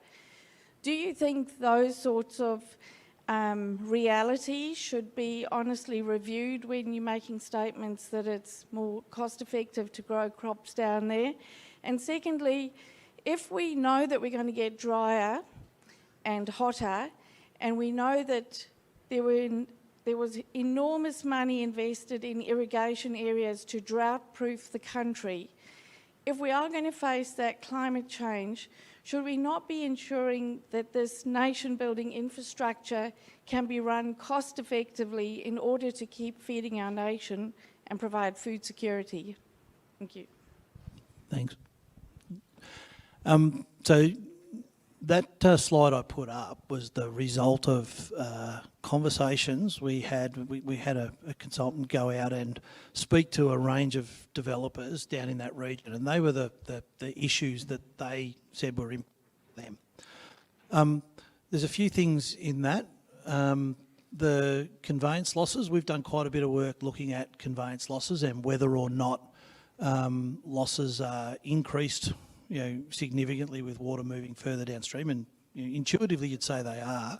It's not, from the analysis that we've been able to do, it's not as much as you might think it is. There are some step changes when you go above certain flow thresholds where another sort of bench in the rivers connects or something where you do get some increase in losses, but adding a little bit of water on top of water that's already flowing doesn't necessarily increase the losses as much as you might anticipate. When we spoke to those almond plantation operators and others, as I said, they're the issues that they raised. The biggest one for them was the climate. They reckon that they get a better return on their investment and better risk management from being in that location compared to others, and that was really the driver for them. I don't think it's on governments to tell people what they should grow where. We're probably not the best equipped to do that. We're not the smartest. People who are putting their money behind those investments should be making those decisions. I guess the question about Keep going, just sometimes fades. The question about investment in irrigation districts and the like, and whether we should maximise the return on that, it's a really good question. But once again, I think water entitlement holders will. You did mention the cost of it still works. Sorry, it sounds like it's going off to me. The cost of land, that was. Thank you. Sorry, I'll use this one. You did mention the cost of land. That was something that we directly put to them. It wasn't according to them, and take it on face value, it wasn't a big factor, but the security of pumping from the river and being in control of their own destiny from that perspective was also a factor for them. So it's a whole range of things. Question about whether or not government should implement policies or practices to change those things, or just to allow a market to work is a vexed question, I guess. Thanks, Andrew. I think there's a question at the... Yeah, Matt? Matt Hannon, Mayor of Berrigan and Chair of Ramjo. If one of the objectives for the MDBA is to remove the percentage of sand at the Barmer Millua Choke, once it's removed, because you said that it's migrated down through the channel system, through the river system, sorry. Once it's removed, how do you propose to stop it occurring again? And if dredging is the option, does that mean there's going to be a dredge there for the entirety? So that's the very issue that we're working through at the moment. I don't see a viable solution of saying we would remove it all. I think what we're examining at the moment, and we're doing some fairly sophisticated analysis of it, is are there key locations where if we reduced the volume of sand in those locations, we would reinstate capacity through the broader system? And some of the areas around Picnic Point would be the most obvious for that. The other thing we're looking at is, could we intervene at the upstream end to stop more migrating in? So you're not going to remove everything that's there. Sand's not going to come past Yarrawonga Weir, so the sand that's in that reach is what's in that reach now, and it all got there before 1930 when the weir was built. But we are examining what options we've got available to us and how effective they might be. There's some really significant challenges with dredging. Environmentally and culturally a very sensitive part of the landscape. You're in the national park. What do you do with the sand you dredge out of the river? It's not going to be a big pile on the bank. It could potentially have some commercial value. It's that sort of sand, but you've still got to handle it. So we're really working through those issues at the moment. But it'd be a combination. If dredging is part of an answer, it'll be where do you take it from and what do you do about preventing more coming into that reach and just being on the back foot all the time. But it's likely that it would be an ongoing operation for a number of years at least. Thank you, Matt. Great question. Question at the back and then over to the side. Thank you for the presentation. It was terrific. I'm Chris Bilkey. I'm the Mayor of Murray River Council, right in the Barmer Millua Choke. But my question relates to the comments you made about climate change and we know we're going to get hotter, we're going to get dry, there's going to be less rain falling, and we also know that rain's going to fall at times that it hasn't fallen before. It's going to change the seasonality of our rainfall. Are there any data about whether that rain is going to fall in different parts of the basin as a trend, or forecasts that there might be change in the distribution of rainfall within the basin? Yeah, there's certainly work being done on that. MDBA has got a climate change work program, and there are others, CSIRO and others, who have done a lot of work. I think broadly the sense is that the southern basin's likely to be drier, so the Murray system's likely to have less rain. The jury's probably out a little bit more on whether the northern basin might even end up a bit wetter, but certainly likely to be in larger events. I've got colleagues here from the Bureau who you might be able to catch over the break who might know more about this than I do. But there is work being looked at in terms of the regional impacts of climate change, and certainly over the next few years a focus of the MDBA is looking at taking some of these global models, that sort of forecast what might happen under climate change, and looking at how we bring those down to a more granular resolution across the basin. And there's lots of work. It's not just the MDBA doing that. There are lots of people working on that, but we are engaging with the CSIRO and the Bureau and others to try and get a better handle on that, which will certainly influence how water resources are managed in the basin in the longer run. Thank you. Peter Mansfield from Moira Shire, from Yarrawonga. Thank you for your presentation. Two quick questions. Seeing that we've got maximum capacity in the dams and maximum flows and a possible wet year, is there any possibility of irrigators buying the excess water that's flowing around? That's number one. And number two, is there any possibility of the Menindee irrigation district being revived? Retired. What was the last? Revived. So I guess the allocation of water is a matter for the states. So MDBA's role is to make sure we get the water through the system to meet the demands that states have. New South Wales has supplementary access, but there are caps on the upper end of that, of course. So unregged flows, as we've got at the moment, are accessible to people. The challenge, of course, is do you want that water now? We can't store it, so if you don't take it now, it'll be gone by the time you want it in summer. I suspect that's the reality of it, but it is accessible at the moment. In terms of reviving irrigation systems, I'm not aware of plans around that, but I'm not sure whether you've got a particular example that you're interested in. Yeah, thanks, Andrew. Jeff Dobson, Chair of Region 2. Just to welcome and... No, it's not going to work. To Berrigan and Murray Shires being here, it's great to see them. Andrew, I'll take you up on your comments from the Sunraysia and the lower Murray area about the almonds and what have you. Some of us from around the Goulburn Valley would dispute that, given the fact that at Cobram, where Peter is here at the Moira Shire, they grow magnificent oranges and what have you in that area. We've got as good as infrastructure as anywhere. We've got soil types, we've got plenty of water, and we've got availability. So I'm going to be asking the MDA to be re-looking at some of those reasons why you got those answers. So that's a bit of a comment, but my real question is there any danger that the Goulburn River system will be used to supplement below the Barmah Choke flows down the Murray River, if you can't come to a sensible solution above the Barmah Choke?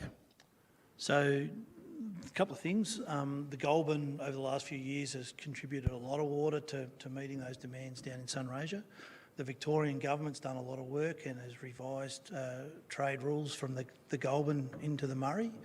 We've worked with them on an operating plan for the coming season that sort of limits the water that can flow from the Goulburn over the summer period, so certainly still have reasonable flows through winter and spring, and that's around protecting the environmental values of the Goulburn. So we're committed to following that operating plan and working with the Victorian government around that. I think we will see over the next few years, the effectiveness of that. There's every chance that it might be tweaked a little bit if we find that there are things that occur and the market responds in a way we don't expect. But certainly for this year, the plan is in place for how we'll operate, which will see reduced flows from the Goulburn on what we've seen in past years.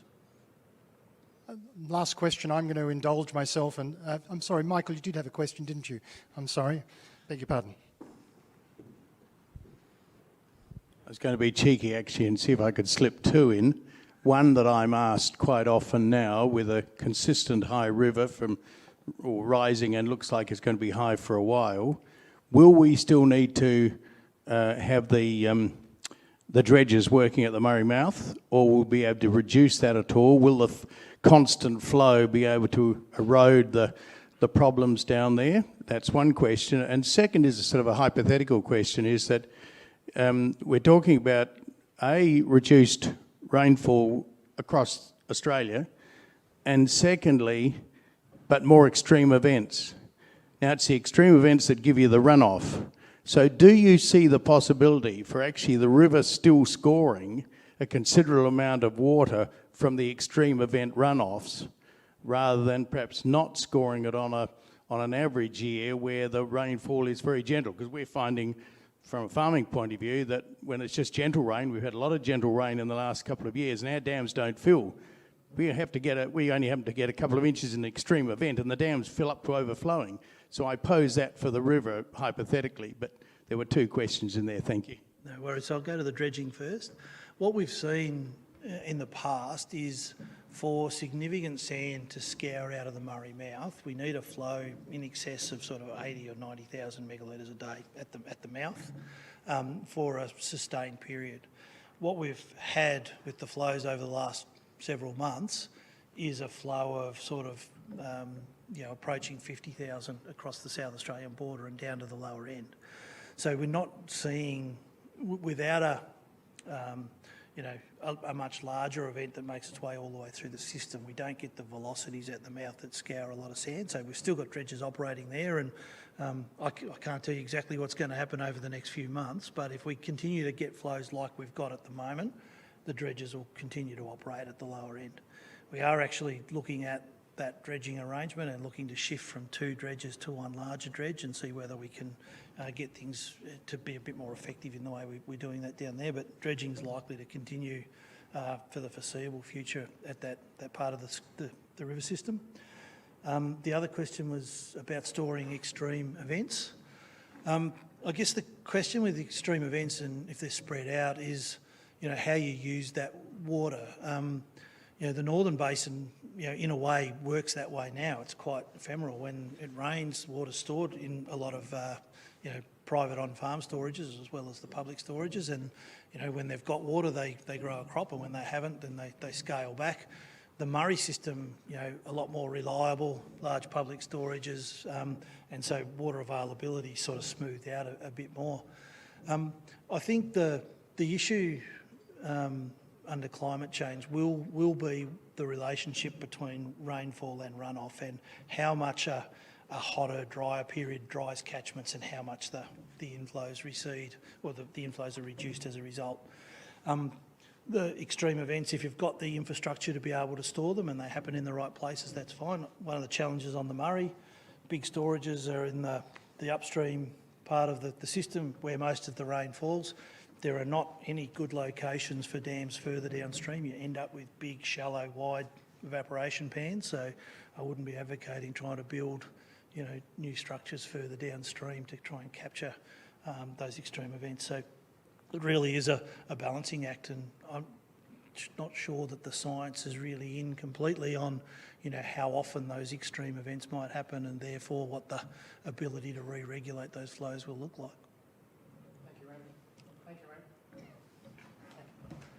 Please join me in me thanking Andrew Reynolds.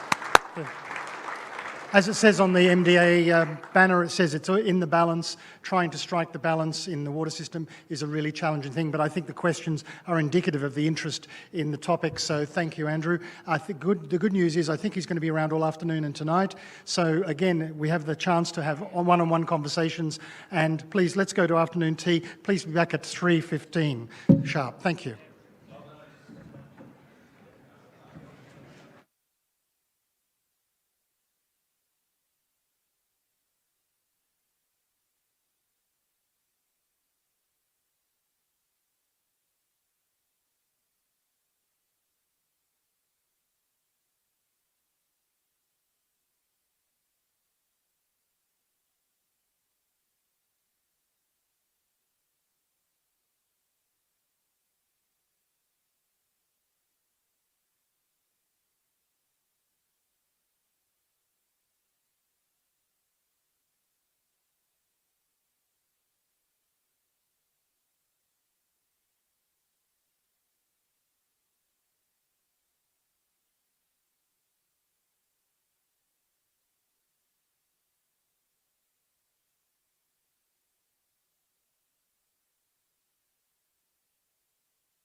Welcome back.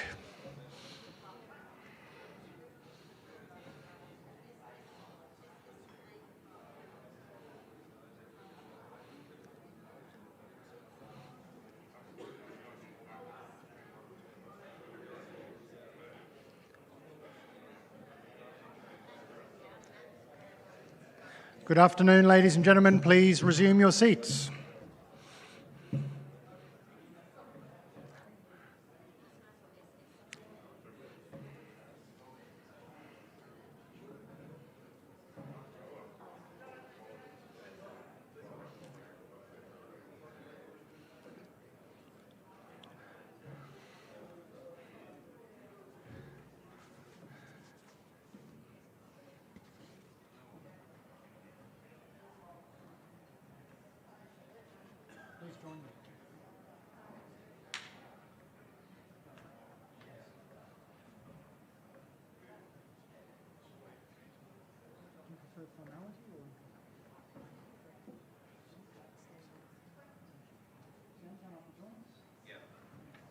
No problems.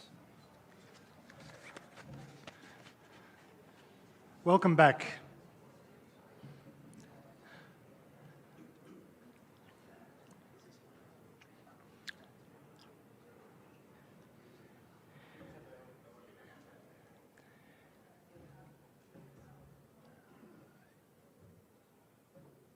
It's my very great pleasure to introduce two senior politicians who have managed to join us today. We've heard from many great speakers in the water space and across the scientific industry, from CSIRO to MDBA and many other interesting speakers. But I'd like to really try and look at the politics of the water space. And so we've invited Senator Perrin Davey and Sam Birrell, MP, to join us to talk about the water space from a political perspective. This will largely be a panel session and Q&A, but I'm going to ask them each to address whatever they want to say for a few words. But first of all, I'd call on Senator Perrin Davey, who's the Shadow Water Minister, but also for emergency management. Yes. Emergency management. She's a Nationals for New South Wales and happens to live in the basin because she lives in Deniliquin. So please welcome to the stage Senator Perrin Davey. Thank you. Thank you very much, and it's an absolute pleasure to be here. I used to come to Albury all the time, but COVID's sort of thrown everything in the lurch, and I only realised as I was driving in today how long it's been since I managed to make it over here.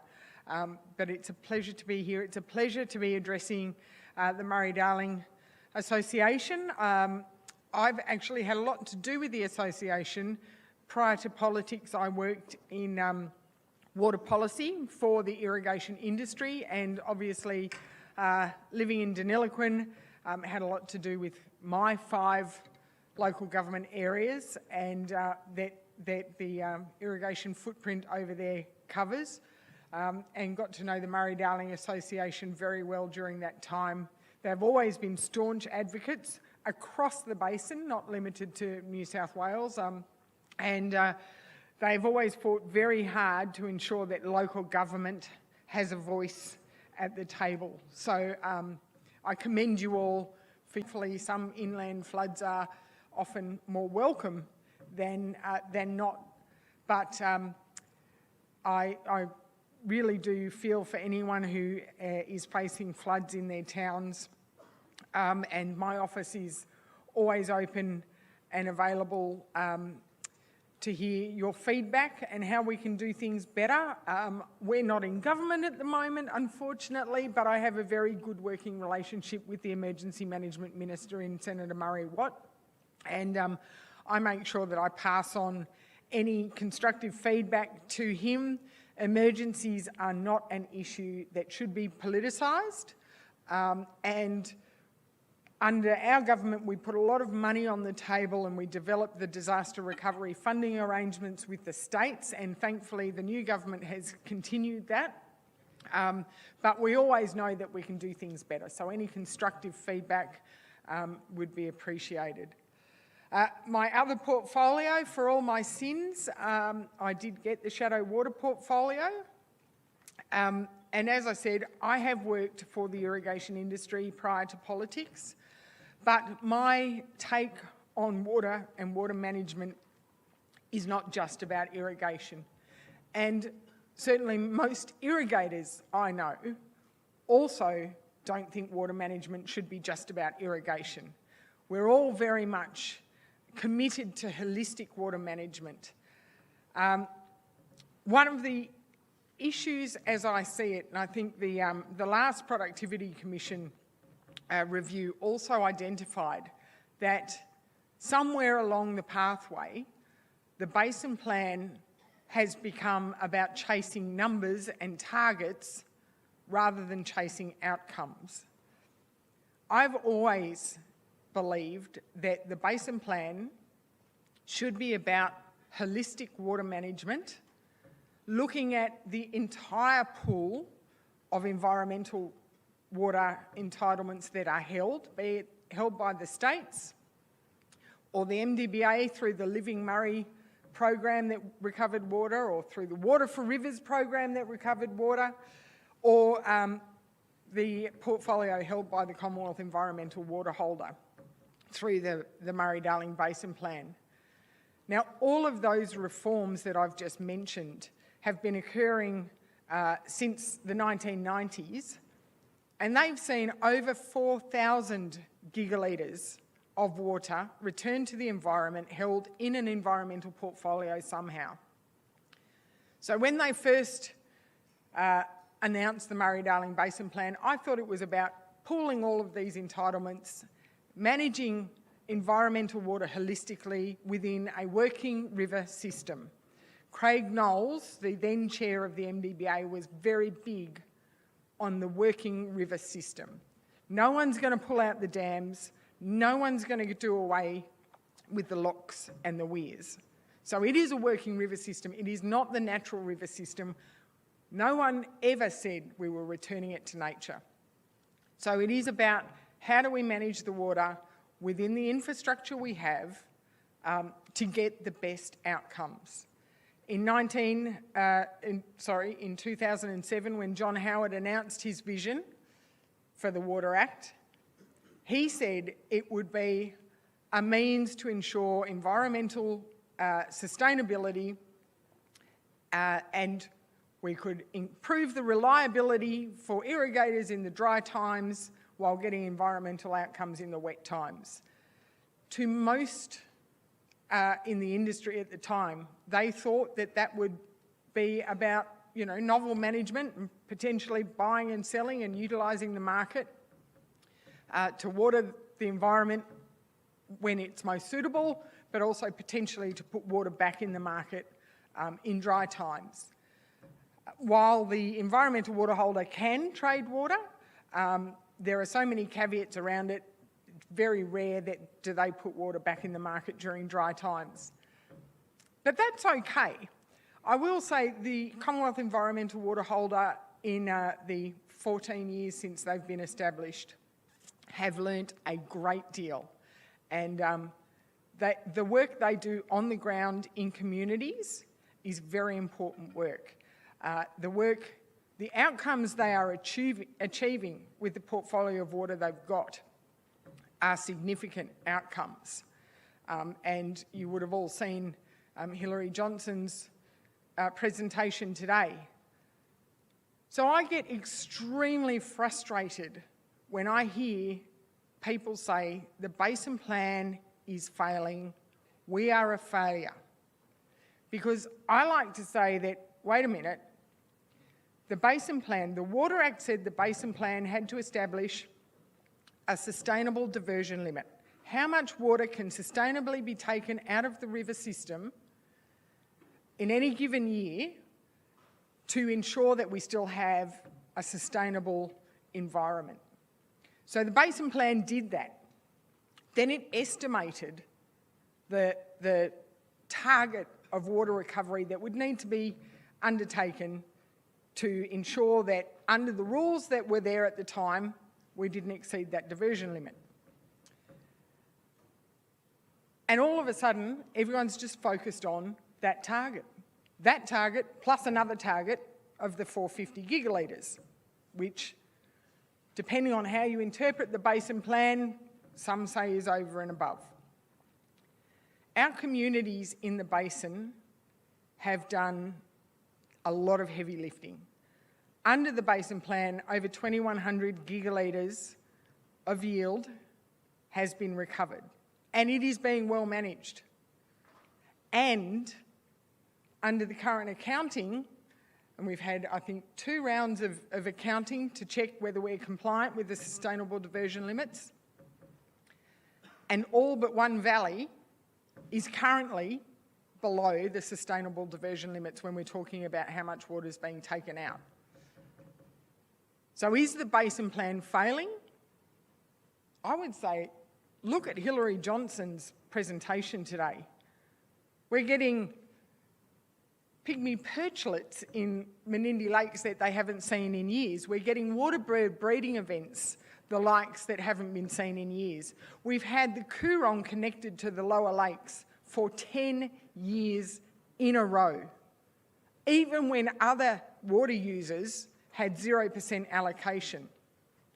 Andrew Reynolds' graph before that showed that year on year, every year since 2012, more water than the base entitlement flows has gone over the South Australian border. As I say, even in years when other water users are on 0%. So is the basin plan failing? No. Are we failing the basin plan by focusing on numbers and not outcomes? I would say yes. I would say it is time that we need to have a look at what we have achieved and have a look at what more we need to achieve and then how we can achieve that. Because going out and taking more water from the consumptive pool will hurt our communities in the basin. Under the 450, 17% of entitlements on issue in South Australia would need to be recovered, which would absolutely crucify Renmark Irrigation Trust and Berry Irrigation District. So it's not just for New South Wales and it's not just for Victoria that I say there are better ways we can do this. We need to look at the infrastructure that is there and how to best utilise that, and look at how we can make sure that in the dry years we continue to get environmental outcomes across our landscape to make the wetlands we can water resilient, to make refuges for our wildlife, for our flora and our fauna, so during the dry times. Because everyone keeps saying with climate change we're going to get less and less inflows. Well, I've also heard climate change is going to bring more droughts and more floods. So we do need to make sure that in the between years of those extremes, we're using our water wisely. But we're also making sure we've got strong and vibrant communities in all of your local government areas, because it is those communities that produce the food and fibre that not only feeds us, but also is our contribution as a global trading partner and a global aid partner in world food programs. So we cannot export our problems. I keep hearing people say, why are we growing rice in Australia? Well, for starters, it's an off-on crop that you can turn off and on at the drop of a hat, so it is actually very suited to Australia's variable climate. But also, if we don't grow it, who? If not us, who?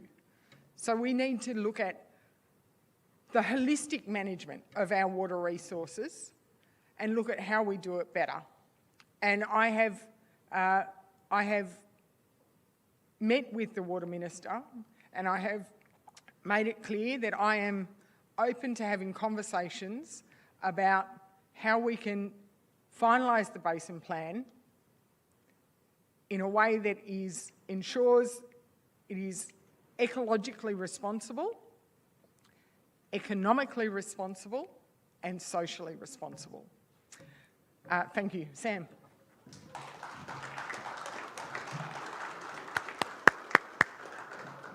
Thank you, Perrin, for sharing those words with us. I'd now like to introduce Sam Burrell, who is the member for Nichols. Now, for those who don't know the electorate of Nichols, he's based in Shepparton. It goes down to Broadford, which is almost Melbourne, and it goes all the way up to Echuca and beyond. So it's a pretty large electorate. So would you please join me in welcoming Sam Burrell? Thanks very much, and thanks for the Murray-Darling Association for having us today. My experience with the Murray-Darling Basin began at birth because I was born and grew up on the Goulburn River in a town called Murchison, which is just about 25 kilometres south of Shepparton. And as I grew up, I remember seeing the river rise in winter and be very low in summer. And as time went on, as I became a young adult, I saw the opposite happen. The river stay low in winter and then rise in summer. But more of that later on. I studied agricultural science at the University of Melbourne at Dookie and then became an agronomist in the region, and that coincided with the millennium drought from about 2002 through to about 2008. And I was based in Shepparton at the time. I saw the crippling effects of a low irrigation allocation on the economy of the region and what that caused and the devastating effect that had on us as a social as a society, as well as the base economy that was happening. Fortunately, that millennium drought did break. I mean, it broke with some summer floods, actually, which were also difficult to deal with. After working in horticulture mainly as an agronomist, I then worked for 7 years with an Israeli irrigation manufacturing company called Netafim, advising farmers across Australia and New Zealand, but in the Murray-Darling Basin often, on subsurface irrigation technology, subsurface drip irrigation technology. And that coincided with the government's efforts to get water back for the Murray-Darling Basin plan, some of the 2,100 gigs that Perrin was talking about, through on-farm irrigation efficiency programs rather than buybacks, which was a far better way of doing it because it meant that there was technological innovation and that there was better use of the water we had and that the production wasn't lost even though some of the water was. Because of the way that our society had been affected, particularly by the millennium drought and by the early impacts of the Murray-Darling Basin Plan, a group of businesses in Shepparton set up an organisation called the Committee for Greater Shepparton because it was felt that our economy was declining and we need some impetus towards improving the way our region advocated to federal and state governments, but also tried to work on some economic development. So I worked with that group as a volunteer for a few years and then became the CEO of that group in 2016. And a lot of my effort was advocating in relation to the Murray-Darling Basin Plan as I saw it become less about a triple bottom line outcome plan and more about people trying to extract as much water as they could at the expense of basin communities, particularly the one I was living in. And then in 2021, I decided that if the opportunity became available on the retirement of the member for Nichols, I would put my hand up for pre-selection for the National Party. I thought that was the best platform for me to advocate further for my region and the development of regional Australia. And I was lucky enough to win the election in the seat of Nichols in the May election that's just occurred. So water is the big issue in our region. As it is in many basin communities. It's probably papered over a bit by the fact that the dams are full, the rivers are full, the catchment, the soil profile is full, and we're all a bit worried about what that means. But I know that one day we are going to go back to what I saw in that millennium drought period in terms of reduced irrigation allocations.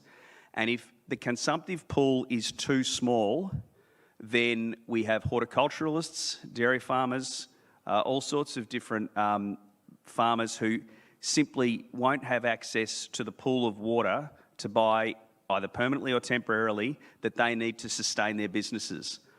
And if that happens because of sort of reckless policies by any government, whether it be state or federal, then we can lose hard-fought industries that have been built up over many years that sustain economies. So just leave you with a comment that I made in my maiden speech when I first came into Parliament, and that is that when the water leaves a region, the economy and the society that surrounds that water leaves as well. And that means that the milk, the fruit, the corn, you name it, whatever was grown, it leaves with the water. All the people who are employed on the way from getting that milk, fruit, corn, whatever it is, to the processing facility, to the Port of Melbourne, exported so it can be sold in foreign markets, that economy all goes as well. And so I'm very interested in seeing ecological outcomes and the river system that I love, which I grew up on, the Goulburn River, be returned to health. But we've got to protect these basin communities and the economies that sustain them as well. Thank you. Thank you, Perrin, and also Sam for your summations. I think it's a great opportunity now to ask some questions, and I'm going to steal the first one. On the Murray-Darling Association banner, we say it's in the balance. And today we've talked a lot about the southern basin and how much water there is, but I'm concerned about the northern basin because parts of the northern basin are in drought or almost drought. How do we address that balance between the wet in the southern basin and the dry in the northern basin? Perrin, you look as though you've got an answer already. Not sure I do, actually. Oh. But it's a really good point because, and it is one issue often when we're talking about the basin, there does become an argument between the north and the south. And they are literally chalk and cheese in their management regimes. In the north, it's a highly unregulated system. It is a boom and bust cycle. There a lot more reliance on overland flows and much less large river infrastructure and regulating bodies. So whereas down south, highly regulated system, locks and weirs everywhere, highly measured, highly metered. But when you ask what is the solution, if we're not talking about building dams, and certainly in the northwest of the basin, you would argue that dams might not be a great solution, but it is about how we do make sure we manage the base flows and the boom and bust to ensure that we are getting the environmental outcomes we need and then looking at how we can share the rest. Thanks, Perrin. Sam, did you want to tackle that one as well? Well, as a junior National Party member, might have to have a debate with my shadow minister. No, that might be career suicide. I'm not as familiar with the Northern Basin. Obviously, it's not where I grew up. It's not in my electorate. But my understanding is that it is, as Perrin said, it's a boom and bust cycle. I suppose just from a perspective from us in the south and in Victoria, we have probably been frustrated over some years that it didn't appear that New South Wales had the same metering and same policing of water as we did in the south, and I'm just reflecting that because that's something that the Victorian communities have perceived. I think that's being addressed now by the New South Wales government. I think that's a really positive thing, and I think that will see some better outcomes in terms of what water exists where it's going, and how it can be better measured and controlled as to where it's supposed to go. Thanks, Sam. Questions from the floor, please. Is it Melissa? Melissa. Hello, yes. Hi, this is for you, Sam. I'm from Alexandria Council, where the Murray Mouth is, and have also been a consultant and agronomist, and actually consulted some farmers in your region, dairy producers, who are doing some really innovative things around water holding capacity. So I'm just wondering, we talk about irrigation efficiencies as water saving plans. Do you think that there's a position, and likely would be good to come from someone like yourself, to have better water holding capacity or improving your water holding capacity as a water saving plan. So obviously improving your water holding capacity and carbon content it helps us get funding from carbon credits as well as improving production. But that water holding capacity, I mean, there's a huge potential to increase that. You're talking about soils mainly? Yeah, I'm talking about soils and like the opportunity to advocate to, through the Murray-Darling Basin Plan, to use improved water holding capacity as water saving plan. That's a great suggestion, a great point. I think because the irrigation efficiency programs, I would say were good and they got the water that was required.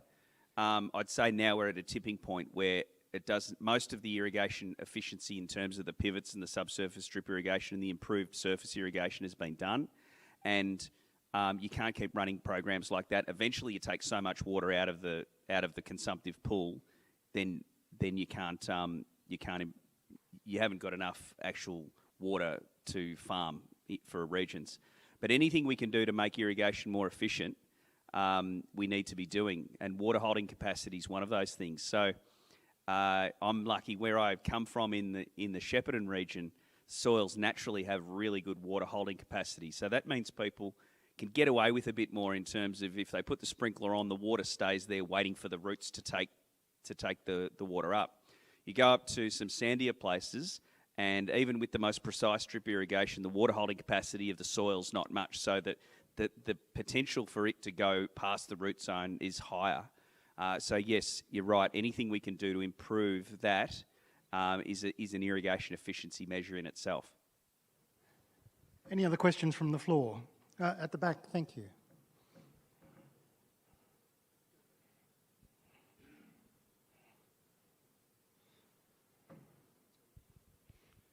My question relates to critical human water needs.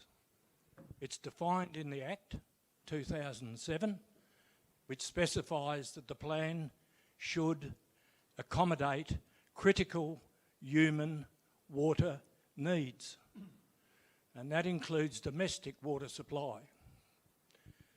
For the past years, in collaboration with the association, a group of us have been looking at this issue in the basin.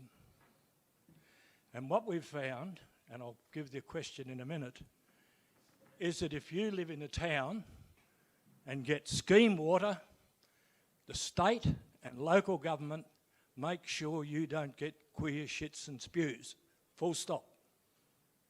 Health is looked after. But for all of you who are not on scheme water, you are dependent on what you can capture off your roof or your creeks or can pull from a river. So you're at risk, a health risk. So my question, and this is, I think, and others as in the team, is a moral and ethical issue, that there isn't equity when it comes to critical human water needs across the landscape of the Murray-Darling Basin, of which 1/3's in Queensland. So what can be done to ensure that the health and safety and adequate pure and safe water can be provided to those who are not on the scheme but are part of the Basin community who should be getting critical human water needs addressed? Thank you. Thank you for the question. Perrin, would you like to go first? Well, it's a very interesting question.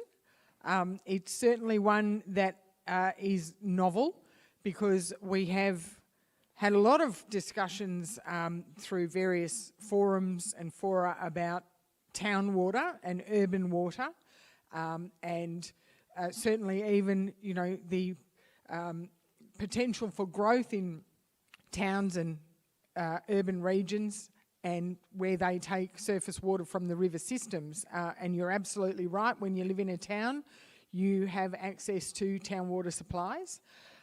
This is the first time that I've had it put to me outside a critical drought in the Murray irrigation districts where they pulsed water through the irrigation channels to meet stock and domestic needs of their farmers, but it was non-potable water because that was the agreement.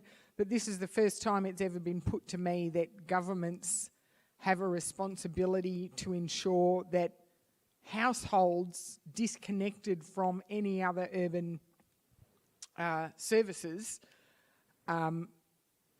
need to be considered, and how we get water to those people. So it's not something that I've actually put my mind to before, because this is the first time it's been raised. But it is something that increasingly, as there is more pressure put on our towns, the critical human needs conversation is becoming far more evident in how we deal with it. Certainly in New South Wales, a couple of years ago, the town of Guyra nearly ran out of water, and all the farmland holdings around there, and I think there were other places in Western New South Wales that were trucking water in. There was water being taken to Western New South Wales on trains, but again, that was going to the towns. So it's something I will have to put my thinking cap on. Thanks for raising it. Thanks. Thanks, Perrin. Sam? Oh, I suppose in my electorate, it's,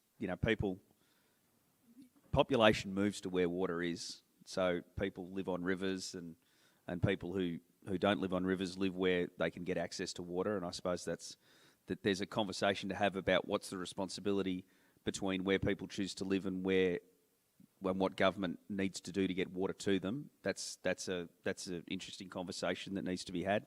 I think, the urban water authorities do a great job in my electorate, getting water to most people, and I suppose it's, in my experience, it's been people would have tanks, bores, and if they do need some purification of that water, then there's some technology available with that too. Thanks, Sam. Question at the back. Yeah, thank you, Peter Wright. First question's to the MC. I just wondered where the drought areas in the northern basin are for a start. But that, you might like to answer that or not. But to the panel, head of the conference is economics, dams and infrastructure. And we've got Wangler Dam just upstream from us, and it was a government announcement to put another 10 metres on it before it started raining 3 years ago. $600 million budget. But then it's coming out of the same Department of Water. One people want to build it, and the environment part of the water department said you can build it, but we want $1.2 billion worth of environmental offsets. And this has continued on in quite a lot of development in the area, that if a tree comes down at $80,000 offset and so forth. How is these environmental offsets going to be managed, and how is it going to improve the efficiency of water management? Thank you very much. I'm aware of the Wangler proposal, and I'm aware they're having another look at it. The federal government, under the Liberals and Nationals, did put money on the table for that project to go ahead. The offsets, that is the conversation at a state level, so I'm not exactly aware where the offsets would go, but it is to sort of make reparation for the extra land that will be lost and the trees that will be lost through the increased dam wall heights. I think one of the important things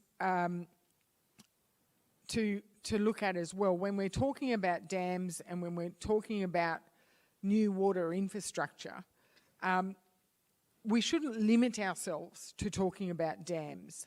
And when the Liberal and National government established the water grid with $100 million on the table to work with states for water infrastructure, dams were part of the package, but there are also other concepts, and when we're talking about urban water, how we can better utilise new technologies such as osmosis, water recycling, stormwater harvesting, use of grey water on Crown lands. There's a lot of examples out there, and there's ways that we can actually sort of almost make new water, but I use that term very, very carefully and cautiously because there really is no new water. The other thing we need to remember about dams, and Dungowan Dam is another proposal that we put money up for, and that's now being looked at again, and I understand that the whole water grid budget is being reviewed. I would be very disappointed to see that budget disappear, because I do think that that budget is a way we can actually look at how we manage water without having to look at things through the lens of the Murray-Darling Basin Plan, and how we can, certainly how local governments can come forward with ideas to solve their local water problems through innovative ways with support from the federal government. So I would hope that fund remains and continues to be available. Sam, did you want to add to that? No. Okay, I think there's a question at the back. Yeah, Jamie? thank you, Mark. Jamie Chaffey, Chair of Region 11 of the Murray-Darling Association. In the Northern Basin as well, quite a significant contributor to the Australian economy is the Northern Basin, especially around food and fibre. That's grown, and it's great that that was acknowledged by Senator Perrin-Davey as well. Now, rightly so, it's been spoken about. This conference is about economics, dams and infrastructure. The Northern Basin, at the moment, I think, or just going back a year or so, there were 31 communities throughout Western New South Wales that were on water restrictions. So as a utility provider, as everyone in this room in local government world, under that stress of not having water for that critical human need, but also without having that security for our agricultural land. It's not just our communities that are losing population, but it's about the recognition as Australia as a provider to the world for high quality and quantity food and fibre. So it was great to hear you talk about Dungowan Dam, because I know for Tamworth right at the moment, and the Mayor of Tamworth is here, and I acknowledge that he's come along to listen to the conference as well as a potential new member of the Murray-Darling Association. It is critical for the future growth of the New England Northwest region dams like the Dungowan Dam project, but also more specifically for the Northern Basin. As we're talking about dams and infrastructure, there needs to be more focus on how we can put more surety into the Northern Basin. So I hope that's something that the Nationals are really focused on into the future. Thanks, Jamie. Did anyone want to address that or treat that as a comment? Oh, other than to say, very aware, and Dungowan Dam is actually a really good example of where there are options, but some options are robbing Peter to pay Paul. And Dungowan was the one option where there was not any flow-on implications for other existing water users. So we need to look at how we value water security for our towns, because when you look at Sydney, when they were facing water restrictions, they built a desal plant, and it was almost like budget is no question. Whereas you look at Tamworth, which is a rapidly growing inland city that has huge potential for the future, and they've got very unreliable water security, and when we're talking about climate change and extremes, and everyone's going, the cost-benefit ratio doesn't stack up. Well, they didn't do it for Sydney. Why are they doing it for Tamworth? Thanks, Perrin. Craig. Thanks, Mark. Craig Davies, Chair of Region 10A. Just a couple of comments. I'll be very brief. Jamie suggested 31 communities in New South Wales were on water restrictions. They were actually at critical levels. They were days away from not having water, from moving people out. These are reasonably isolated little communities in the northwest of New South Wales, but a very serious situation. Someone over here alluded to the biodiversity offset scheme that operates in New South Wales. It's a 2016 Act. The hypocrisy of this scheme can be seen very clearly by the fact that when the New South Wales government decided to rebuild the dingo fence between New South Wales and Queensland, it was a $29 million project. Add to that the $51 million of biodiversity offsets, and it was going to be an $80 million project. So to get out of it, they moved the fence 150 mils north into Queensland. This is how crazy it is. And if, just final point, the Barmer choke, hand it over to private enterprise. I'll bet they'll clean that up in about 12 months. Was that a question, Craig, or did you... Just a comment. Thank you, Craig. Thank you. Can I ask people to keep their questions succinct to give everyone a chance, please? Andrew. Andrew Casaubon, Barry Barmer Council.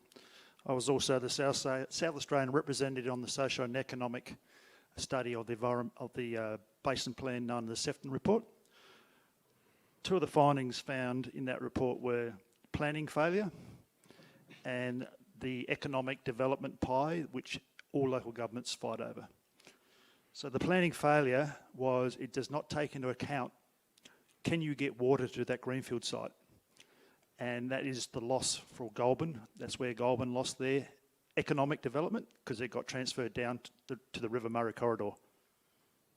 Second part of the question, first question is, how is that going to be resolved in Victoria and New South Wales?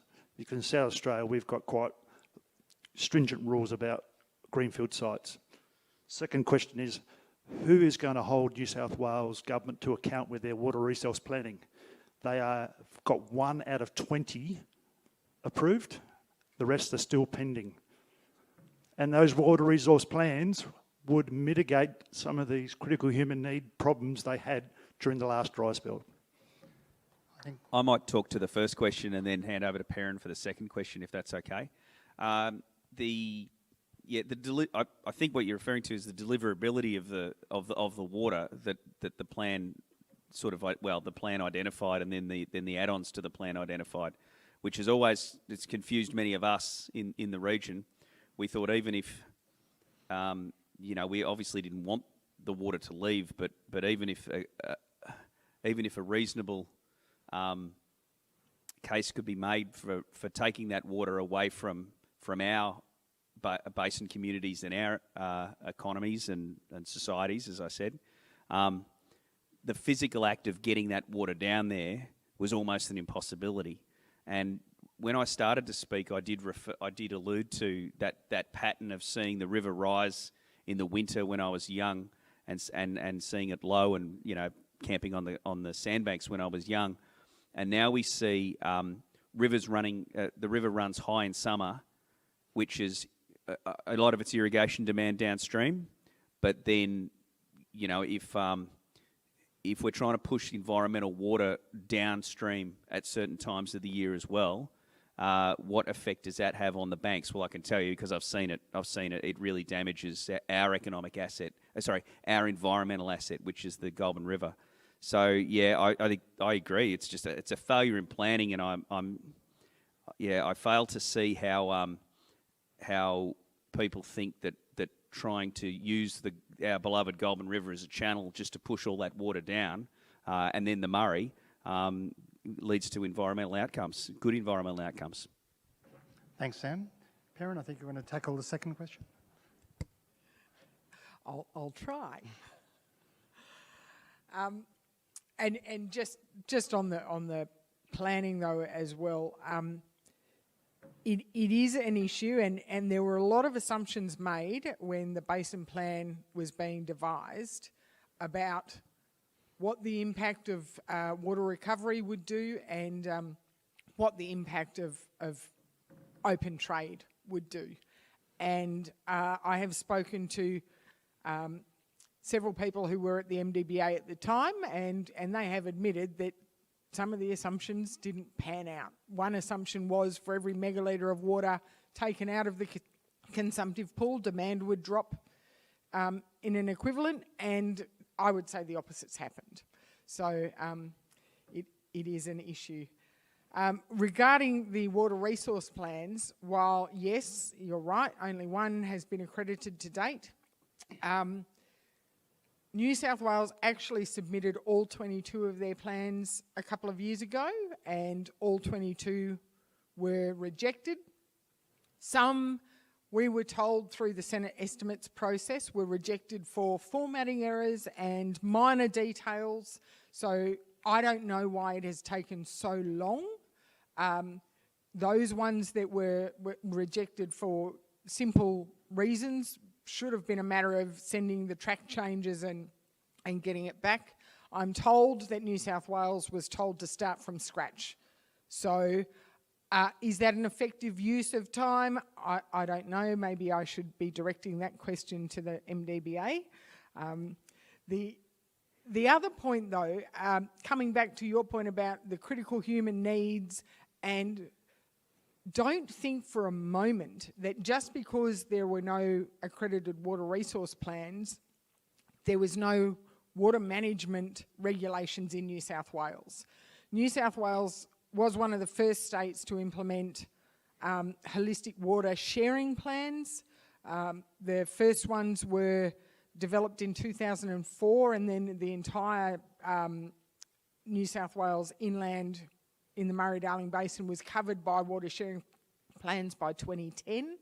So there are rules and regulations that manage how the water is shared, critical human needs, environmental needs, planned environmental water, held environmental water.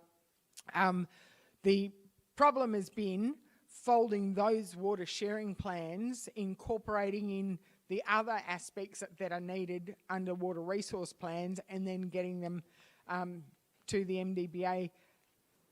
Has the process been too slow? Absolutely. Does it need to occur quickly? Yes. But there are, in some of those areas, there are some very legitimate queries and questions that need to be resolved before they can be signed off. Thanks, Berin. I think, no, is there one? Yep, Jason Modica, Chair of Region 4. Thank you very much for coming today.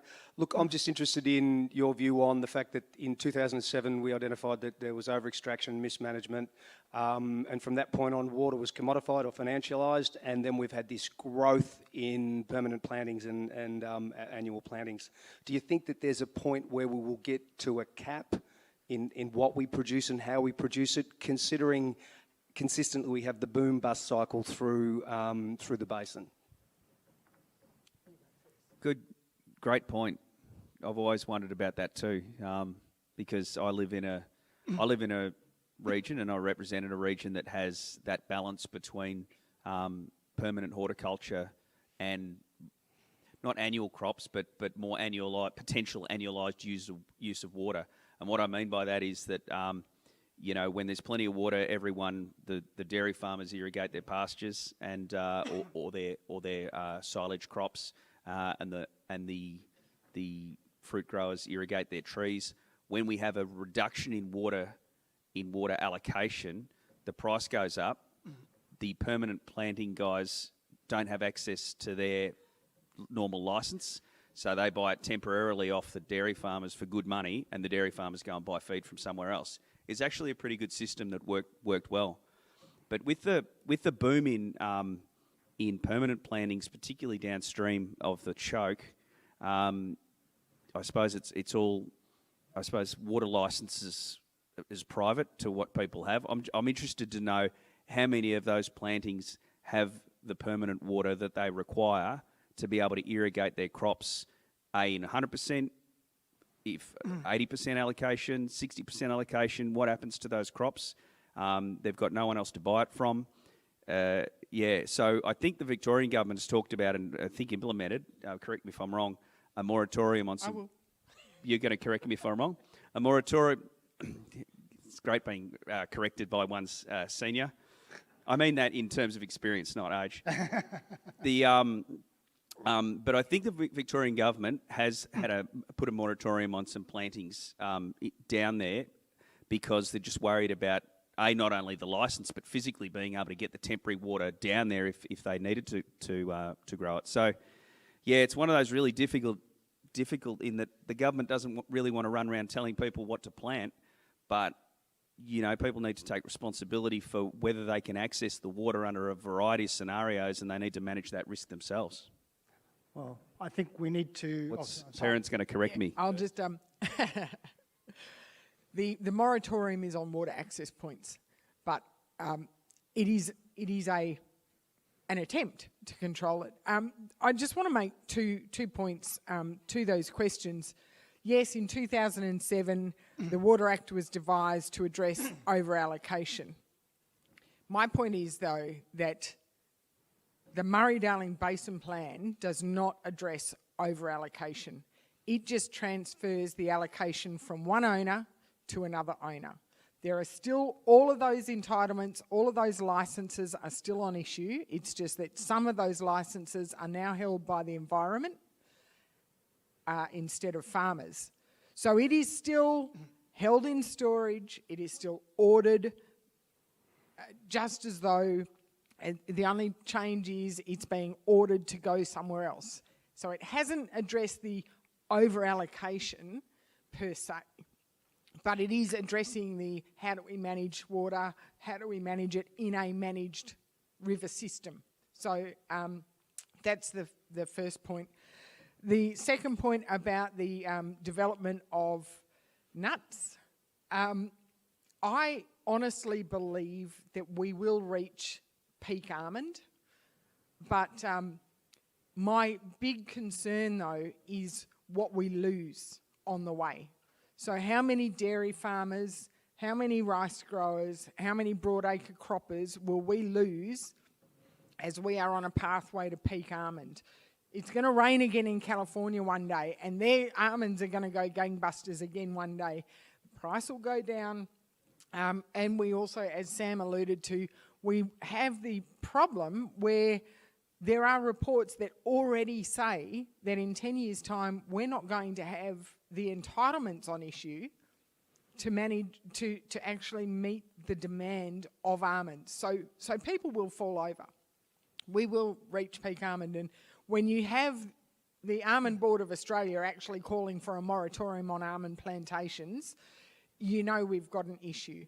But as Sam said, is it for governments to say what you can and can't plant on your land, or is it for your own risk analysis, your business risk analysis? I think one of the issues is that people have done individual business risk analysis and they've thought, well, I can plant 10,000 hectares of almonds and I can manage my water on the temporary market with X or Y, but they're forgetting that their neighbour's also planting 10,000 hectares and their neighbour's planting 10,000 hectares, and we've got to manage the river system that way.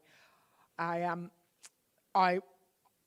do think that though that governments, but it would have to be interjurisdictional, state governments as well, maybe need to start considering about land planning and water planning as a combined unit.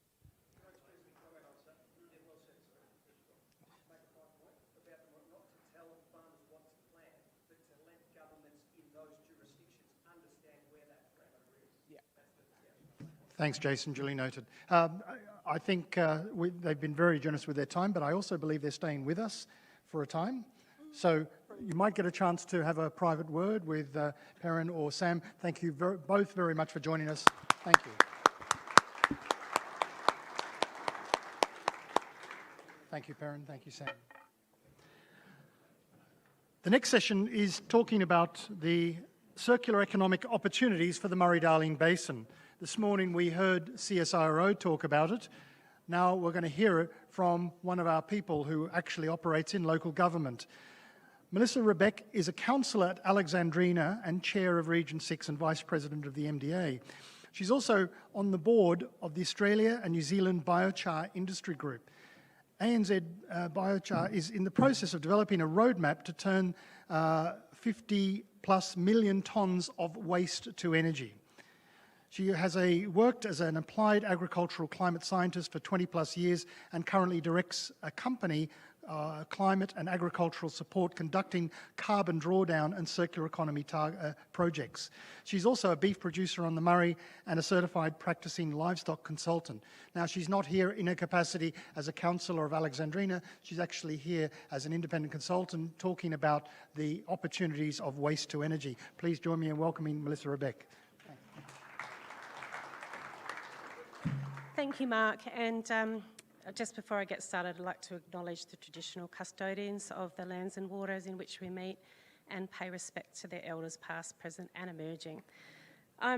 Got the graveyard shift, but I'm really excited to talk to you about these opportunities for the Murray-Darling Basin. And I think with my history in working in climate and agriculture, but also consulting and being on this board for the Australian Biochar Industry Group, and thinking across water allows me to bring these opportunities to you, so I hope you find them as exciting as I do. What I'm going to talk to you about is biochar and why it's not boring, what it is, waste to energy case studies, technology and feedstocks that you might have in your region, what biochar can do for agriculture, what it can do for water security, what it can do for the carbon economy and cash in your region, and other non-agricultural uses for biochar that are emerging at a great rate of knots. So what is biochar? Basically, biochar is the byproduct of processing waste, organic waste, to energy. So that organic waste can range in feedstock, and we'll have a look at that. You can process other feedstocks, being plastics, but it's not essentially biochar. But any organic waste that is processed in the absence of oxygen under high temperatures the output is biochar. That biochar product in itself is very special, which I'll get to in a minute. But while you're processing that biochar, you actually end up with, while you're processing that, you have byproducts being syngas, biodiesel and biogas, and then also in the process you generate energy which can be transformed to electricity or hydrogen. So that biochar product is extraordinarily special because it has a high water holding capacity, a high surface area. It can store a whole lot of water. 1 gram of biochar has the surface area of a house, and every little surface area can exchange cations and anions, and it can absorb heavy metals and toxins. So, for example, Councillor Thurley was talking about activated carbon in water that could absorb contaminants and potentially copper if that was a problem. It can remove pollutants. It can be used as a soil remediation, a soil amendment. But the other special thing about it is it's carbon capture, and that carbon capture attracts large carbon credits at the moment on the open market. So it's another source of revenue for your local government. Okay, so biochar also equals no more waste. So the Biochar Industry Group, in which I represent, we now have 156 active members, and I'm the board, and all those active members are looking at small to very large scale multi-million-dollar projects in this space. And the roadmap that we're developing is looking at pyrolysing, if you like, that's 76 million tonnes of waste that the CSR are talking about, and in the process creating energy and reutilising that byproduct biochar and the syngas. So biochar, essentially, if we can pyrolyse and realise the technology or make the technology not only in Australia but globally, that waste is no longer waste, it's a resource. And it has the potential economic value in Australia of $7.5 to $15 billion annually. So, what are some waste to energy case studies? This one's in Narrogin, which is Western Australia. It's hot off the press. It's the first named Narrogin Future Energy Park, and it's targeting to be Australia's first operational commercial scale renewable diesel facility. So their focus is diesel. In the process, they will produce 8,000 tonnes of biochar annually, and 18 million litres of renewable diesel. And they'll process 6 million litres of wood vinegar. So wood vinegar can also be used as a soil, a product that actually stimulates soil microbes and as an alternative fertiliser. They will do this by sourcing low-value biomass that is burned, such as agricultural residues, oil mallee, crops, forest residues. Case study number 2 is at Logan City Council. I believe that might be in Region 10. So they have a gasification facility, so their focus is on gasification. They're using, their feedstock is biosolids, so they have a big problem with their biosolids, which many of your councils may have. So that biosolids that you have in your council area is a resource, if you think about it in this way. So they're transferring those biosolids to bioenergy, and their output is gas, which they will reuse, but they'll also produce biochar and heat energy, which will be reutilised to power that plant. They may also have excess heat energy that they'll put back into the grid. Case study number 3 is Rainbow Bee Eater in South Australia. That's one of our first larger scale plants in South Australia, but there are since larger technology on the market. This processes about 0.5 tonne per hour of feedstock from local waste feedstocks. It produces syngas and it produces electricity and heat energy that then powers a local greenhouse, and that produces fruit and vegetables. And then it also has an output of biochar. Rainbow Bee Eater sold their carbon credits on the market recently for €120. And when you think about the amount of money that you can get from carbon credits for these projects, most of the time the carbon credits actually provide half of the income for these projects. So you can have something like a $26 million project. The carbon credits are often going to be paid up front and then provide half of the revenue that you need to establish a project. A case study number 3, Kangaroo Island, which is close to my heart. On Kangaroo Island, there's 6 million tonnes of partially burnt timber left over from the Black Summer bushfires. This could produce 1.5 million tonnes of biochar and could produce a minimum of 4.4 million tonnes of carbon avoidance carbon credits. In processing this, it will produce more than enough energy to power Kangaroo Island, which has a huge problem with power and diesel. And the biochar can be used to remediate the climbing soil acidity and waterlogging issues on Kangaroo Island.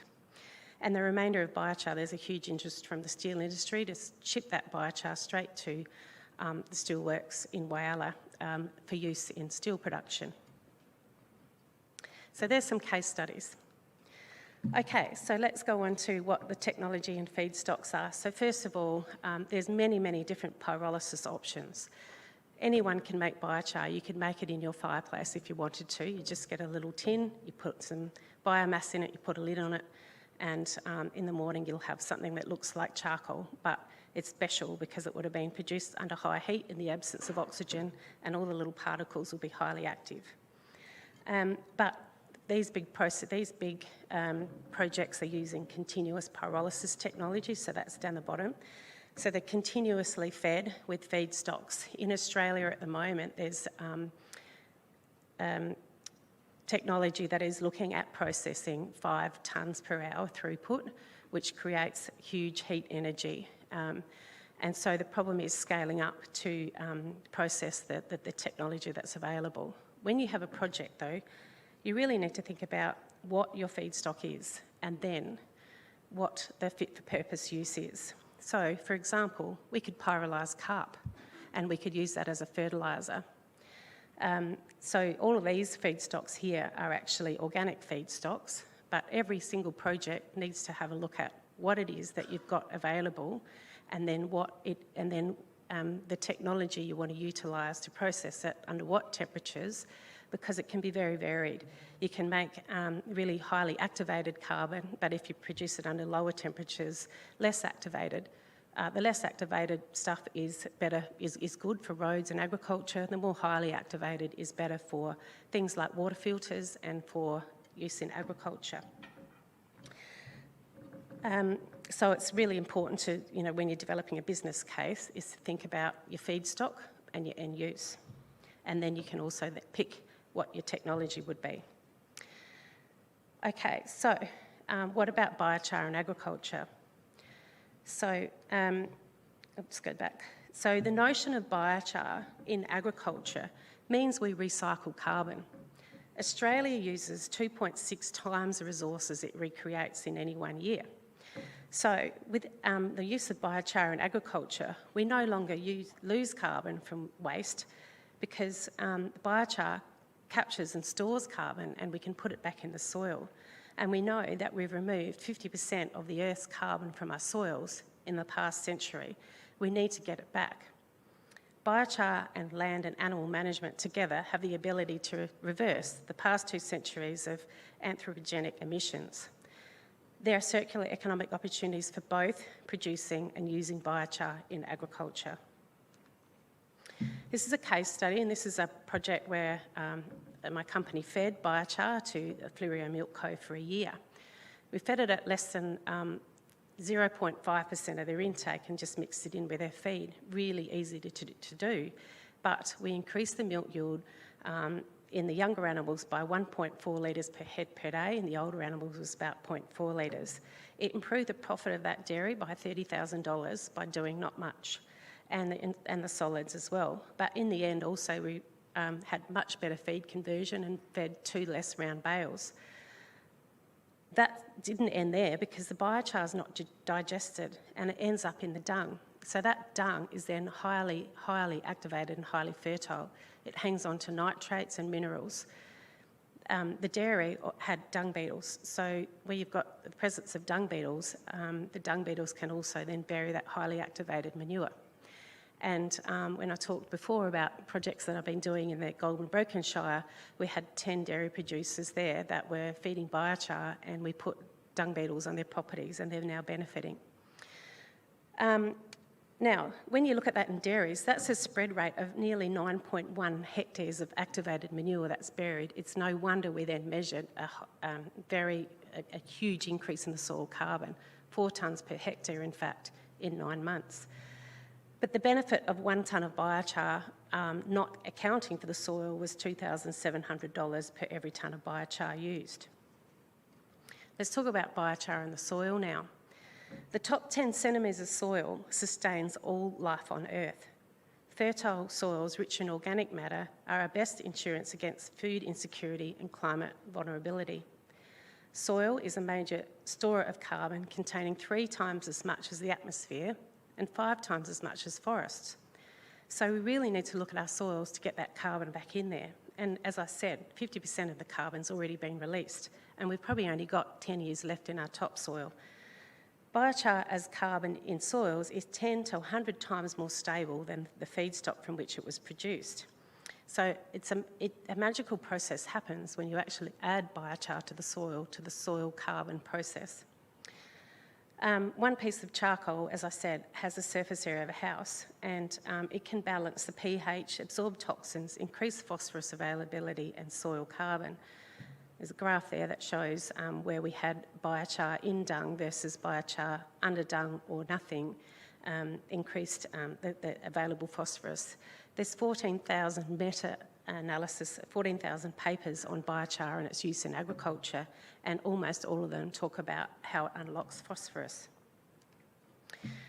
So, net benefit to agriculture. We've talked about through the MDA that we need to reach this gross value and product of $100 billion in farm gate output to agriculture by 2030.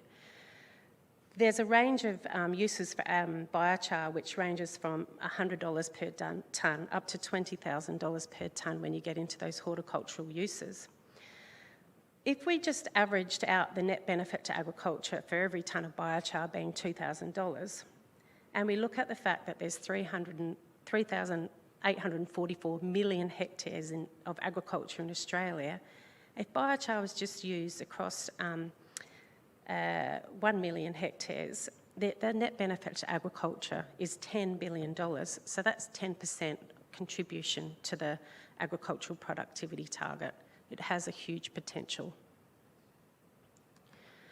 So just to summarise, agriculture is the leading user of biochar because it can provide those biochemical positive effects on the biochemical soil processes and animal productivity, benefiting agriculture, food, but also water and energy security, which I'm going to get to.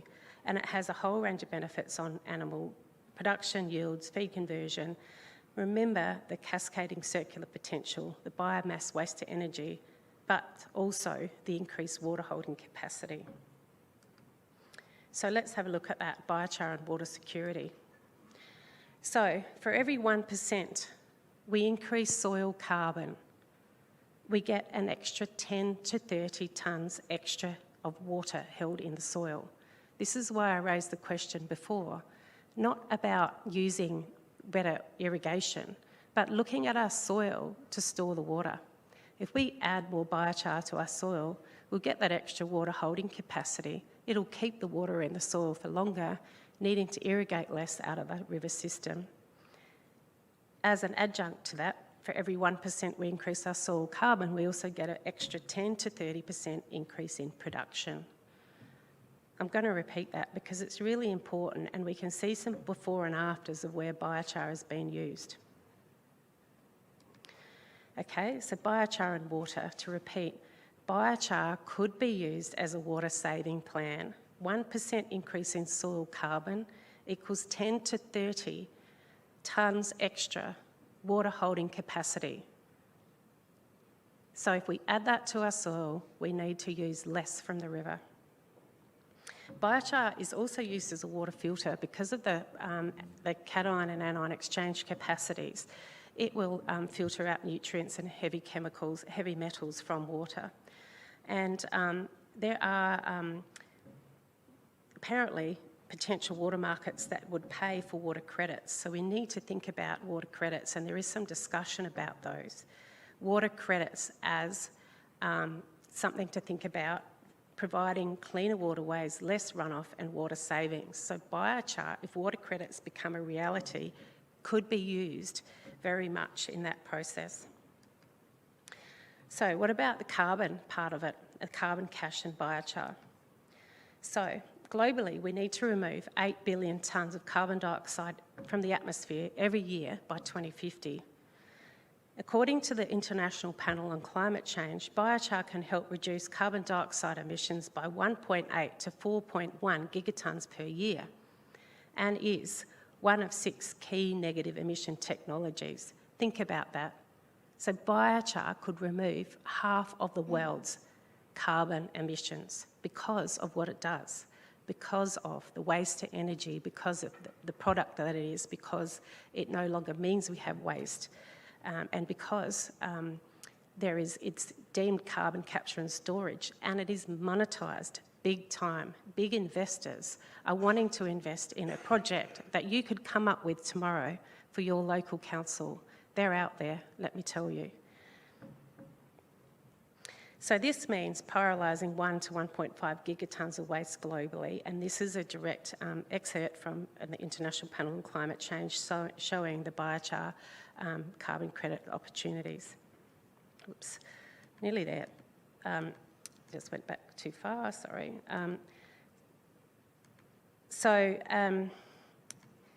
These are some carbon credit certificates from Puro. So at the moment, if you register your project under Puro, and there's another one, Vera, there's a couple of certificates that have been issued by those companies paying out carbon credits for those that produce biochar. You need to follow some processes, that's on their website.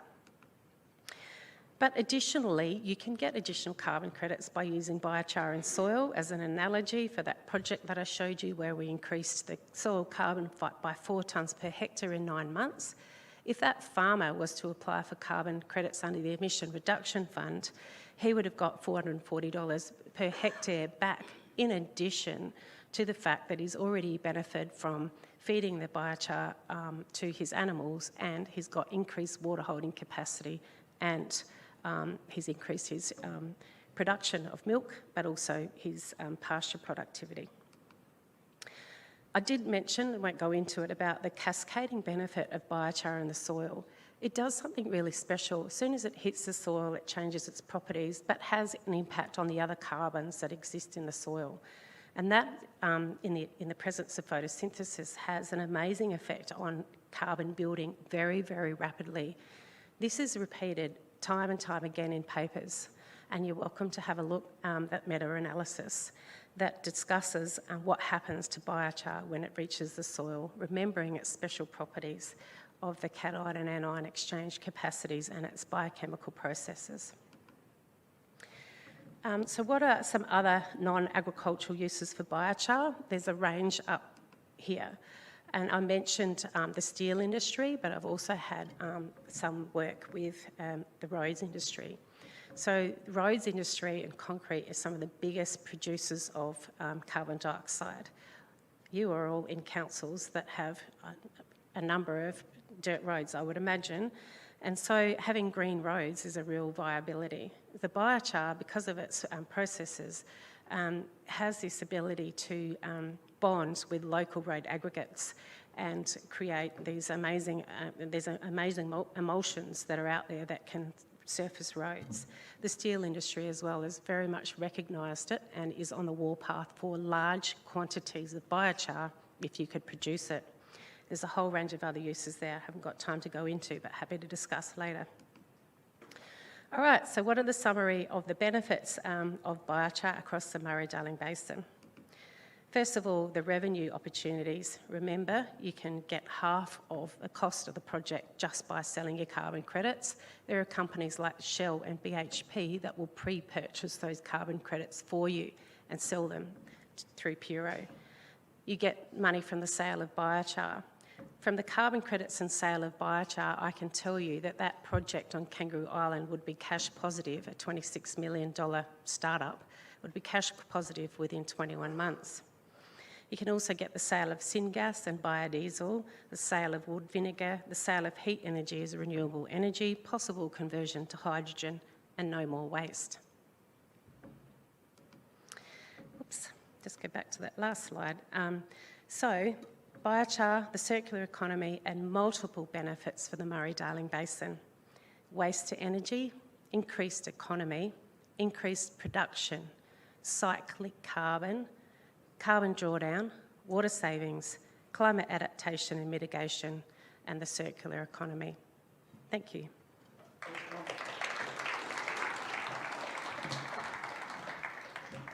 Thank you, Melissa. We're squeezed for time, so I would ask if you have any questions, please come up this afternoon, tonight, tomorrow, and approach Melissa personally, because she can talk to you about biochar and waste to energy. So thank you for your contribution. Please join me in thanking.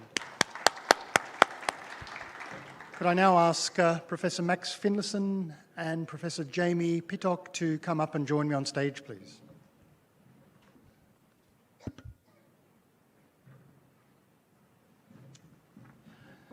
Our final session for today, we're going to be looking at the external effects on water bodies and resources, and also the future of the Murray-Darling Basin. What does the future hold for us? So we've got two very interesting speakers to generate a little bit of interest and debate, and I'm just not going to spend a long time on their bios, but Professor Max Finlayson is an adjunct professor in the Albury Institute for Agriculture, Water and Environment at Charles Sturt University. An adjunct professor in the School of Biological Earth and Environmental Sciences, University of New South Wales, and the chair of the Wise Use of Wetlands. Anyway, I won't go into too much detail, but I'd also like to say that Professor Jamie Pittock is a professor at ANU and also a member of the Wentworth Group of Concerned Scientists. So I'd ask them, each of them, to make a brief presentation, but I really want to get into an opportunity to panel and ask questions. So Max, would you like to go first? Thank you for the opportunity to be here to speak to you. I'd like to start by acknowledging the traditional owners of the area and also yourselves for being here and the MDA for inviting us, so thank you very much. So, and for just telling me you wanted it brief. So, what I've, how do I change it? Yeah, right, sorry.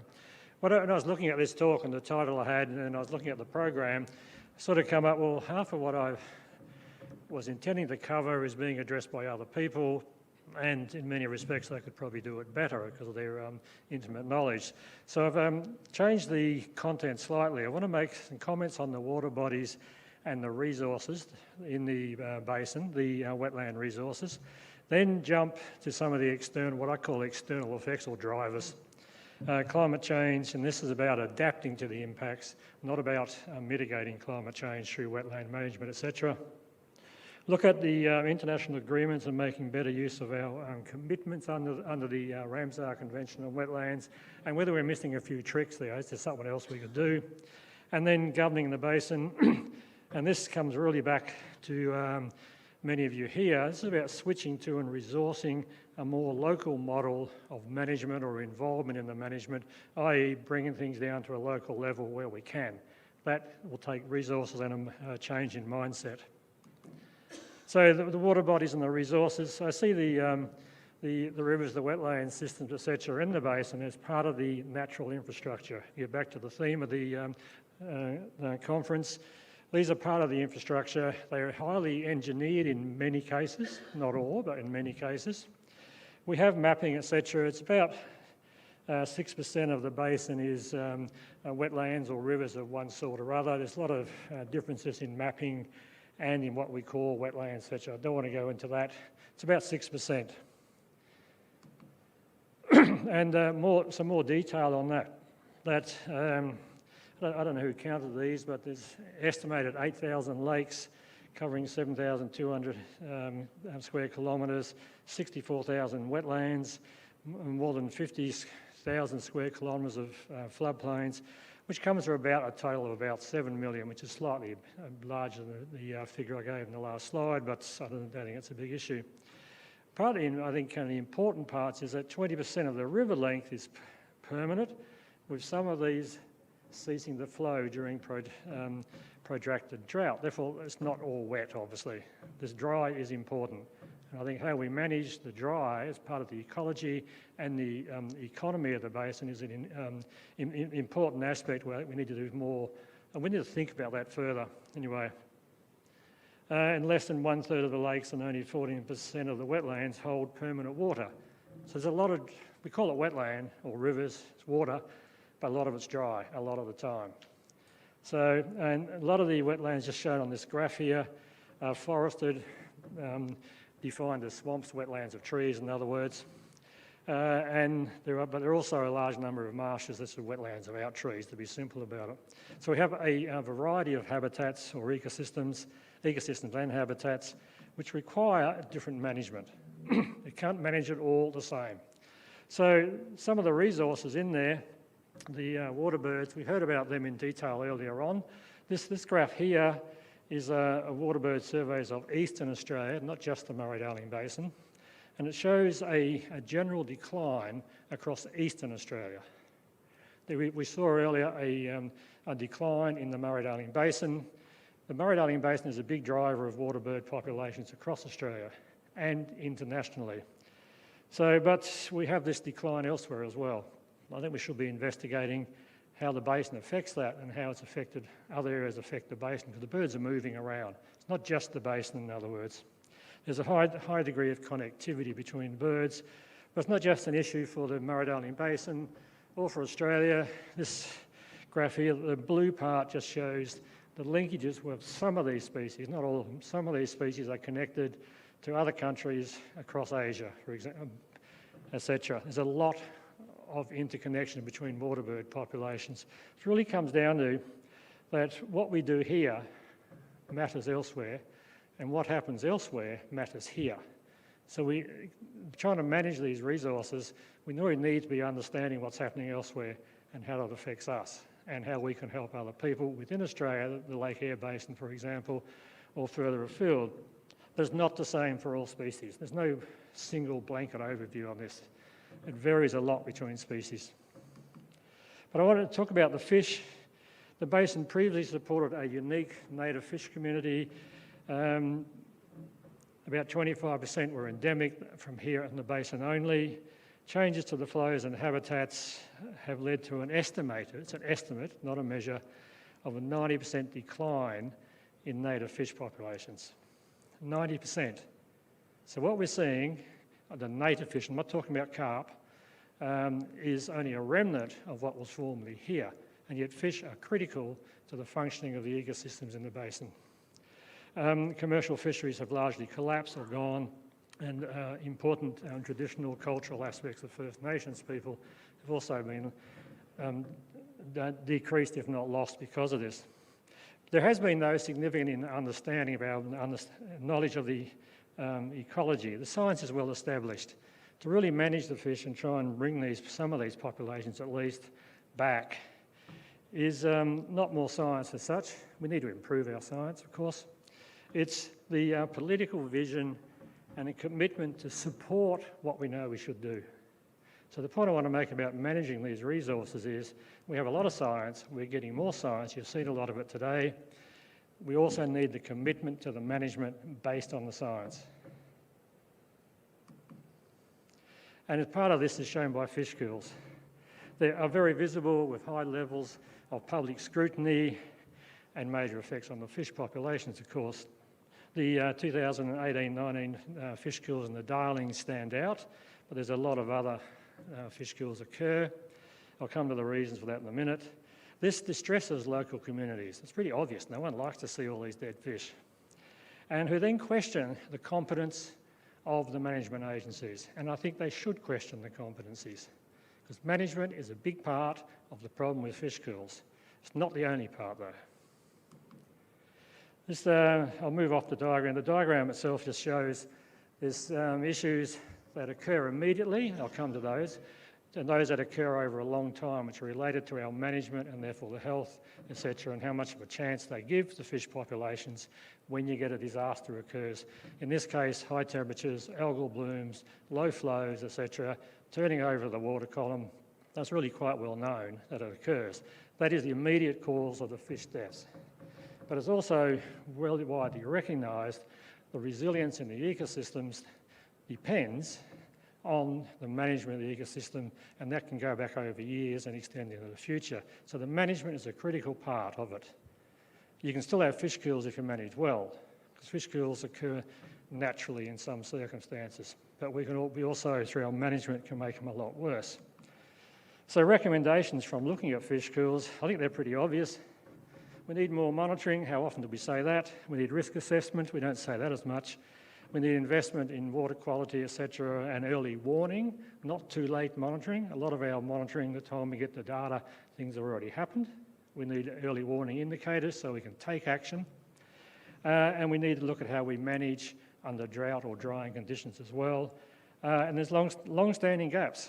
We know about the gaps, it's the investment in there. But a further report on the management of 8 major fish kills across the basin showed that when we do have them, our field assessment and reporting has been poor.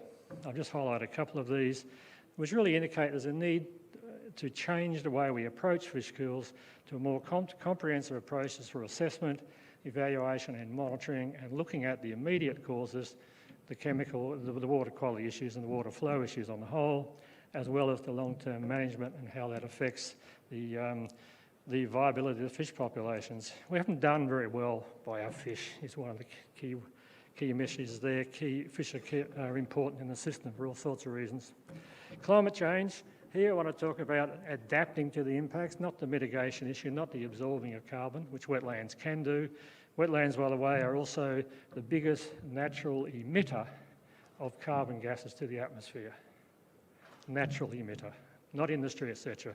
So they release gas as well as absorb it, carbon gases. But that's another issue. We see these graphs here, the world is getting warmer, and we see the ones, and we saw some of these earlier, the Australian conditions, it's getting warmer, and here in the basin at least, it's expected to be drier on average or overall. I haven't shown for the global graph a rainfall pattern one, because most of the world is expected to be wetter under climate change. We're in a situation where it's expected to be drier. So it's really how we cope, how we manage, taking into account the problems I mentioned with the water birds and the fish under drier conditions. Now, The impacts, we know a lot about the type of impacts. The direct evidence is not always there, but we understand what type of impacts we're likely to get. This is changing in the timing of seasonal life cycles, shifting the range of various species as that migrate, food web disruptions, the feeding, the breeding, etc. Threshold effects, if you get to a certain trigger point, you can fall over a point where there's no return with various populations, etc. And there's pathogens, parasites, disease, and we can lose species. So that's just the general stuff. So what I want to talk about is the adaptation, which is the responding to climate change. So this is really actions taken to reduce the impacts. In our management, locally, people want to adapt. Whether you're managing your own land or managing a public land, people want to adapt to reduce the impacts. So what can we do? So adaptation is the process of adjustment to actual climate change and effects. Let's just jump to the next one, I think it says it better. There are a lot of adaptation options for managing our aquatic ecosystems in the basin and elsewhere. We already have many of the tools through our normal management. Many of the approaches that we try to use to manage the rivers and wetlands, etc., now can be applied to climate change impacts. You have to think about it, because not all of them can be applied equally or equally in all places. But there's a lot of actions we can take. I'll just run through some of these just to show you, not to go into the detail, but to just show you we have a lot of the tools. We don't have to reinvent the tools in this case. We may need to improve them or adjust them. Environmental flows can be an adaptation to climate change in a drying situation if we have the water and if we can get it to where it's needed. There is an if in there, as most of these things have. Restoration of riparian vegetation, this is well recognised. We've got to put the vegetation back around the banks of the rivers and the edges of the wetlands, etc. To improve the food web, a lot of the energy for wetlands comes from the terrestrial vegetation, falls from the trees or gets into the water or gets washed in. And if you have the trees there, in certain aspects, you get shading and cooling of the water, which helps the breeding cycles, etc., of the various animals. Geomorphic restoration, this is really fixing the banks or stopping the banks from eroding and putting the snags back. Things that we're already doing for wetland management and river management. Habitat connectivity, allowing species to move through the system. And that is upstream and downstream and out to the floodplains and back. It's not all one-way movement. And different species do that at slightly different times as well.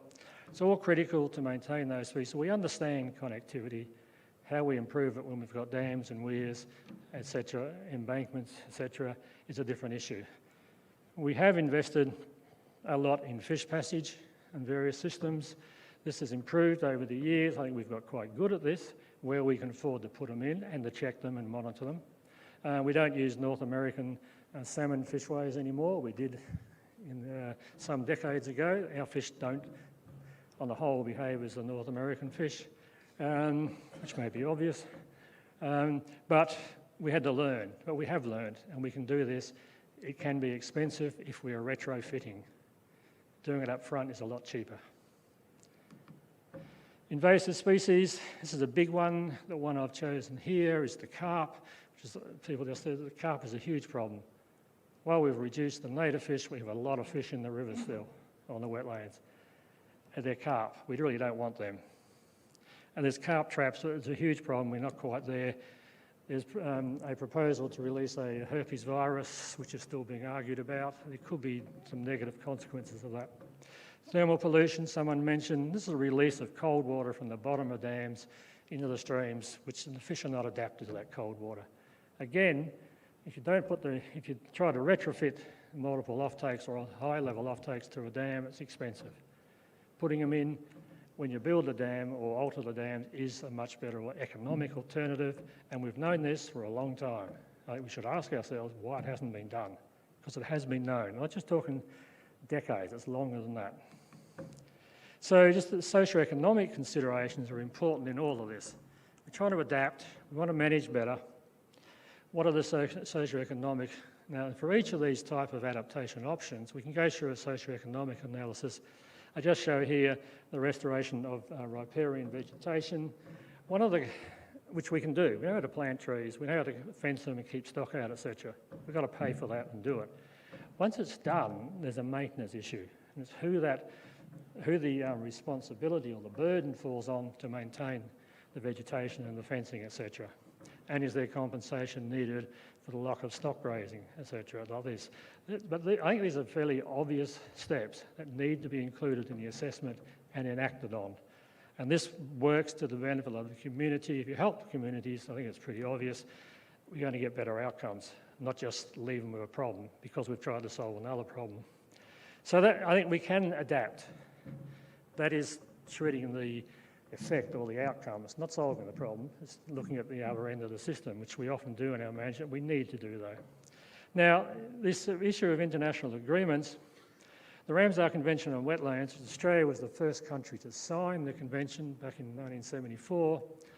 It's known for the listing of Ramsar sites, wetlands of international importance, but the convention is about much more than that. It's not just about Ramsar sites. And I have to say now we don't, in my opinion, do a lot of the other bits well, and yet there's opportunities for us to do so. So the convention is not a biodiversity convention, it's a sustainable use convention. It's often treated as a biodiversity only convention. It's not that, it was never intended to be. It has been looked at in terms of conservation is part of it, and what they call wise use or sustainable use, multiple use and sustainable use, which maintains, you can use it, but not ruin it, basically, on these wetlands, and through international cooperation and local cooperation, etc., at different levels. So as that part, I think we're missing the opportunity. So the key issues under the convention is to list Ramsar wetlands. There's a process to do that. We primarily do it through our states in Australia. And when we do that, we have to maintain what they call the ecological character, which basically is the biodiversity, the ecological processes, the bits that make it work, the bits that are in there, and the ecosystem services. That is, the benefits to people. That's where it's differentiated from a biodiversity convention by itself. It is about the biodiversity and how it operates, and the benefits to people. And I think here, this is the place I think we could really go and work to change the equation. Carbon capture, etc., is an ecosystem service, for example. We heard about biochar. There's other aspects of carbon capture in wetlands, for example. So it's the biodiversity and it's the people.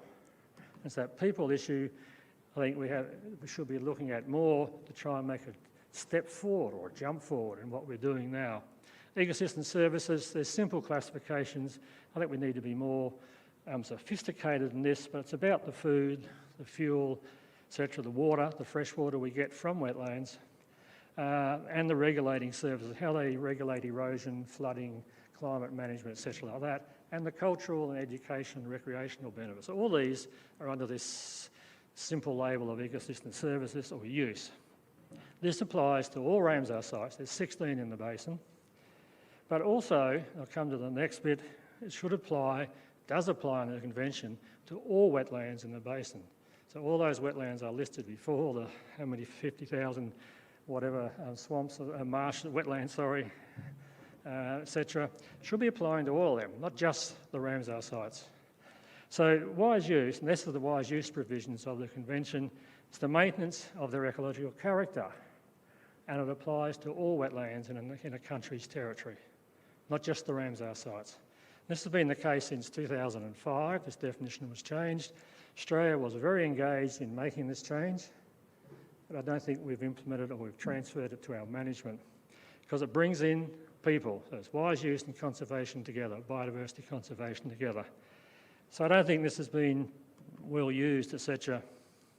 So what is the opportunity under our obligations to the Convention for Wetlands? The Basin Water Plan came from the Water Act, I think 2008, which in part was based on our international obligations under the Ramsar Convention and some other treaties, etc. So we have those obligations transferred into the Water Plan. That's the basis of the Act. You can argue the legalese in there, but I think that the basics stand up. We have 16 sites, Ramsar sites, but recent evidence indicates that the links with the Basin Water Plan on these Ramsar sites is not as good as it could be. This is information just published in the last few months. It's online, it's by Kirsch et al. One of the co-authors on that paper is sitting to the right of me, and it's not Mark. So any questions about that? This analysis has really shown we're not there on Ramsar sites in the water plan. And if we're not there on the Ramsar sites, which are the crown jewels, so to speak, what about everything else? And therefore, are we missing a huge opportunity for people? What do I do then, Mark? Can you see that on the screen? Oh, there it is. Thank you, whoever that was.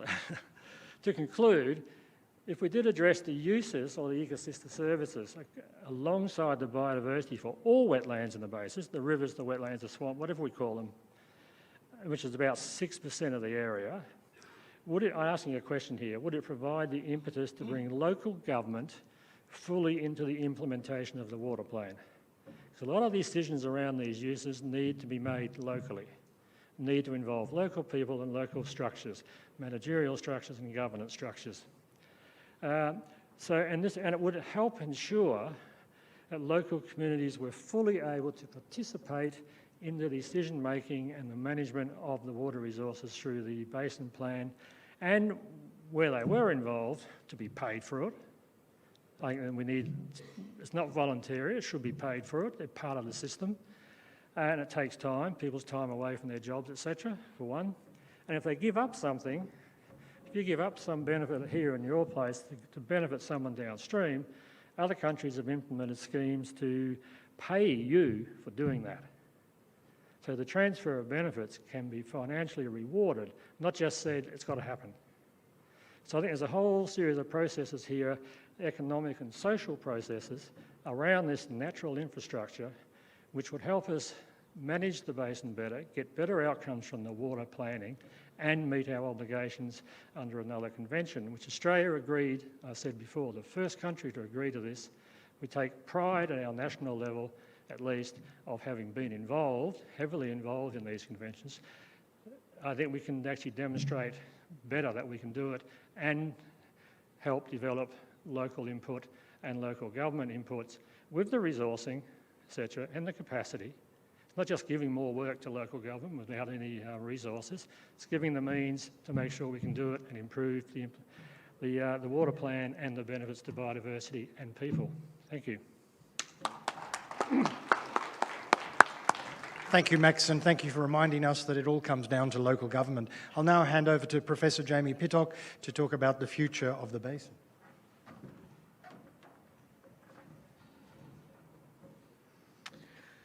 Ladies and gentlemen, can I start by acknowledging the traditional owners of the basin and also thank the Murray-Darling Association for this opportunity to address you. I've been asked to talk about the future of the basin and its environmental attributes. As you can see, I am a member of the Wentworth Group of Concerned Scientists. I will be talking here in my role as a Professor of Environmental Policy obsessed with water at the Australian National University. And regardless, I'll be coming to dinner with you and you can sort me out then if you have further concerns. I thank you for staying for this graveyard shift and want to proceed by asking, first of all, how many of you represent a local government in the Southern Basin here? So that's actually most of you. My next question, did any of you have any difficulty driving here for the conference because of the high river flows today? None? A little bit. Oh, flew. Excellent. Fantastic. All right. No problems there. And lastly, how many of you think that your local government deserves more state and federal funding to enhance roads, bridges and levee banks? I reckon that's pretty well unanimous, would be my guess. Let me proceed. So we all know that the Basin Plan has as its objectives to ensure that communities have sufficient and reliable water supplies.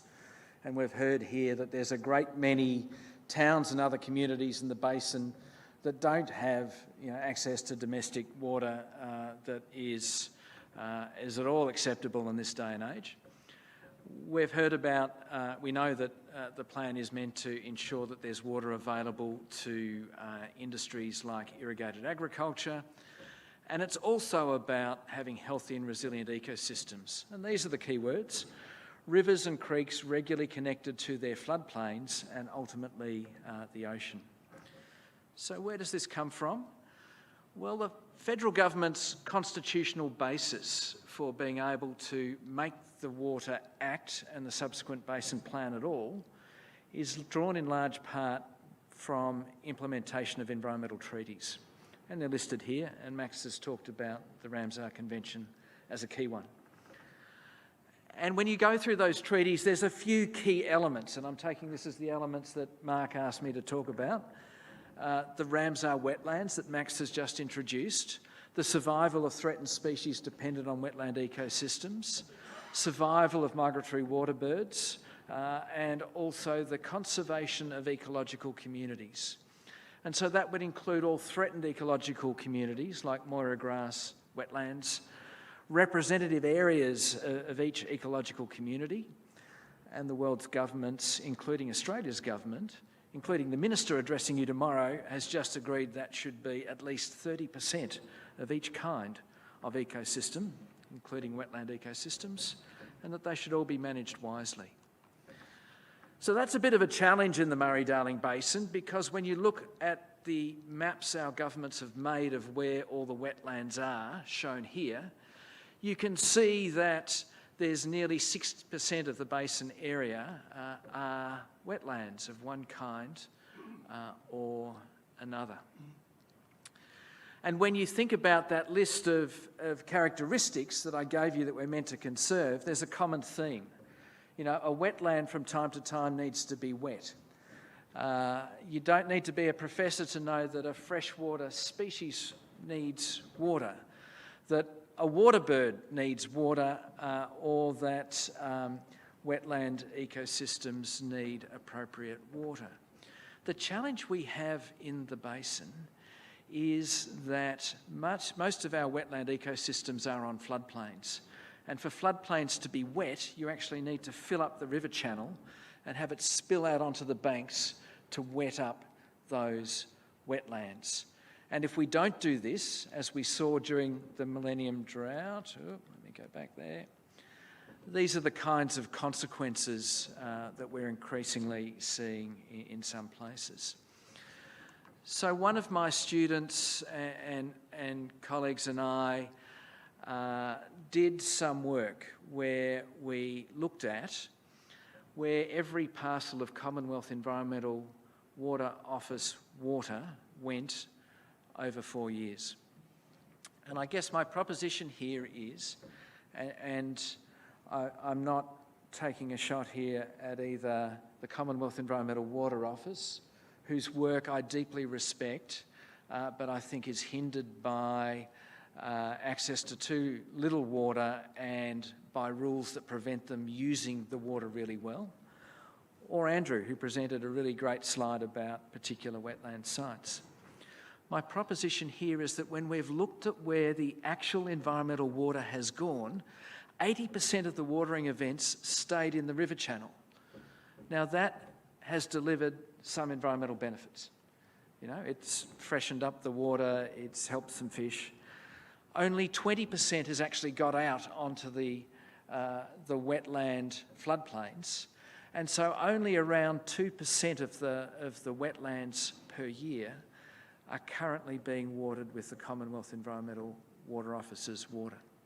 Now, you cannot sustain a substantial portion of the wetland estate, the ecosystems that make the communities that we live in this basin, the rivers, the floodplain forests and lakes.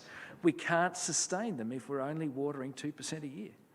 I'm sorry, it's just not possible. It does not compute. And so I take issue with Senator Davey. In fact, I found myself agreeing with 3 of Senator Davey's propositions. One, that we must use water more wisely to achieve a balance. Secondly, we should focus on the outcomes of what we're doing in managing water. And thirdly, we should look beyond dams. I think the good senator was very wise on those points. But when I look at the independent scientific data on any of the key targets of the Basin Plan, I would say it was fail, fail and fail to date. I would say that not a single one of the overarching targets has been agreed. Yes, we can point to a fish breeding event. Yes, we can point to a waterbird breeding event. Yes, we can point to a place like Hatter Lakes that has been watered. But when you look at the overall wetland health of the basin, it's not better than it was before the Basin Plan. So here's a graph that you've seen twice already before, the population of waterbirds. To my mind, this is showing that since 1980, the long-term trend in waterbird populations is declining. I can put up similar graphs on populations of threatened species, on the health of floodplain forests, on salinity exports to the sea. On any number of these key targets, the plan to date is not achieving its objective. Now that should be of concern to all of us, because in 2026 the Basin Plan is going to be reviewed. And if it's not achieving its objectives, then that suggests that more major change will have to be made in some way, shape or form. The proposition I want to put to you as local governments, and particularly those in the Southern Basin, is that there are ways in which water can be, the existing environmental water can be used better. This is one of the authorities' graphs of the wetland area watered by the rate of flow going into South Australia. Now, I'm using South Australia because this is where the graph is, but the same is equally true anywhere below the Barmah choke. And what you can see here is that with a low flow, most of the floodplain wetlands don't get wet and their health declines. With a high flow, you get a lot of watered wetlands. And at the moment, the problem we have in the basin is that it's possible to store, Hillary can store his environmental water, the Commonwealth's environmental water, our environmental water in a dam, but he's not allowed to let it out in a way that gets out onto the floodplain wetlands. Now, in 2013-14, the federal and state governments agreed, using the most god-awful jargon, constraints relaxation, to a strategy to enable pulsed releases of water out of the dams, to fill up the channel in a wave and spill out onto those wetlands so we can conserve more of the environment with limited water. But to do that, it needs agreement with around 3,300 riverside landholders in 6 areas along the lower basin. And that would involve around 95,000 hectares of private land being covered by flood easements of the kind that already exist between Hume Weir and Yarrawonga. And that would enable over 400,000 hectares to be watered in Victoria, New South Wales, and then additional ones into South Australia. But the Victorian and New South Wales governments have dragged their heels on implementing this for more than 7 years. And so while there's work underway now in New South Wales through the River Connections project, work is much slower in Victoria with the consultative committee process. And so I guess the question I would ask you is, how inconvenient would it be to have these pulsed flows? And so at Tokemwal, as an example, the plan is to allow peak flows of 40,000 megalitres a day with relaxed constraints. Well, I was down there 2 weeks ago, and there were flows similar to yesterday at around 55,000 megs a day. And yes, there's a little bit of water lying around, but it certainly doesn't stop anybody going about their day-to-day business. And it's an awful lot less than the sort of peak floods we've seen in the past. And so I'd put it to you that this idea of pulsed flows basically doesn't change land use at all along these riverine lands. I guess the key question you're probably asking is, what does this mean for your local government?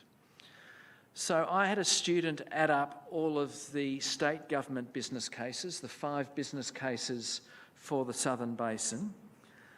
4 of whom have been endorsed by the Ministerial Council and there's money allocated. And the 5th one is the Goulburn in Victoria, where I believe that there's money available were the Victorian government to actually act. And what this money is for new bridges, local road upgrades, levee bank upgrades, payments to landholders for flood easements of the same kind that have already been agreed between Hume Weir and Yarrawonga, and relocation of any other floodplain infrastructure that might be in harm's way. What astonishes me looking at this question is that whenever I look at the government documents, all they talk about is cost. It's going to cost us money to build a road. It's going to cost us money to build a bridge. It's going to cost us money to pay landholders. But I put it to you, it's in your and your community's interests for this to occur, because it is benefit for communities in the basin. It will fill lakes and billabongs. It will enable groundwater recharge. For many pastoralists, it would enable pasture growth. It will assist the populations of fish, birds and forests that make this part of the world so special. It underpins the sort of recreation and tourism. You know, I was in the Tokemall Caravan Park 2 weeks ago and it was chockers. That's fantastic because there was water around and that certainly helps regional economies. I'm astonished that the governments don't talk about how constraints relaxation is about reducing flood risk to regional communities. So this is essentially about making it flood safe up to the Bureau of Meteorology's minor level of flooding. So it's about providing that buffer for regional communities for wild floods up to that kind of level. And of course, there's also a water offset under the, another piece of dreadful jargon, Sustainable Diversion Limit Adjustment Mechanism. And so I can only see benefits. And so I would put it to you that for your local governments, it's in your interests at a number of levels to support the implementation of this constraints relaxation. The alternative, or in parallel, the governments are also pursuing environmental works and measures projects, also known as the Sustainable Limit Adjustment Mechanism projects. Now, in my view, these are a bad alternative. They're a bad alternative because the command area of this infrastructure is only about 2% of the wetland area of the basin. They have many environmental problems that I won't go into now and keep you from your refreshing ale after today's events. But I would point to, as an example, the most egregious example in my mind. This is the regulator on Barbers Creek near Barham. You can probably just see my PhD student at the bottom of the first pillar there. This is a 3-storey high structure. This is part of 4 major regulators, 42 kilometres of levee banks, 12 kilometres of supply canal, intended to turn this forest into a sort of red gum irrigation bay. And it was commissioned in 2013, but has only been partially operated twice, at a cost to us of around $152 million. Now, I believe the governments are now trying to get this thing to work, but I think that this is a waste of money and those resources would be far better spent on getting constraints relaxation to happen. So to ensure we've got something to talk about over dinner, I thought I would return to the theme of today's conference, economics, dams and infrastructure. And we heard Senator Davey talk about a number of dams that the previous federal government and the New South Wales government have allocated money towards. One of which is the Wyangala Dam. And I appreciate our friend from Cowra's enthusiasm for this. But my view is that this is one of a number of sort of magic pudding dam proposals that simply do not stack up. This dam can't be empty to catch a flood and full at the same time to supply water to irrigators and to towns. spending $1 billion or more on this dam won't supply clean, reliable drinking water to the 31 odd communities our friend in the back here was talking about earlier, who are really missing out in the northwest of the basin. The capital cost of this thing is around $30,000 per megalitre of general security water licence. Are you really happy for our governments to throw money around like this? Now, tomorrow the Minister will be here. I'm certainly urging her to cancel the $8 billion worth of spending on those dam projects. But I think our challenge is to encourage her to reallocate that money to more sensible projects in the basin, like building the smaller, more sensible, reliable water supplies for towns. You know, we should be looking at managed aquifer recharge, recycling water, and better purification plants of the type that some of the earlier speakers today raised, so that every town in this basin has reliable and clean drinking water, instead of a white elephant like a bigger evaporation pond at Wyangala. Let me conclude on two issues. So I was asked to talk about, well, what's the future? Well, I'm very worried about the future. In my Wentworth Group role, we looked at the difference between the river flows expected under the Basin Plan compared to what the river gauges actually recorded. And so this was a modelling exercise.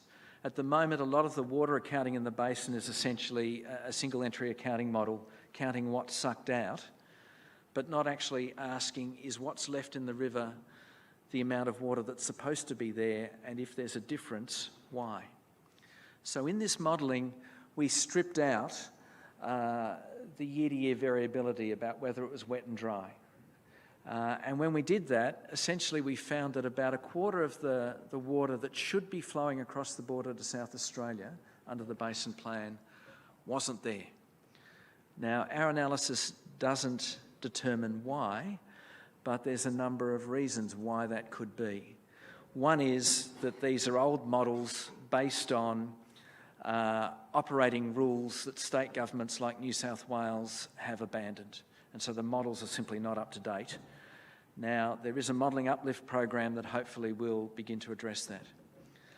Another reason is that there can be water being taken out that's not being counted, and so the floodplain harvesting in northern New South Wales is possibly part of that sort of solution. Another is that there's changes in the catchment that are reducing the amount of rain that does fall actually getting into the river, and that's highly likely. And so there's certainly evidence that catchments aren't bouncing back as quickly after floods. Lastly, we've got a major challenge coming up with climate change. This is the graph that Andrew showed earlier that I have adapted. You can see here the historical inflows into the basin in blue, and the dashed line on the right-hand side there is the last 20 years. 39% fall in inflows over the last 20 years. Now, a basin plan written for 100% historical water availability cannot survive if we've only got 60% water availability. Something has to give. You can see the asterisk is where the basin plan was adopted in 2012. The orange wedge there is me overlaying this graph with CSIRO's projections of water availability for 2030. And you can see that we're tracking on the worst case scenario for the CSIRO projections. And so what this means is that every water user is going to have to take some sort of a haircut if this continues. The environment, industry, we're all going to lose out of this. And what I think our challenge is to have a constructive discussion between now and 2026 about how we make those adjustments. So, Mark, let me conclude by saying the ecological objectives of the Basin Plan are not being met, and that raises doubt about what happens beyond 2026. Constraints relaxation, though, is an essential win-win opportunity to conserve more of the wetland environments in the basin and benefit local people. And I'll add benefit local governments particularly. So please get behind it. And we are going to need major water reform to deal with climate change. With that, Mark, thank you. Thank you, Jamie, for that thought-provoking presentation, and you've certainly given us a lot to discuss over dinner. I think we could debate this all night, but in the end we're squeezed for time, so would you please join me in thanking Professor Max Finlayson and Professor Jamie Pittock. Thank you. Thank you both. Jamie referred to a lot of things then in terms of aquifer recharge, and that was a key topic that we discussed this morning. CSIRO mentioned it as a key area of research they're doing, and a lot of people have given me great feedback. They want to talk more to CSIRO, so I just wanted to give a plug to CSIRO. David Post is still in the room. Thank you, David. David is the representative, if you like, of CSIRO's representative for the Murray-Darling Basin, so if you want to keep the conversation going with CSIRO, David is with us today and tomorrow, so please engage with David and he can talk to you about CSIRO's research, not only in hydrology, but aquifer recharge and all of that. So again, it's great to have you with us, David. Thank you both for your presentation. Tonight, I don't want to say anything more other than thank you to the speakers. Great, really great job. Thank you to all our sponsors and exhibitors, and in particular, thank you to you, the delegates. You've come up with some great questions, and we've had some great debate. So with that, I'd like to bid you good night, and I will see you at the dinner. The dinner is at the SS&A Club. The Soldiers Sailors and Airmen Club, which is in Olive Street or David Street. It has two entrances. The quickest way from here is simply down Swift Street and round the corner into Olive Street. You can't miss it. It's across the road.